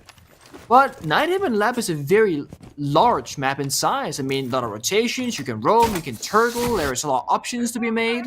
So, in one way, it's a bit of a surprise, but the setup right now from Lowe's seems like a pretty good prep has been done for this. Curious if Cyber's gonna run on in. They got Blitz to follow. This could be a fast, planned, execute fall we know, to be honest. Wait it out. Bottom floor bomb site. And there's Cyber off to the races. It was Dots who actually took quite a beating at the onset. Logic bomb goes off. Maya and Dash on the board first. Maya yet another kill. Not exactly the result that FaZe Clan wanted to start with. Certainly not at all. KDS and Souls the last two, and they can see the B-bomb, but Souls will now lose some vision of it as that hole is just plugged by the Kiba barrier. KDS inside of EXO. Not too far removed from the bomb site. Loban's gaining tons of information above. And on that main floor, as you'll see, a Solus will play under the bomb site, but you can't go under the bomb site when it's the very basement. Dots will aggress up. There goes KDS. What a big round from Maya on the Valkyrie, of course. Let the Valkyrie go unbanned. You see what happens. Souls gets on the board by taking out Dots, but be quite impactless. Maya looking for a 4th kill now, dancing around the Kiba barrier, dropped by Souls. These are just ego challenges at this point, Nick. Oh, yep. Wait a moment. Never mind. Dash throws out the nitro cell. And that closes the curtain on the very first round. FaZe wanted a fast push. They got it. Not the way they wanted the result, though. Going in favor of Los. I am curious if it was possible to plant there with the Blitz, because the only plant that was Solus up above, and if you toss out a smoke grenade and plant with the shield on your back, that turtle shield, as we say, or turtle plant rather, I feel like it could have worked. But instead, it was Ash trying to plant and get in, obviously dies immediately, and the follow-up was just heavily favoring Lowe's. They found all the kills, and Fishton was trying to enter on in, and I really like their setup. The basement hold, roaming heavily, with both the Valkyrie and the Solus available, you have so much intel to actually extend out around the map, and keeping the exterior walls soft to give those reinforcements elsewhere, very unique. You'd almost believe that you would have to reinforce the bomb site walls, right? Surely. No. Not necessarily always, not in that round. FaZe Clan will keep up with the shenanigans, but they'll make one small adjustment here. They will play the IQ because they recognize that, oh, actually, wait a minute, Valkyrie is not banned, even though it usually is. And while it will not be played in this particular round, the IQ is always useful to find the solids and just, you know, gadgetry like the goo mines, the razor blooms and thorn. There's always value to be had. You just don't get any other utility. No flashbangs, no grenades. So, and you gotta spend most of your round with the pistol in your hand to, you know, have the scanner out. So that kind of sucks. Do it, Dash. Jump. You know you want to. Jump out. Jump out. Maybe not.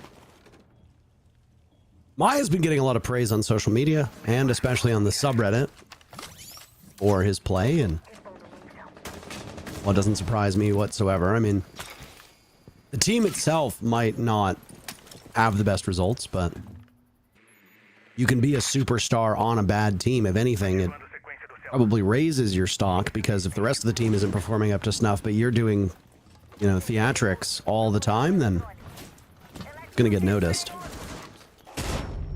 Blitz on the board meant it could have been another early push for FaZe Clan, but no. They opt not to do that. Dots will be the first line of defense. A Warden with a shotgun is not something we see all these days, but he's playing by Aqua, defending against the doorway. That seems to be the meta in Brazil, where you push Blitz instead of Fish/Aqua, because the same thing happened last time we saw this map being played, actually. That's Vidiking to encroach upon the bomb site, which he sees just a small bit of. Down goes Maya. Andy, the very first pick. Blitz has an opening. Souls can charge on in to do that, but they don't have the intel they need. Now you can play off of those logic bombs. All the way back by Aqua Stairs. Fish Stairs, as you might want to call it, was the Warden. Playing deep. Smart gadget. Or goggles, rather. Equipped. Here's Dash to take up Rafters. And it's a perfect flank so far for Dash, but the answer back from FaZe Clan leaves Loban and Dots as the last two standing. Loban still there, a nice pick! Video duel the Blitz! Oh, it's ugly! Souls makes it work. FaZe Clan answer back with their first round. A little bit too close to comfort there, though. The flank completely open from FaZe, and they didn't really look like they were ready to go for an execute either. They were kind of locked out in that garage rafters position and didn't really seem to have a way in. But, you know, if you find all the kills, you don't need the bomb site in control. And I do think that maybe this could be a no plant angle for FaZe, because Loz's game plan right now seems to be to fight their opponent wherever they can. And I do like the approach. Like, if you are a quote-unquote newer team, and, you know, your fundamentals aren't going to be as sharp, and, you know, your strategy on a new map, you know, you're not 100% confident in them, simply say, okay, let's set up the bomb site, let's roam around, and when it comes down to it, let's go for flanks, try and go for those kills, because if you look at FaZe Clan's operator lineup every single round so far, it has been around that execute. Blitz the first 2 rounds, Ying was also in the first round, and now, of course, going through attacker repick phase, we saw a Sense, we see a Dokkaebi. It seems like FaZe Clan, they want to do this the good old methodical way. 1, 2, 3s, the ABCs, and if you play very aggressive and lose on the defense, it can be very hard to play against that, because a lot of that logic and the flow of the game kind of goes out the window. If you get any kill now onto FaZe Clan, you're gonna kill a valuable member. Either a Heartbreach, a drone operator of Twitch, for example, a Dokkaebi for the roam clear, the only grenades inside of Ayana. No matter who you kill, it's high value. Garage is going to be a big focus of this round, as we saw in the previous round. And yeah, I mean, I like that FaZe Clan are changing things up. The point that you mentioned about Blitz being meta is something that, God, you almost never hear. But you expect there to be a shield on the board. Monty is banned, so you got the Blitz that could possibly come in. Osa also works as a shield operator, though in a different way.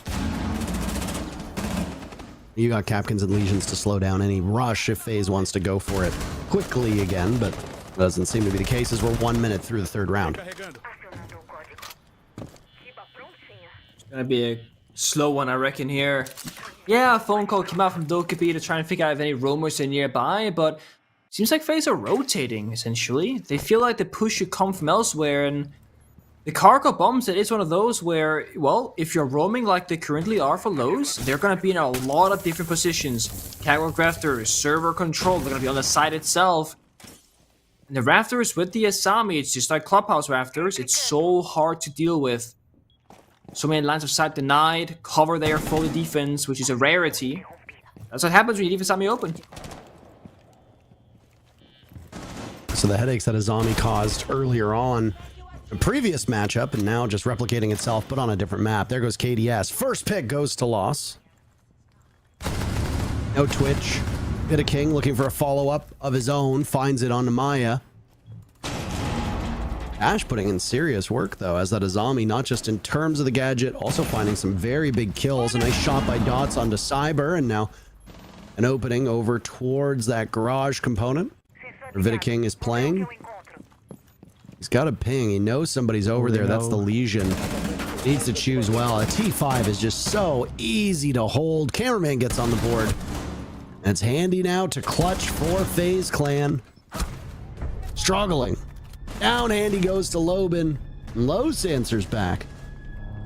FaZe Clan only picking up a single round through the first 3. I think that's below their own expectations. Yeah, I mean, it's that or we have underestimated Lowe's because it's hard to judge in 3 rounds, but they actually do look better than previously showcased. Their game against Miners was kind of like a very sloppy and messy game, and it just seems like they have a very precise game plan in mind right now. I mean, we see them being decisive, making proactive plays, and very much understanding of what parts of it they do care about and which they can kind of give up for free. Like Rafters, for example, they held on to it the entire round. They cargo held the bomb site. Nobody's like in the middle of nowhere where you're thinking, what's that guy doing there? Like, there's no one in the basement in the corner trying to go for some kind of crazy flank from Lowe's. What they're doing makes sense. And this is one of the benefits of going to a new map against a team like FaZe is nobody is going to be super practiced on this map just yet. The meta hasn't been established. There are so many ways to go about it and things that can change up over the course of the next couple of months. I like the map pick, it's bold. But again, this is defense. The big question really is, how well can teams do on the attack? Because if you're half clueless, I'm not saying they are, but let's say you are, being on defense is the better side to be clueless on, because you don't got a problem solve to do anything. You reinforce some walls, some hatches, you can sit in corners and the attackers don't drone you. I mean, you can get a free kill. On the attackers where most of the work comes in, at least the heavy work. Absolutely. Basement bomb site yet again.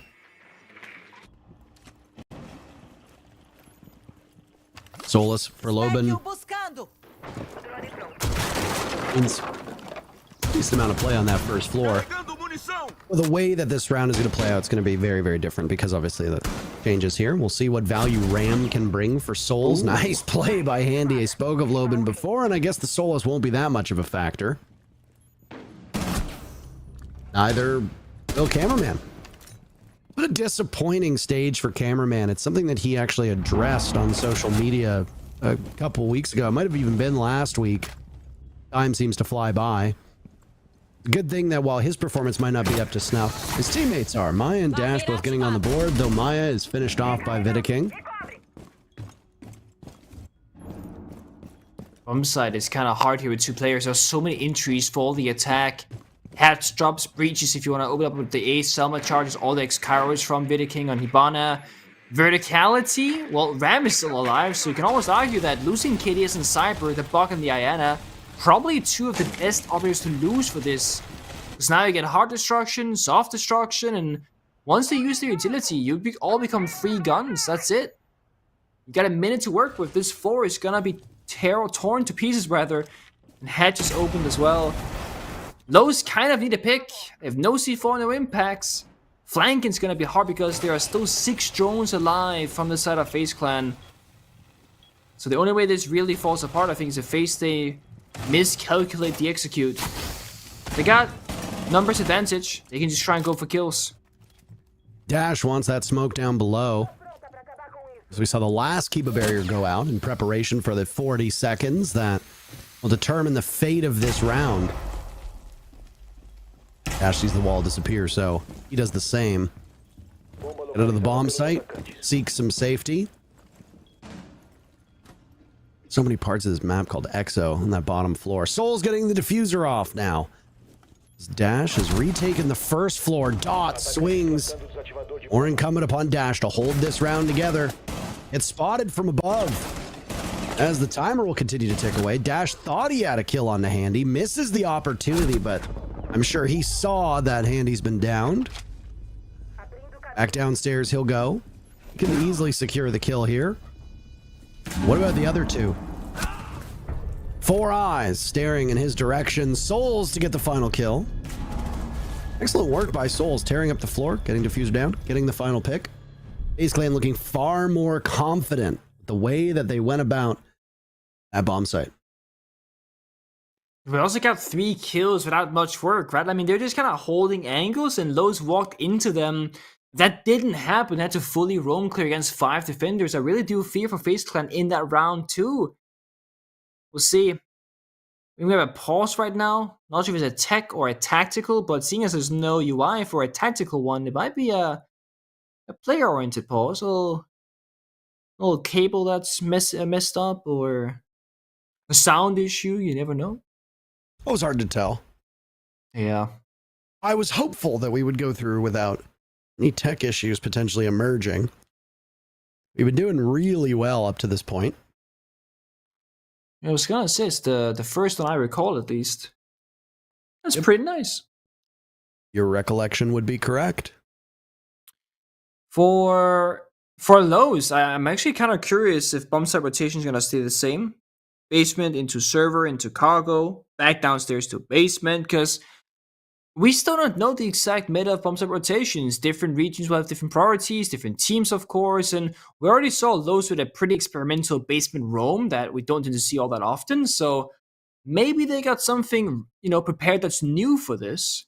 Because if you're gonna go back to back, in terms of maps, usually you gotta prepare some new stuff. It's not the enemy watches the previous VOD, they see what you did, you see you repeat that same thing, they kind of know how to pick it apart. Despite losing that basement bomb site, mean that they could go back again. They will opt for a change to server they go, which is actually where FaZe Clan they won last time they attacked. That wasn't the basement. So statistically not the best choice, but again, it comes down to player preference and comfortability on the bomb site, and what kind of ways you want to break it down. Isami, of course, Pigwit's gonna be like 100% probably for both teams here. Don't see why not. Same with the Solace. Valkyrie is available, but it hasn't been played really, except for the first round for Lowe's, and sure, it makes most sense to do it if you're roaming, but intel is always nice to have. Also kind of forces the attackers to play IQ, which is less utility to have an attack inside of things. This is a big map too, right? Yeah. Valkyrie cameras positioned in places that you might not see, especially on a map that is waiting for its meta to get settled. It's not like you're playing on Chalet or Clubhouse or Oregon where you have a pretty good idea of where these cams can be positioned to maximize their value. There's a lot that is still being learned about Nighthaven Labs, and they could just apply them wherever. I agree with you. I was actually going to make a comment about the Valkyrie, see how much longer we went without one other than round number 1. So. There's Dash again. Notice there's no Claymore, so again, if the time is right and he wants to go for it, he gets thrown down. He's not gonna go jump out now. But it does a plan. No, whoa, okay. Okay, Dash, try and go out the window. We see what happens next, right? There might not be a Claymore waiting for you, but that Twitch's gonna go off that door and smoke you immediately. This is no way. Another player that's highly vaunted is Cyber, and he's killless at the moment. That's true, actually. It's not the position you want him to be in. Oh my, what a play by Dash. Catches KDS looking. Still in this spot. Dash has been excellent so far in this match. Trading off Solus. I think the last Solus was Loban, if memory serves me correctly. Just pre-fires and gets the headshot. That's easy kills for him. Dance, every team has an Aqua player on this map. Every single, it's like the staple, right? Maya is your catwalk player, and then Dot's gonna be your Aqua player, and those things are just covered. I like the supportive network here from Lowe's. They're like rotating to be near one another. They have that buddy system going. Dash, he is alone, and he gets found real quickly by Handy. Oh, another he peeks the lined same up as angle? well. I'm not certain about that one. Wait, there's a third. Possibly. Lobin counting his lucky stars. Handy persisting in this position. Now inside the site, it's Cameraman. By the bomb chassis, Vidaking goes down to Maya. Now Maya will drop as Cyber looks for kill number 1. Doesn't ultimately get the confirmation. Wanders in with the sidearm out. Cannot find a kill. That's Cameraman, who's dropped him, and will be able to get the confirm. Impact sails overhead. Souls and Handy will have to work together in these final 20 seconds. Lobin is on a tiny portion of HP. Handy getting them all. It's a team kill. Not ideal for Souls. Maya not retrievable. Lobin playing keep away down below. Fuser in hand. Souls will have to go for it. Maya trying to crawl into position to give intel. And Lobin get back to the site in time? That's the real question. Yes, he does! Ooh. Oh my! I don't know if the call was made for Maya or not, but even if you're down, you're not out. What a clutch from Lobin, and Los goes up 3-2. It was kind of like scary because Lobin was downstairs when Souls got onto the site with Diffuser, so the plan was pretty much guaranteed to go down successfully. And I'm curious if FaZe actually had the intel there that they had a down player. Because if they did, then why not get the kill to, like, take away that intel? Because they can just say, oh, he's spawning over here, buddy. Easy kill. And at the same time, it's like, if they didn't have the intel, then Souls making the play to go for a plant in a 1 versus 2 was very risky on his side.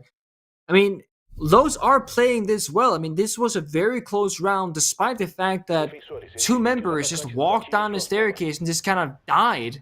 That was Dots and Dash, right? They kind of shared that, hey, let's win this guy at bottom fish, and just didn't really work out.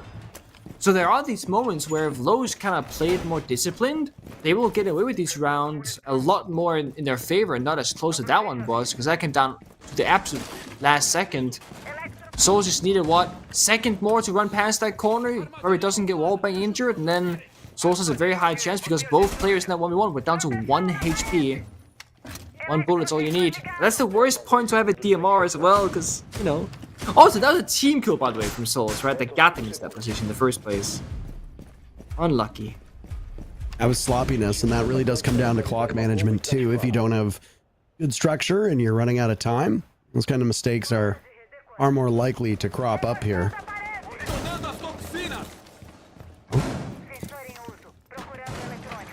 It's a basement defense for Los.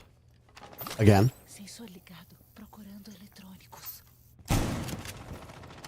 You have exact numbers for how many times Nighthaven Labs have been played across all regions? Because at the top of my head, I can only remember like 4 or 5 times. So when Lynx and I worked the Lowe's Miners game, Lynx said he had casted like 6 times because like NAL had like 3-in-1 plate or something like that at one point. Really? I don't know about the European count and Asian count though. Yeah, NA's needed quite a bit. I remember the NA matches, but I don't. I think the first time you and I casted this map was actually in Brazil. I don't think it. Yes. Yeah, I don't think it was. I don't think it was in North America, but Ash gets the lead off pick because the grenade sails over, and Maya is able to just gracefully dodge around that. Goodbye to KDS as well. This is a very favorable map for the defenders at the moment, and Los have set themselves up very well. Carry this first half 4-2, which is again that scoreline that we so know and so love. Very first NIP game, the very first game we played today with NIP and BD was a 4-2 first half. W7M E1 4-2 first half. Skyscraper might be our Team Liquid. Take a guess. 4-2 first half. There you go. Oh, setting themselves up for it, but there's still plenty of time to turn this around, and that's what FaZe Clan is hoping for. As down goes Dots. It's 2 separate players from Los that look like they wanted to dogpile Handy. Oh, they're running. You look at this, the discipline there. They get the advantage, and everyone but one member falls back. And look at that. Who is it? It's Loban this time in the Solis. But it works out. Gets the injured. It's just down to Souls in a 1v4. He can actually try to go for the retrieve here, but no, Loban strikes inside a garage. Down they both go. 4-2 first half, as we discussed. That's actually crazy how the meta right now, at least in Brazil, has just been so defender-sided, no matter what map it is, despite maps that have, over a long period of time, been attacker-side, like the Border, like Chalet, etc. Even they have gone the distance, favoring defense more often than not. And the meta itself, like the operators that were playing, the operators that are being banned, they haven't really changed. But for some reason, I think one big thing that's kind of shifted is the pace of the games. There are a lot of rounds these days, I find, that are very slow, in the sense that nothing happens for a while and maps should expect chaos. Like, we see Chalet rounds go down to, like, 40 seconds before an opening kill happens, where, like, you go back 6 months, that was, like, unheard of for the most part. Of course, Nighthaven Lab, you can also go, okay, it's a big map, right? So room clean's gonna take a long time, you're not gonna see a lot of kills happening. Well, wrong. We saw Los and their defense spread out so thin across the map that most opening kills happened in the first minute, maybe minute and a half of the round, and shortly after, more deaths and kills would follow. See if FaZe can keep that same kind of pace, or if they have a different approach to this. Operators aren't all that different. I mean, they're bringing Valkyrie in the first round, so they're matched now with Los amount of times they brought that operator. The rest is pretty stable, but oh, that's a new one. Okay. It's Maya as well of Osa. I mean, that's a hard kill to get typically. It's a good first kill. Yeah, it's a pretty disastrous operator to lose first, but I mean, there's a lot of good options here for Team Los. I guess in that sense, good options for FaZe Clan as well to get the kill. But Cyberd got a kill in the previous round. Talked about how he was 0-4 now, 2-6, and still alive. Playing Valkyrie, an operator that his ban rate is through the roof, but pick rate in the unmatched that we haven't seen her banned in, not really all that high. Also happens to be battle dress with the FaZe Clan gear on it. Cyber almost loses his head, and there we go. He droned him out, and they follow up. Loban with the pick.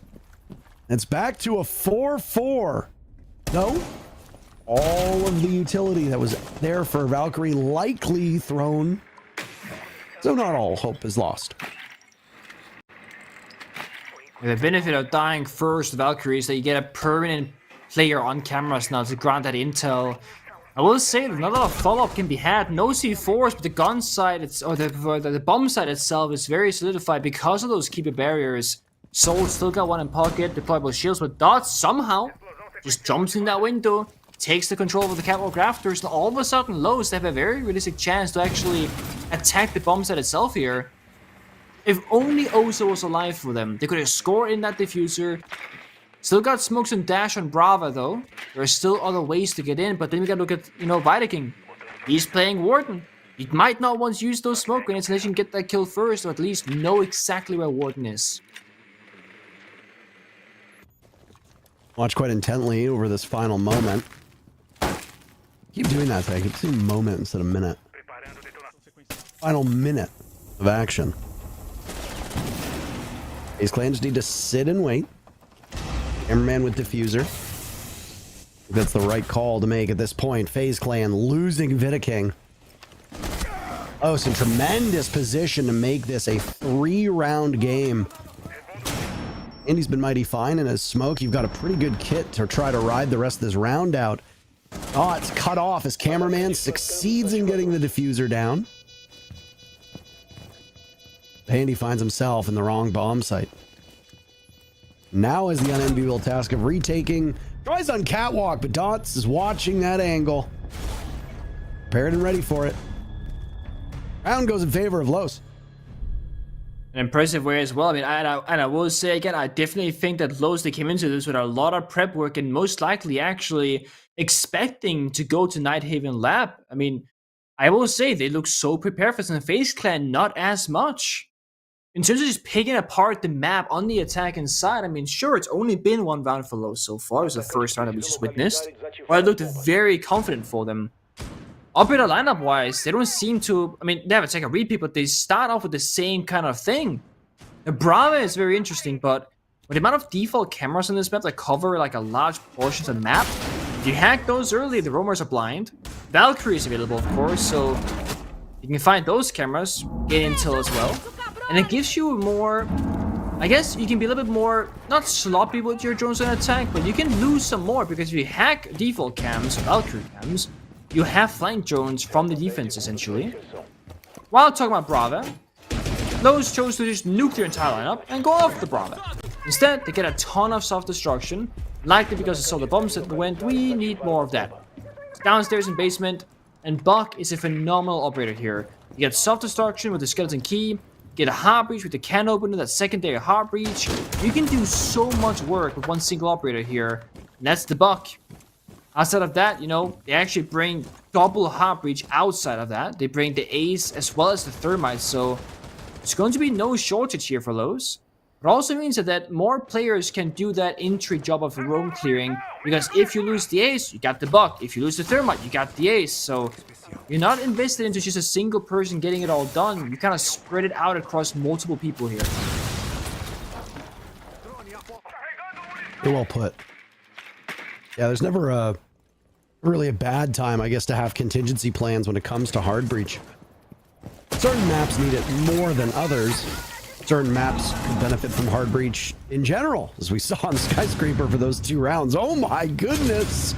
Loven with 2, and he was open for a 3rd.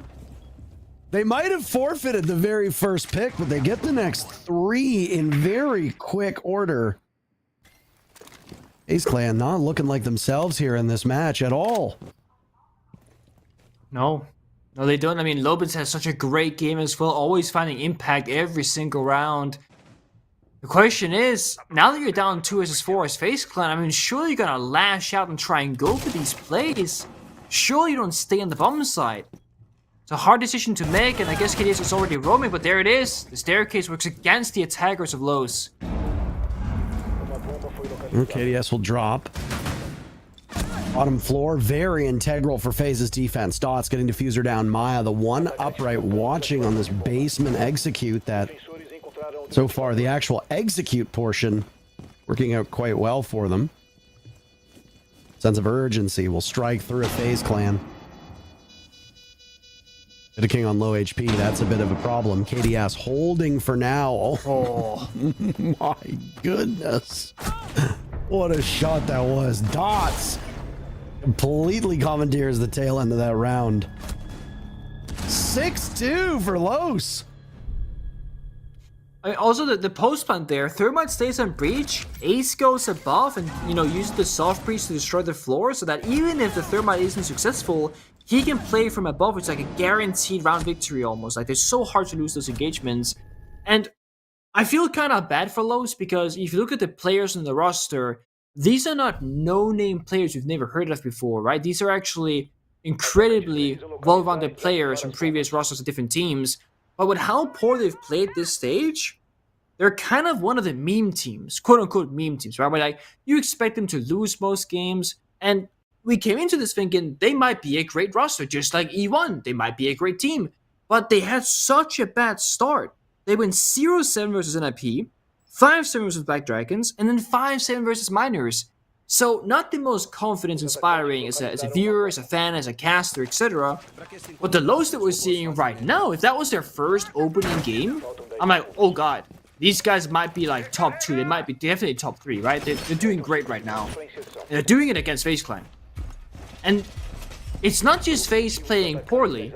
The things we're seeing from Lowe's, again, looks very well-rounded, very much prepared for this, and they're bringing both niche into operators, flexibility, and how they play the bomb sites on defense. So I'm quite impressed with them right now. It just took the entire stage for them to get here. So I'm excited for their future long term, but in their current circumstance, we just won't see that much from them necessarily, which is a shame. I mean, if there's ever a time to play spoiler, it was today. All right, Yeah. Some of these teams aren't really playing for much at all. Their season is effectively done outside of the last chance qualifiers. Lowe's found themselves in that exact same predicament, as they and Netshoes Miners were just ultimately so far behind. This is also the 4th and final bomb site, yeah? Yep. Yeah, we've done it. That's kitchen. I was waiting for it Gotta to make show sure up. we get that. Yeah, no, same. Hit Took him a with a bit. fuse, baby. There's The so fuse much certainly is destruction interesting. here. Yeah, no, there is. Curious how exactly they're gonna approach it though. I mean, with a lot of self-destruction or a lot of destruction in general, a lot of options. The Fuse has such a low pick rate, and often, you know, a team will play him, and then like they die early, and we never get to see it. So I'm hoping Cameraman can show us what the train of thought here actually is. Prep it somewhere, running, try and plant, you know, force defenders into basically outside the bomb site. No OSA, normally that's your go-to for this bomb site to get the prefuser in. That's not the case for this one. Just waiting, really. And I think Faceland are equally confused because nothing's really happening as of yet. A terribly quiet round so far. Yeah. Still looking down below the basement floor. Ooh. There goes Maya. Cyber strikes first, now up the stairs. Oh my, what a surprise that would have been. FaZe Clan just crushing one. And then 2. And then 3, 4, and 5. Wow. That one was over as quickly as it began. FaZe Clan looks smart for going to the bomb site that haven't been played yet. Los, still on match point. Yeah. FaZe Clan need to win 4 in a row to go to OT. 4? 4 in a row. So they just won Oh, one. oh, you count the one. Okay, okay. I Now was they like, need 3 more. that's That would be 7. 4 rounds in a row. That would be 4 rounds in a row. You are correct. You're welcome. Just keeping you on your toes, you know? Just making sure. That's what I need. Math can be hard. You know, it's funny because for you, when we start, it's like early in the day, and for me, it's late. So we're like, what's a 6-hour difference for us, yeah? It's 10:30 for me right now? It is 4:30 here, yes. Yeah. So when we start the broadcast, you have morning brain. When we end the broadcast, I have evening brain. I'd rather work later in the day than earlier in the day because usually, like, as the day goes on, it's not even just about waking up. It's about you get into more of a rhythm. First hour, 2 or 3 of me being awake, I feel like my brain is often stuck in the mud. Oh yeah, I feel that. Not a morning person, but then again, I feel like that's most people. No! I'm not. Could be another pivotal round here. Disappointing performance from Cyber, and we tend to see as Cyber goes, so too goes FaZe. 4 and 8 speaks to his own performance, but it also speaks to the way the FaZe Clan are performing. But he's got good artillery. He's got a good loadout. He's got very vital info as well.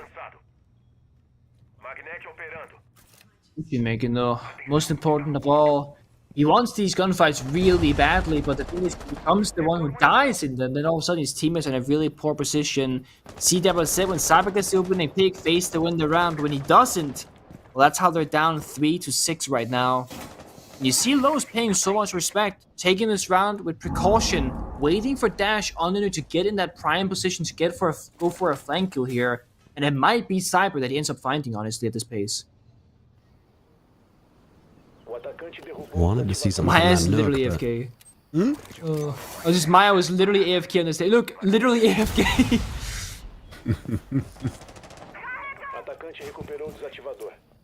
Oh, that's one reinforcement gone. Cameraman's been steadily improving as this match has gone on. Again, very, very slow for Los. I like it. Just kind of ensure that, you know, this is match point. It's very serious business. A lot where players is slow down, and I always say risk assessment, right? You might see a play, but oh, it's match point, you know, a bit of kind of a big risk here. At the same time, if you're up with 3 rounds, I mean, you can take a risk every now and again, and it's fine. And they've been waiting so long for Dash. The Romans have gone back to the bomb, so Nook might not find enough value in this round. There's Dash, who said the Nook to that operator early on. Get a pick. Reposition. Dots, though, looks the wrong way. Souls with 1 kill. KDS, another. Now Logan falls. Dash and Maya all that remains. It's an incredibly defender-sided map, and FaZe Clan are playing that to their advantage. Maya down now as well. It's all up to Dash. User not within reach, and Handy locks out the site. 2 in a row from FaZe Clan. Bit of a puzzling use of Oza in the round. I mean, it looked like Maya was not literally AFK, but outside on the staircase, look at the wall for a while. Then outside on the staircase, look at the wall with the shield in his hands, and then kind of just dies outside the garage door. It doesn't really get inside the building. The talent shields aren't really utilized anywhere, and you're also up against 4 impacts. So of course, playing the Oza, it's going to be difficult, and it's likely why he was playing so far back, because if you walk up, put down the shield, an impact's gonna come flying in your face out of nowhere. Now, the only downside if you're facing winning these rounds is that you're gonna have to go to a technically weaker bomb site eventually, at least on your own preference list, because you're going, you know, kitchen for a reason. You think it's strong, or that the enemy sucks at attacking it, and you go to server, same reason, and you win it again. Now you're forced into cargo or basement, and last time it didn't necessarily go the way they wanted to. It was low speed on that round victory in the 2v1 post plant.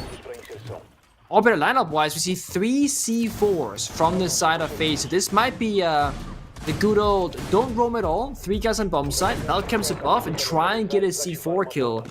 At the same time, you also bring the Legion and the castle, so I might try and actually do a soft from above with the castle, and use the C4s together with that roaming presence. Lows, they have a difficult task ahead of them, because you can choose to ignore the roaming players and try and just go for a cheeky plant, but there are 3 C4s. You can try and go for a roam clear, but you're faced with 3 C4s. Either way, you're dealing with utility that's going to be in your path, and also these mute jammers are completely stopping Dodge from breaching any of the exterior walls, and they didn't bring secondary MPs, and Thatcher's banned. So now they gotta go through the roam clear without any bomb site presence, and that means that the FaZe Clan doesn't worry about anything but the room itself. It's not a great start for Los. I was way off, by the way. Haven Labs has been played 21 times across all Tier 1 leagues. Yep. Okay. Souls? What? Oh. Okay. I have a feeling this is going to be a long match. Because now Los, who were up 6-2 and looked like it might be over after being triumphant in their first 2 rounds, which themselves allowed a 4-round-in-a-row streak to begin and then end. Now FaZe Clan are looking like they'll be able to get a 3rd in a row. They haven't lost a single player yet. Dash and Dots. Funny enough, a dot dash are usually the things that accompany a lot of rank star names at the very end. They can't get the handle they want. Dash dot, you know what I'm saying? Yeah. Flawlessly done by FaZe Clan. 3 in a row. We're going to a 12th round. Maybe going for more than that, to be honest, at this point. But I'm wondering if Los are suffering a bit here from being a little bit nervous or stressed or something, because they are looking so mighty fine, and now they've been like defanged. They're not doing anything on their attacks, and they were so quick before. And I mean, when you haven't won a game before on this entire stage, when you're finally looking at match point, I feel like there might be a case of nerves kicking in here. Not that it matters a lot for them, but still, as a player and as a team, you haven't been in this position before, ever. Instead, 0-7, 5-7, 5-7 losses, usually on the wrong end. You know, they're not the ones at match point. They can't taste victory just yet, because it looked like that Los went from a team playing to win onto playing to survive and just like not take a risk, and or playing not to lose, I guess is what you call it. And now they're on this pretty hard to attack bomb set from them last time, at least in Kitchen, where they had the fuse and they're trying to cook something up and nothing came out of it, and they just kind of all died. And they didn't even really get in the building. The good thing for Los is that they've seen the entire bomb set rotation from FaZe, and now they know what to expect, at least for a little bit. But Cyber's also active, as his Souls. We saw last round, they were very lethal on the roam. When that starts happening, well, it's going to be very hard to attack against it.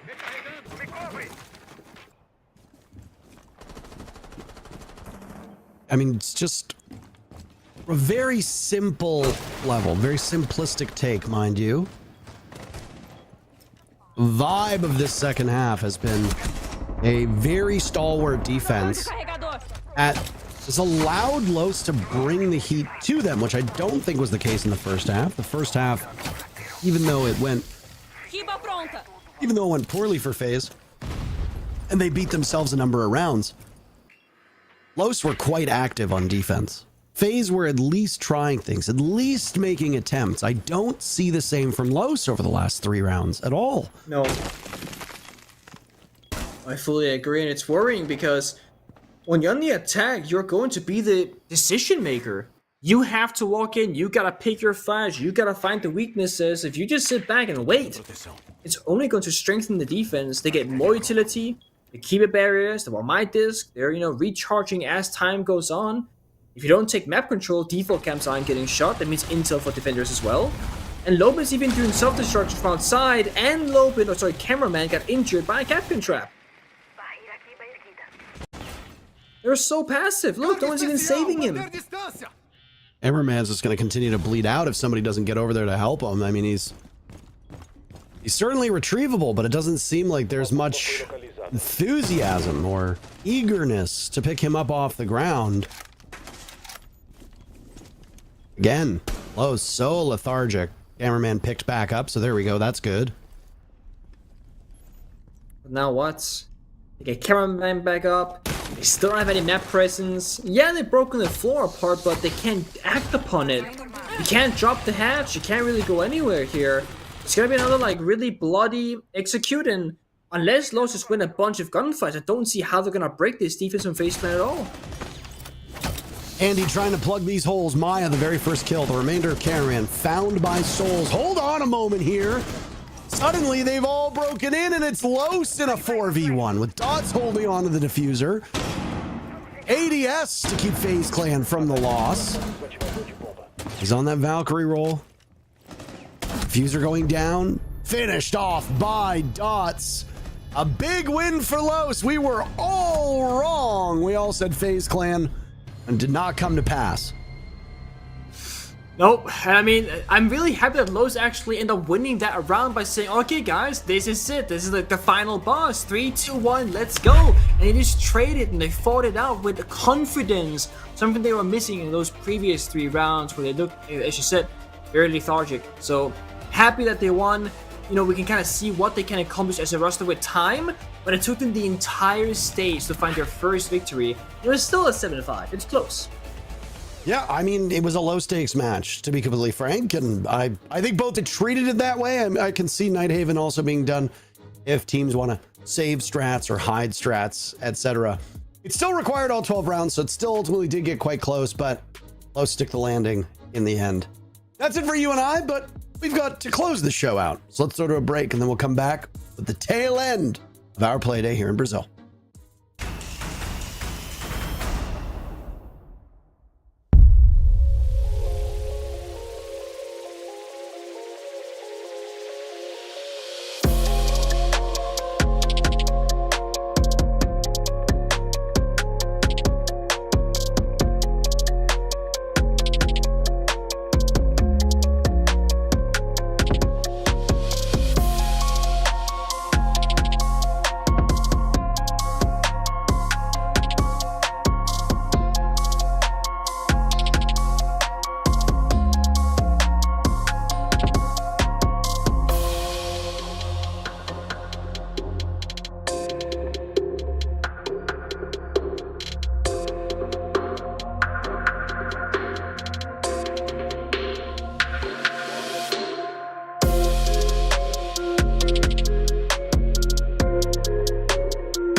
7-5. The score line for Los to secure their first win in their respective group. This time around, up against FaZe. I mean, coming into the CDAPs, every single one of us predicted FaZe. Every single one of us expected this to be a very much one-sided affair. But Los, they found something. They found the strength to keep going. Yeah, and this is the Los that we'd wanted to see for so long, and I personally gave up hope of ever seeing. However, they decided to, only show up when the result doesn't matter at all, except maybe to get a little bit of momentum going in towards the open playoffs. So hopefully for Los's sake, they're going to try to follow the path that NIP blazed last stage, where they kind of had a poor stage 1. They woke up in the open qualifiers and were able to make it all the way through to the major. Yeah, do keep in mind that when you're looking at those open qualifiers, Liquid is in there. That's the team that you're going to be going up against. And yes, they're in there because of the fact that they haven't been performing the best, but still, at the end of the day, it is Liquid. It is a team that we're expecting a lot from. But Los this time around, I am pretty much very impressed with how they have been performing. I think all of us genuinely did not expect this. None of the people in chat who were going for some of these predictions expected it. So hats off to them, because they made what looked impossible possible.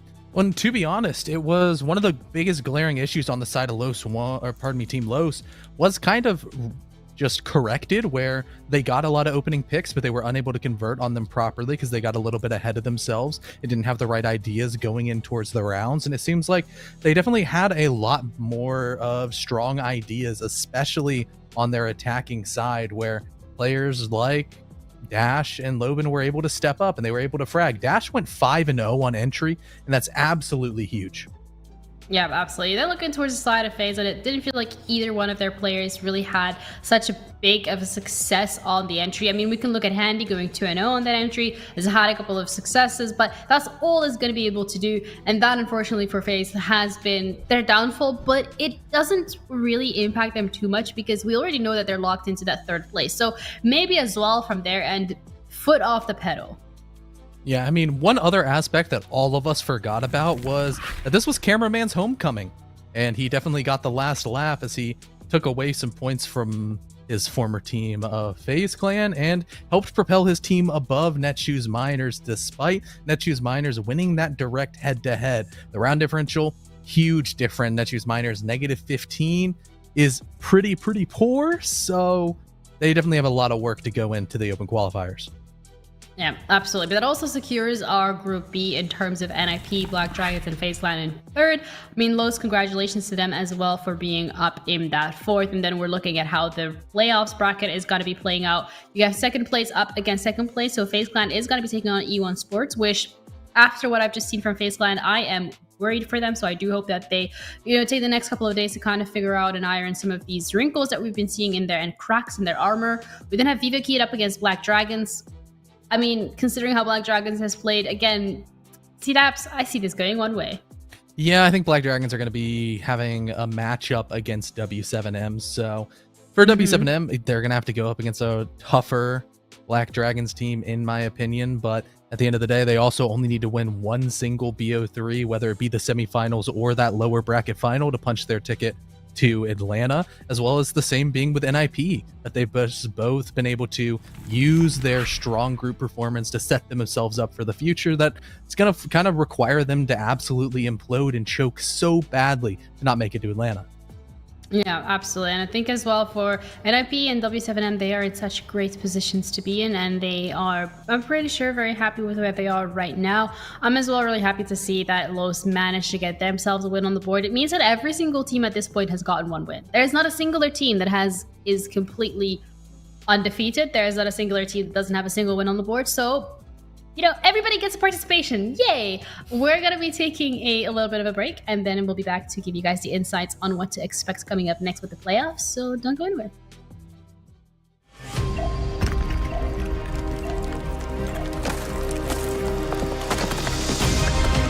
I thought we were